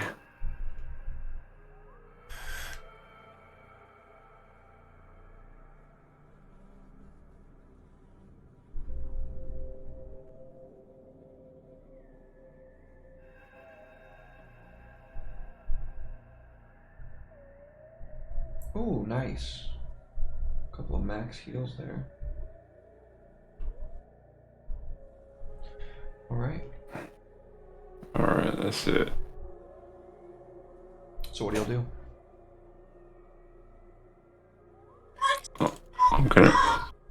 I'm gonna ready my action to dodge for me and Emil and go investigate if we can, or walk up towards the windy area. Do you take a meal with you? Yeah. Okay.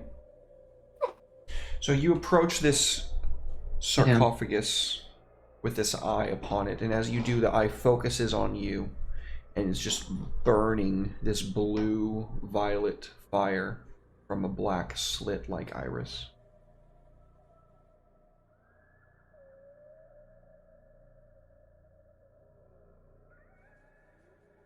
She's being insufferable tonight. It's all good. Just movie things. Yeah. So it just does that. It doesn't do anything. It's just looking at you right now. Almo, what do you do? There's an eye staring at us. It's on the sarcophagus. Do you approach it, or do you stay back? I mean, that's the theme of this session, isn't it? I'll dodge and walk towards it. Okay. Okay, so all of you kind of make your way towards this sarcophagus. And as you do, you can see 6 gemstones erupt from the corners. 1, 2, 3, 4, and then 1 in the center, and then 1 in the center on the other side. The ground around you cracks more. And as it does, more of this light begins to burn out, and we can see several crystals beginning to float out from the groundwork in like weird patterns above, in circles. Some of them are even like stuck in the ground. And that is when Cannibalism started. the stars themselves erupt in their very form. You can see a massive serpentine-like figure coming from the side and beneath the ground. And as it comes up, it is kind of swirling around almost enchanting and dancing. It's very substance made of stars that twinkle and kind of line in various forms like constellations. These crystals kind of flash for a moment, and these sentinels are stepping out of the ground, or these plinths set into the ground. Emil goes first. So there, is there a new map? Yep. New map. Oh, okay. Oh.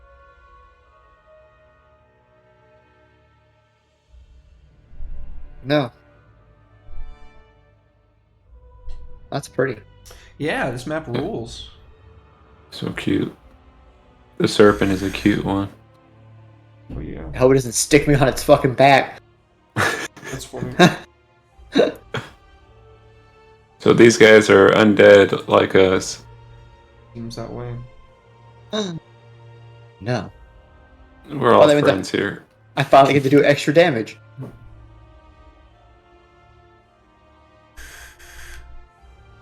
Your sword already does extra damage to living people. What are you talking about? It does a 2d8 radiant damage to undead. Instead of the 2d8 necrotic that it does to living people. Yep. Yeah. Emil. Alright. Let me see. I'm guessing necrotic damage doesn't do anything to it. That would be a good guess, based on us being undead. Alright, I use Flame Strike on it. On what? On Undying Sentinel 1. That's an area of effect spell. Oh crap. I think it's a 20 feet radius. Or 10-foot radius. It's 10-foot radius, okay. So I'll pull out my circle.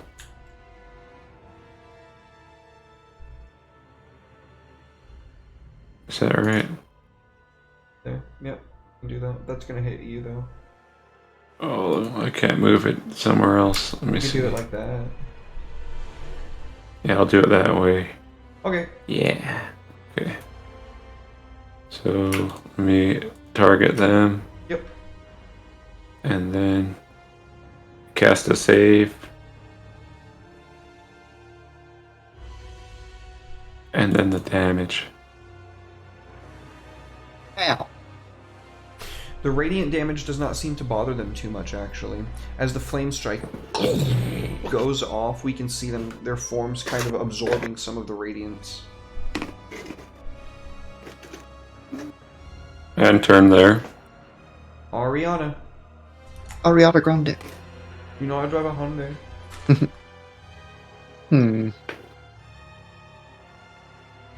What should we do?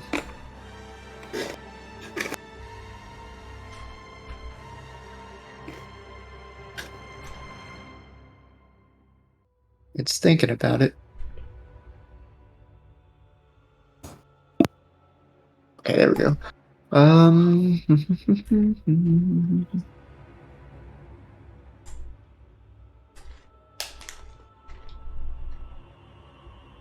Look at this one next to us.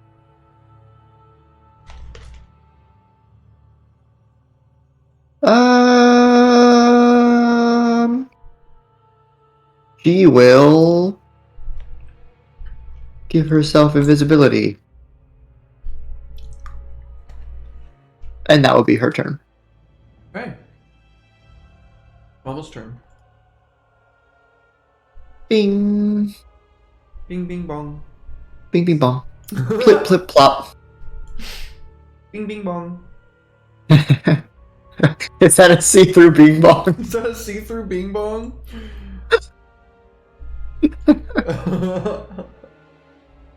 Oh my god. Alright, you little sentinel bastard. Oh, that is unfortunate. That was deeply unfortunate, man. I'm sorry. One of It those happens. actions, man. Oh, well, I'll go for the suck. Okay, well, that makes up for it. Where's my bite attack? Nom nom nom nom nom nom. That, yeah, figures he resist. Yeah, it looks like the necrotic damage does not bother him too much. Yep, and, you know, now seems like a good time. I will use my stronghold action to go invisible. Okay. You go invisible. Drag that onto me. Poof. And that's almost turn. Undying Sentinel number 1. How many attacks do they get? They make 2 attacks. Whishaw. Whoosh-sha-sha-sha. Yes. Number 2 is across the way, so he can reach you.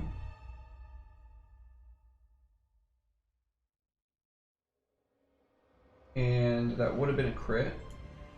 Try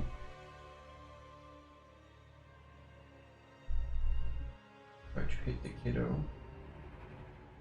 No hit. Why is he rolling Not with the kiddo. disadvantage? Oh, because she's invisible. Yep. It did see her. Yeah, he did see her. That's number 4 also saw you, so he's just going to attack your last known location as well. Not my last known location. Last known location, bro.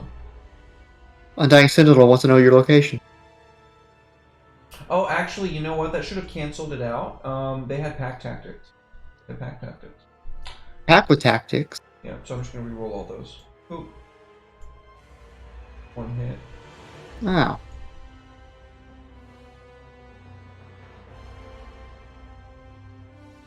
Okay, and then the other one.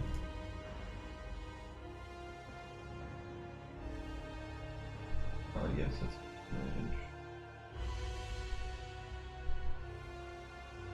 Oh, I forgot to click the advantage again. Oh, it's still a hit. It's fine. I'll take it. Okay. She does maintain concentration on her invisibility, though. So we see these sentinels all move forward, step at the same time, turn inwards, and just thrust their spears towards the center. A couple of you get hit there. That means that Emil should have been targeted with advantage as well. Yep, that's definitely a hit. And then a targeted attack on... I also hit you. Oh, nice. Everybody actually gets hit, I think, there. Yeah, everybody got hit there. Okay. Now, Cessatros, the Grave Guardian. Folks.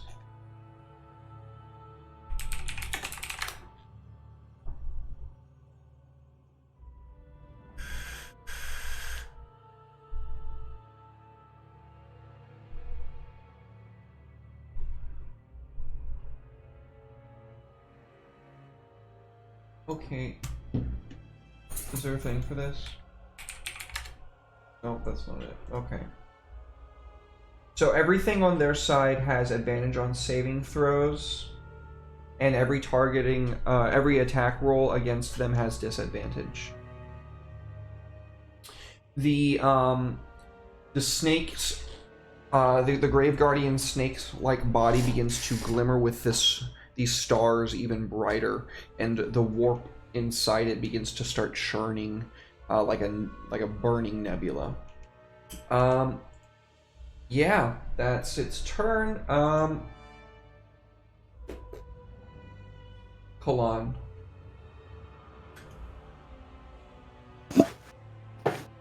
Alright, I'm gonna attack this dude.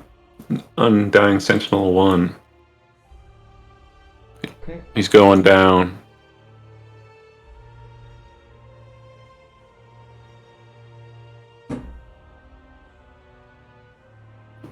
Nice. Sorry, dude. Oh wait, did you attack with disadvantage? No. Yeah, all of them have disadvantage. All attacks targeting them have disadvantage. Oh, crap.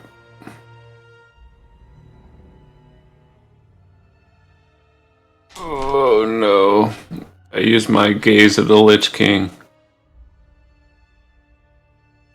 plus 10 to it. 22 hits. That's your second one for the day. Did it hurt him? Nice. No. Nice. You strike this sentinel down with your glaive. And then I'll attack number 2 now. So he never should have come here. Got that Right, ranged it's- spear battle going on right now.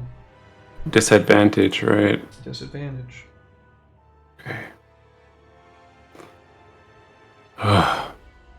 Okay. I'm gonna smite this Doesn't time. feel good, does it? You're the one who gave me the item. Yeah, I did. I sure did. Okay. Damn it. I can still target you with AoEs, which is what paladins are weak against anyways. Oh, I did damage. Damn. Yeah. Nice, dude. And then I'm gonna use my bonus action to attack number 3. Fuck him up. Oh wait. Disadvantage. Please. Damn it. Blocks with the shield on that last one. At the end of your turn,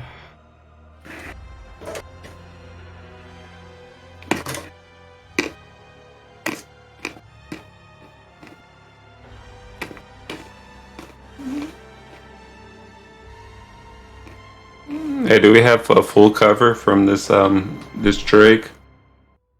I mean serpent. full cover. You're not taking cover. You could if you wanted to. It's a chest-high wall. Can I take cover? Or can I go down here? Not as you can move. Yeah. That's not a wall though. That's like just like a little raised area. That's not even higher really than the Oh no. the thing is. Can I use half of my movement to lay down?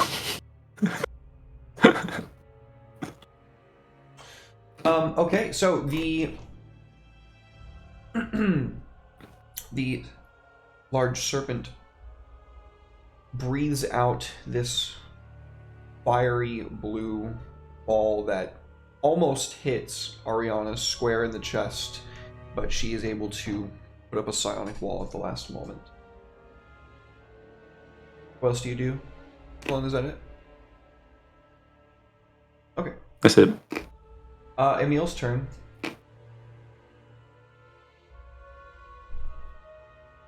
Emil is gonna so these guys are 10 foot apart. Yeah. Okay. I'm gonna give so they have disadvantage on targeted attacks. Attacks targeting them, yeah. Alright, I'm gonna have to use Flame Strike again. Let me do that. You're gonna Thing hit all again. them for sure. Oh crap. That's okay. I can take it. Is it an evasion? Is it a dexterity? Yeah. Alma does have evasion. Okay, so I target both of them. Wait, I forgot to target Alma.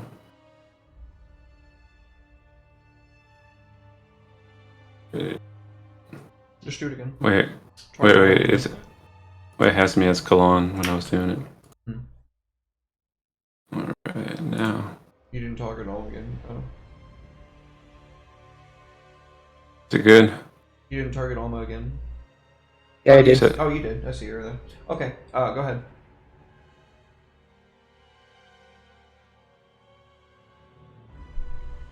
One of them goes Nice. down. Alma. Worth it. Evades. Evasion, so good. So good. And then I enter in there.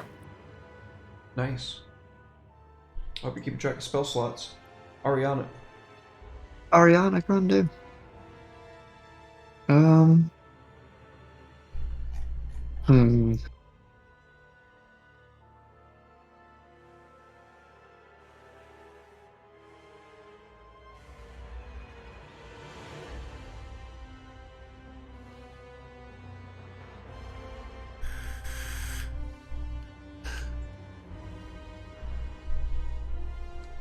And then I'm gonna lightning bolt.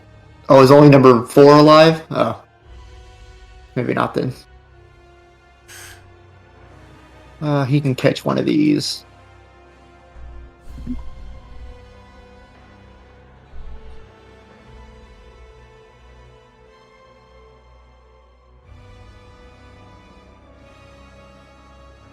I think it's still half damage. Yeah. Okay.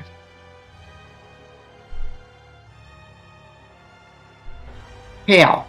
Ha! Almost turn. Being invisible should counteract the disadvantage, so it should just be a flat roll.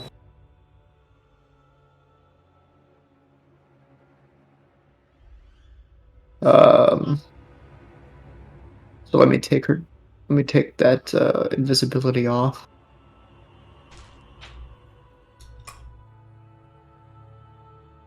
So it won't roll with advantage. Boop. Oops. No, go away. We'll do it. Thank you. Then we're going to stab him.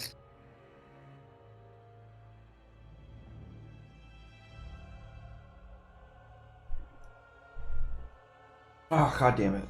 Sorry.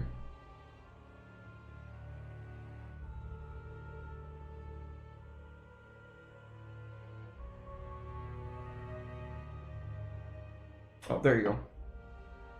When we remembered to roll with disadvantage, God's blessed us.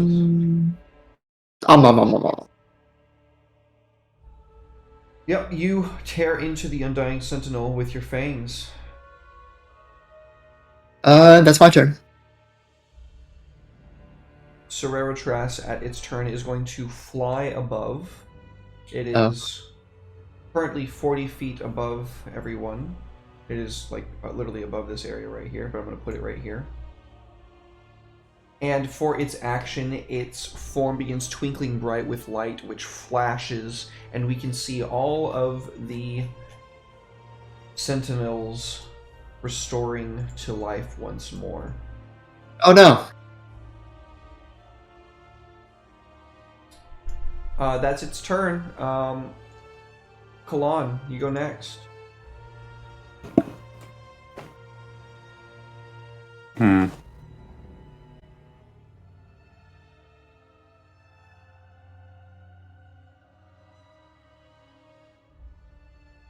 So it's way up above us? 40 feet above you. Oh no.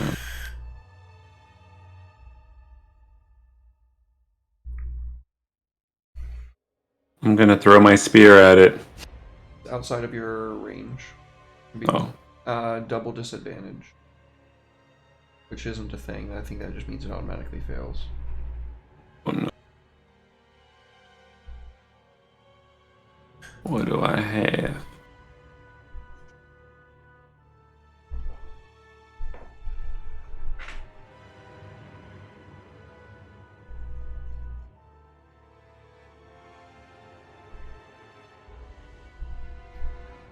I guess I attack these dudes again. The sentinels.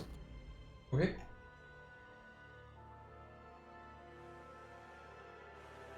What disadvantage?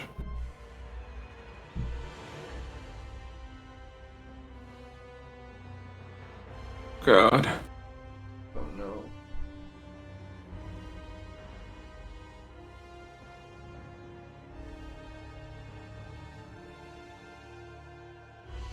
Oh no. Ooh, not one. That's rough, buddy. Oh no. Yeah, that's not bad.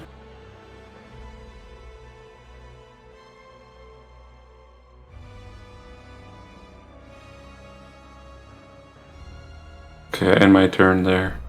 At the end of your turn, he's going to... The big snake above you floating is going to coil around and like bite its tail, like spin insanely fast for a moment, and there's going to be this like eruption as it is going to cast Flame Strike.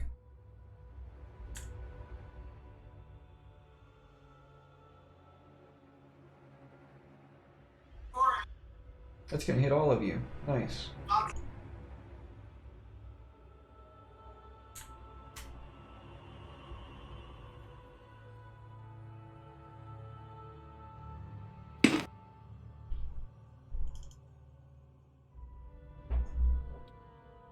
Blam.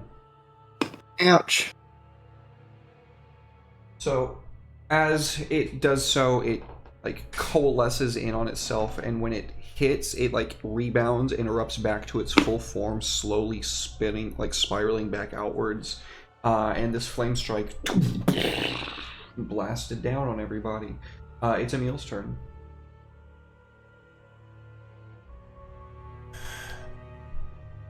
Emil's gonna he's gonna guiding bolt this guy. I mean, necrotic bolt him. Good to him. I'm sorry. Is it at disadvantage? Which one? The snake. Yep. Well, any of Yeah. them still. Yeah, any of them. Any targeted attack roll. Wait, that doesn't work. Was that disadvantage? That didn't look like it was. Oh crap! Oh, there it goes. It hits, When you're honest. and then so someone will get advantage on the next hit, and then I'll enter in there. Ariana.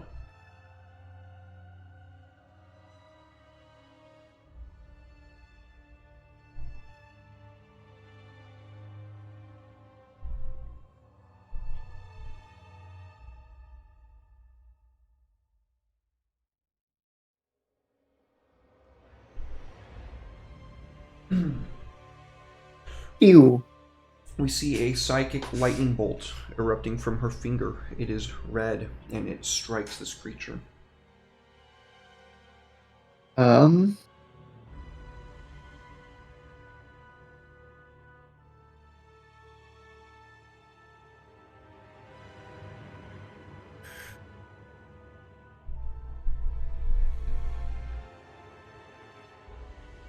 Well, let's give him the old stabberoo.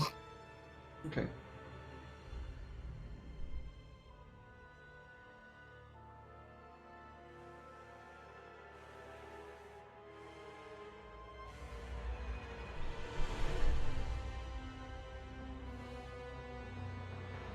Oh yeah, he just Fuck. cut this guy's head clean off. Tumbles to the ground in pieces.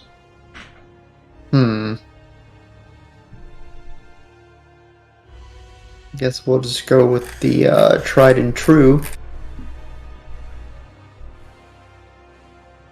That I'm doing. Alright. That's my turn. At the end of your turn, it's going to make a tail attack at Ariana for hitting it with a lightning. Ooh, got a nat 2. Yay! Undying Sentinel number 2.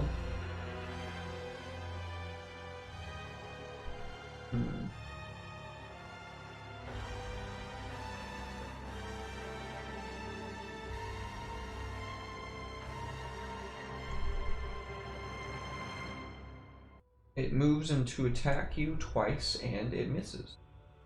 Yay! Number 3 is going to... You know what? I'm gonna repost that guy. Okay. Just to see if I can keep these guys under control. Alright.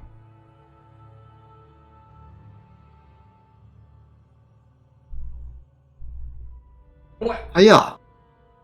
There we go. Um, That's what you get for stabbing me. Number 3 is going to try to hit Emil 2 times. Hit him 1 time.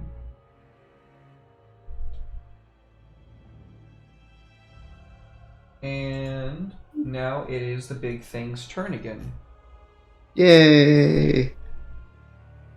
It is going to...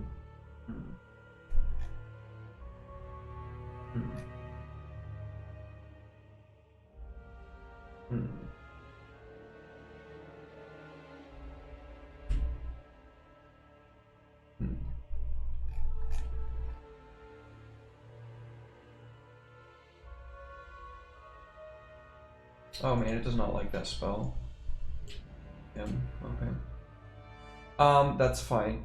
It is going to spin around in circles again, very fast, and we can see circles begin to like erupt of like starlight around you, like twinkling, and then they quickly become these bands and start spiraling inwards and like trying to collapse on each of you. Maybe I can make it work. Can you work for me, please? I want to use this spell.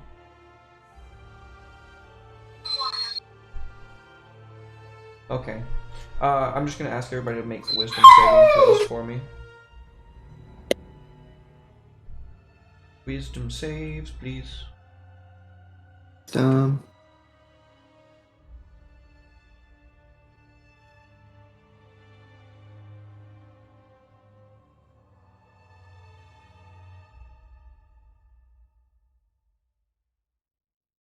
Kalon and Emil pass. It looks like, unfortunately, Ariana and Alma fail as it is casting hold. Oh no. So that is paralyzed effect onto Alma and Ariana. Pow and Pow. So the bands wrap around you two. And that is its turn, Kalon.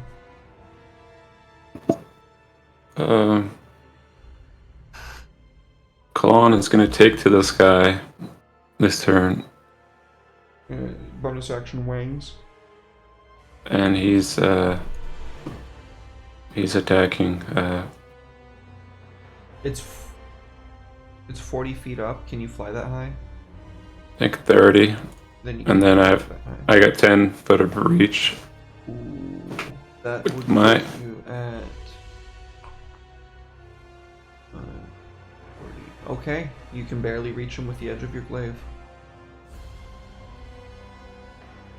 No, So wait, no, that I- doesn't work. No, that would put it 5 feet above your reach. Because if you were at 30, you could hit something that was 5 feet away from you at 35 feet. Instead of something that was... Or fucking... Is that right? Am I wrong? Somebody tell me here. If you're at 30 feet, something's 40 feet off the ground. Yeah, no, that's in your range. Yeah, that's math. Okay. So I'm at disadvantage still. Uh-huh. Alright. I attack. Yeah.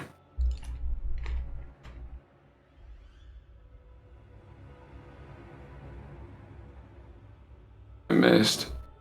Oh no. Oh no. Okay.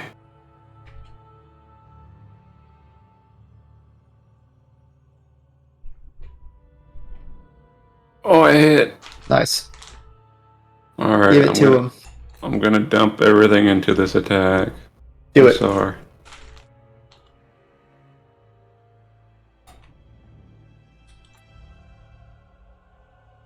Ah. I felt that one. Does you have to do a con save? Yep. Hey. He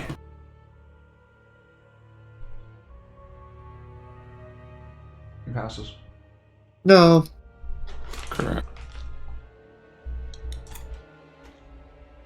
I attack once more. Living on a dream. I believe. Oh god. Oh no. Then that one. That's rough, buddy. At the end of your turn, Kalon. Man, you know what's crazy about this spell, buddy? Is that it's a 40-foot high radius. So it's still gonna hit you. No. Alma should automatically fail, I believe. Yay.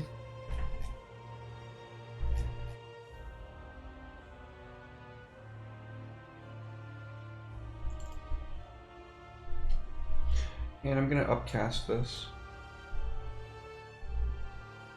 I did it. Ouch.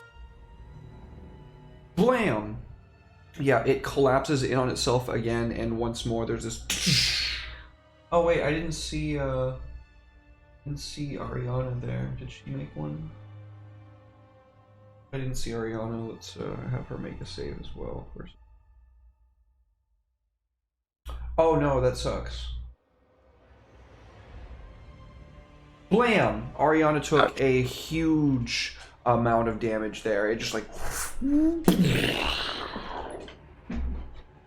Oh no. Yeah. Emil's turn. Emil is gonna use his heal on Ariana. How many hit points is that? 70 or some shit? Take it. Oh. Thank you. Wait, is she full health? Yeah, she instantly just goes from like being blasted into a skeleton to being like put right back together like in an instant. She's like, what the fuck? And yeah, that's the end of the Emil's turn. Okay. So here's the thing, Ariana is paralyzed. If she has any spells that only have a or that don't have any, or wait, no, she does. Does she have subtle spell? That's what you would have. Pretty sure she's not paralyzed, right? Because she got knocked down to 0 and brought back. You would be correct. Thank you, Emil. Now I gotta do something worthwhile. That's one way to bypass paralyze. To Yep. die. To die.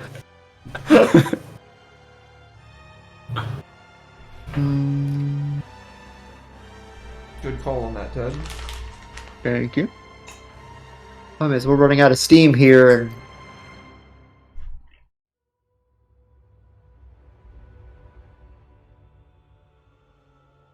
oh, I could. Well, I guess I'll just So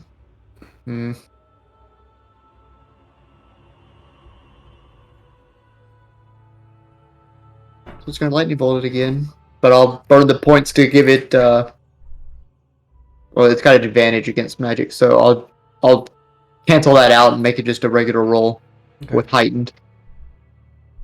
Cool.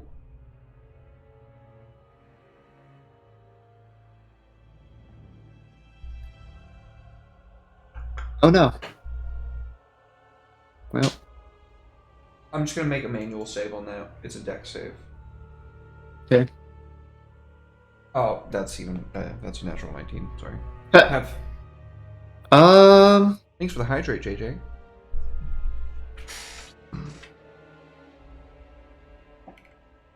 Yeah, fuck it. That's all I could do. Plow. Another bolt of red lightning scours across the creature. Alma at literally 1 HP. We're okay.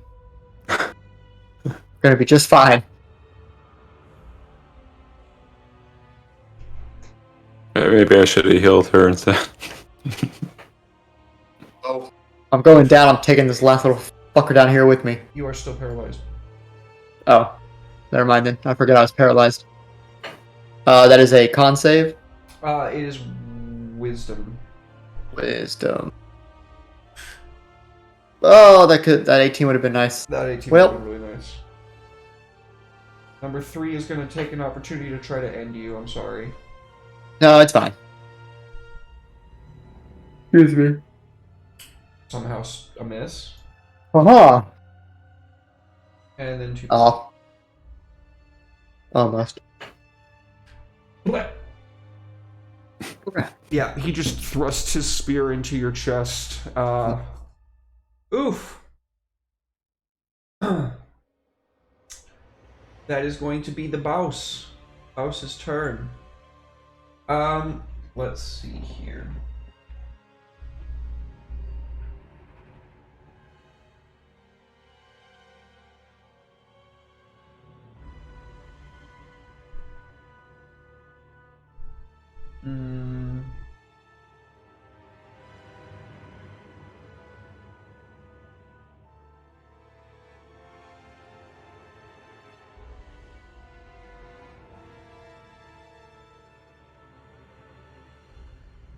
Oh no!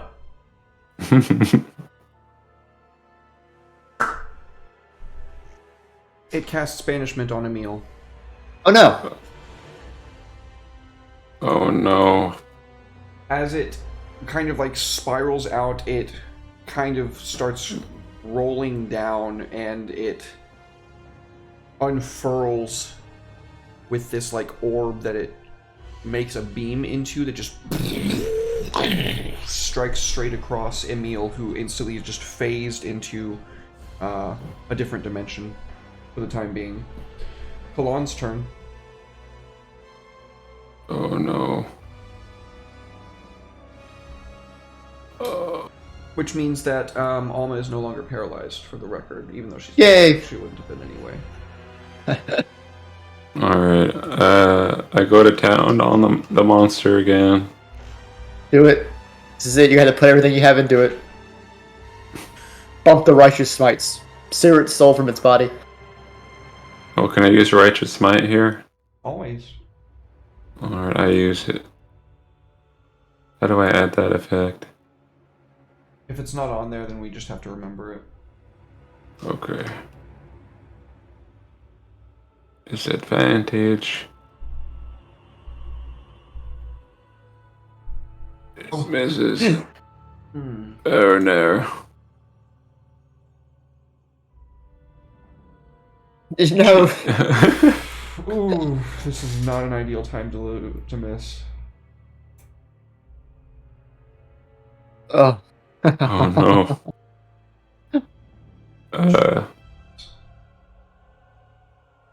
I end my turn there.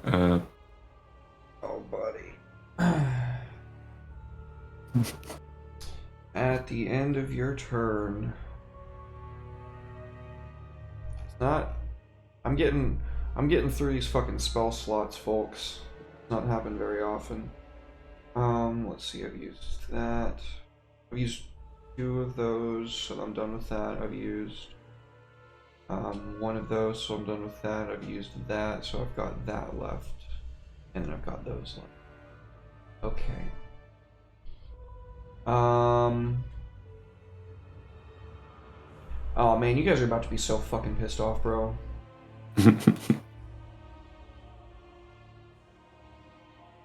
It begins twinkling brighter and brighter, and it is going to heal itself. Yay.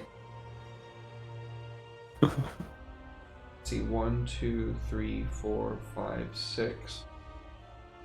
So that would be 5th level, 6th level. That's it, 6 levels. Oh, that was a mighty heal. Oh, that was a mighty heal. Wow. Oh boy. Ariana.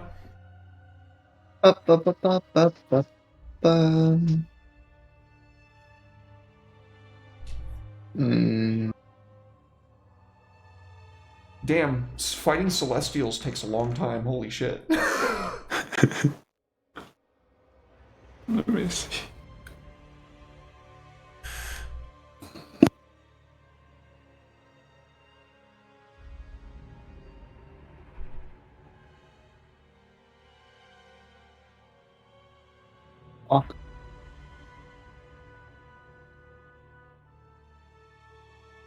That is 1 failed death save. Woo! The remaining sentinel is going to move in on the girl. Actually, he doesn't have to move. He can attack from there. 1 miss. 2 miss. The big old creature, running out of options now, is about to have to start making targeted attacks. It's cantrips at this point. Let's see.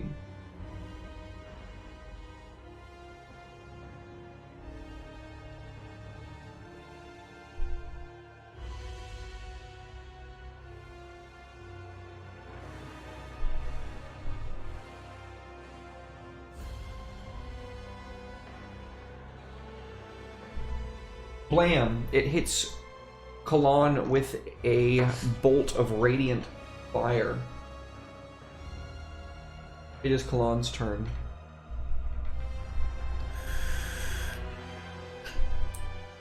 Oh, did we skip Emil? We need Emil to make a saving throw at the end of his last turn.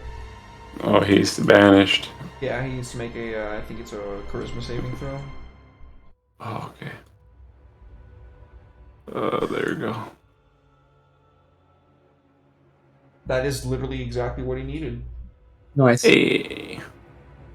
Pop! He pops back. What did I miss? Oh, look at that. The vampire lord's on the ground again.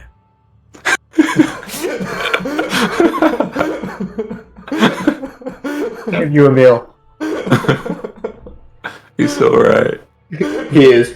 It's been a night for Alma. Yeah, I'm sorry. The dice have not been kind to you tonight, man. No, they have not. It happens.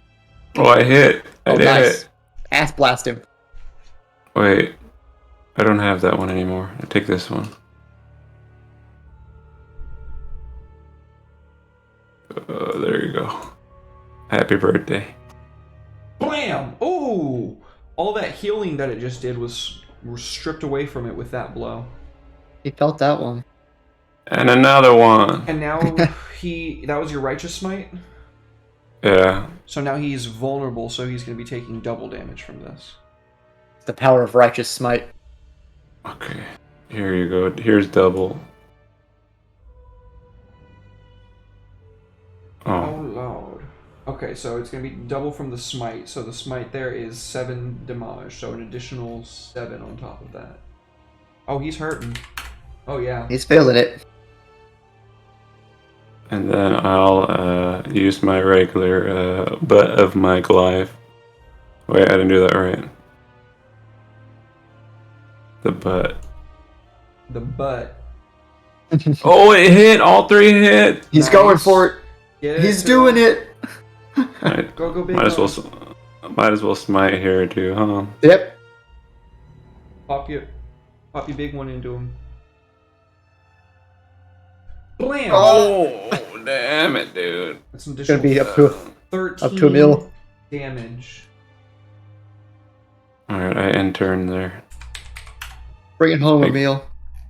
Hey, good thing I can fly, you know? That has been really nice.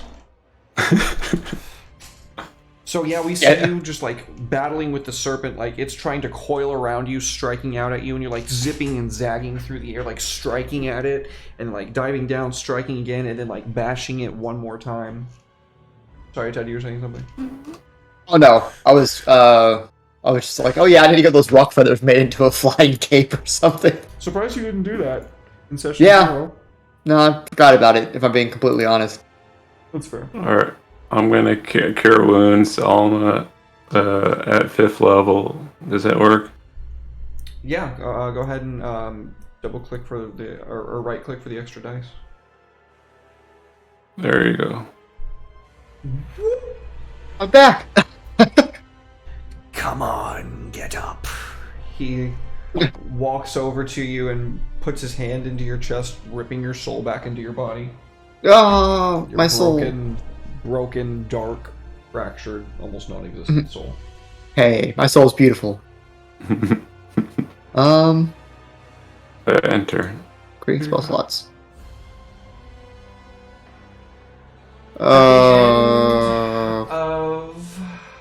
At the end of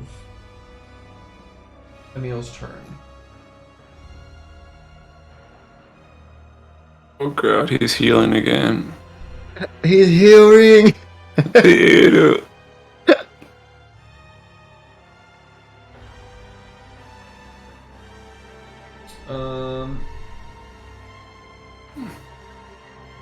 You can see that the little girl that's been blasting him with lightning is about to go again, so he's probably No. going to banish her. Leave my child alone! Leave her alone! She's not old enough to have magic resistance yet.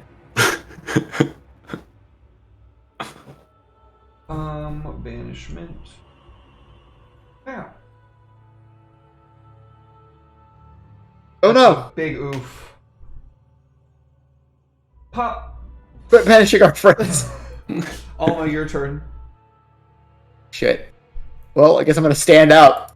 Yeah. It's like charging this beam again, and it's like striking out for. It's actually trying to hit Kalan with it, but Kalan's just like, whoo, and unfortunately, she was not expecting this at all. She just looks up just in time to get blasted with it and get popped on out to a different dimension. Have your movement Well- to get up from being prone. Yep. Guess we're gonna shoot it. Steady action aim. Yep. Throw Use your my- sword. Ugh! I haven't used my pistol in a hot minute. True. So this is going to even out to just a regular attack roll. Okay. Wait, you have pack tactics? No, a steady action aim would take it from that to that. Well, And because you're still within 5 feet of Kalan, you do get the sneak attack. Tell me, Alma, how do you kill this thing? I guess the fucking was it. Emil's picking her up, like, get up, and she's like, yeah. Almost had enough of today. Yeah, you hit it straight in the head. The creature is just like... With the pistol. And it just turns to stardust and mist as it begins to fade down onto everyone. We can see the world around them crumbling and cracking. You all probably like share a look as Ariana pops right back in for a second. Oh, did we win? Oh shit, now what's happening? And the ground's like... And one by one, you all fall into the black. That's where we'll end the session. Yay. Don't think that fight was as long as I thought it was going to be. That was a doozy. Jesus. That was a boss fight. That was. Yep.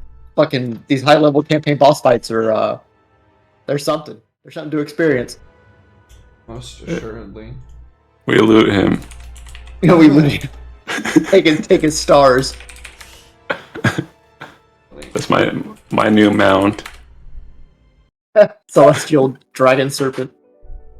Well, thank you so much to everybody for being here. Thank you so much for the love, the souls, the support, the biddies, the gift subs, Soul, JJ, Red, everybody. Thank you so much. So much love, so much appreciated. Jen as well. Thank you guys. I know. Thank you to Red. You know, I'll get him back. Rest assured. You know. That's totally fair. But that was a hell of a time. Thank you to my players for putting up with that. That was Fun as always. I'll help him too. It was fun. I'm scared for Red now. Well, thank you folks in the audience. Thank y'all for being here. We surely do love you. We surely do appreciate y'all. Stick around. We're going to find somebody to raid into real quick. This has been Death Roll, our high-level Spelljammer campaign here. We do some evil shit. We get to some bad shit. We didn't do one evil thing today. You kind of almost did. You threatened a man. It's not technically evil. I think it's kind of evil. Well, we're going to be raiding into Danny Hurt. Danny Hurt's a friend of the channel, good old person. Thank you, Attack Cat. We really appreciate that. We appreciate y'all again. Thank you so much. We're going to raid into Danny, and I'm going to go get ready for work tomorrow. Good night, everybody. Yeah. Good Bye. night.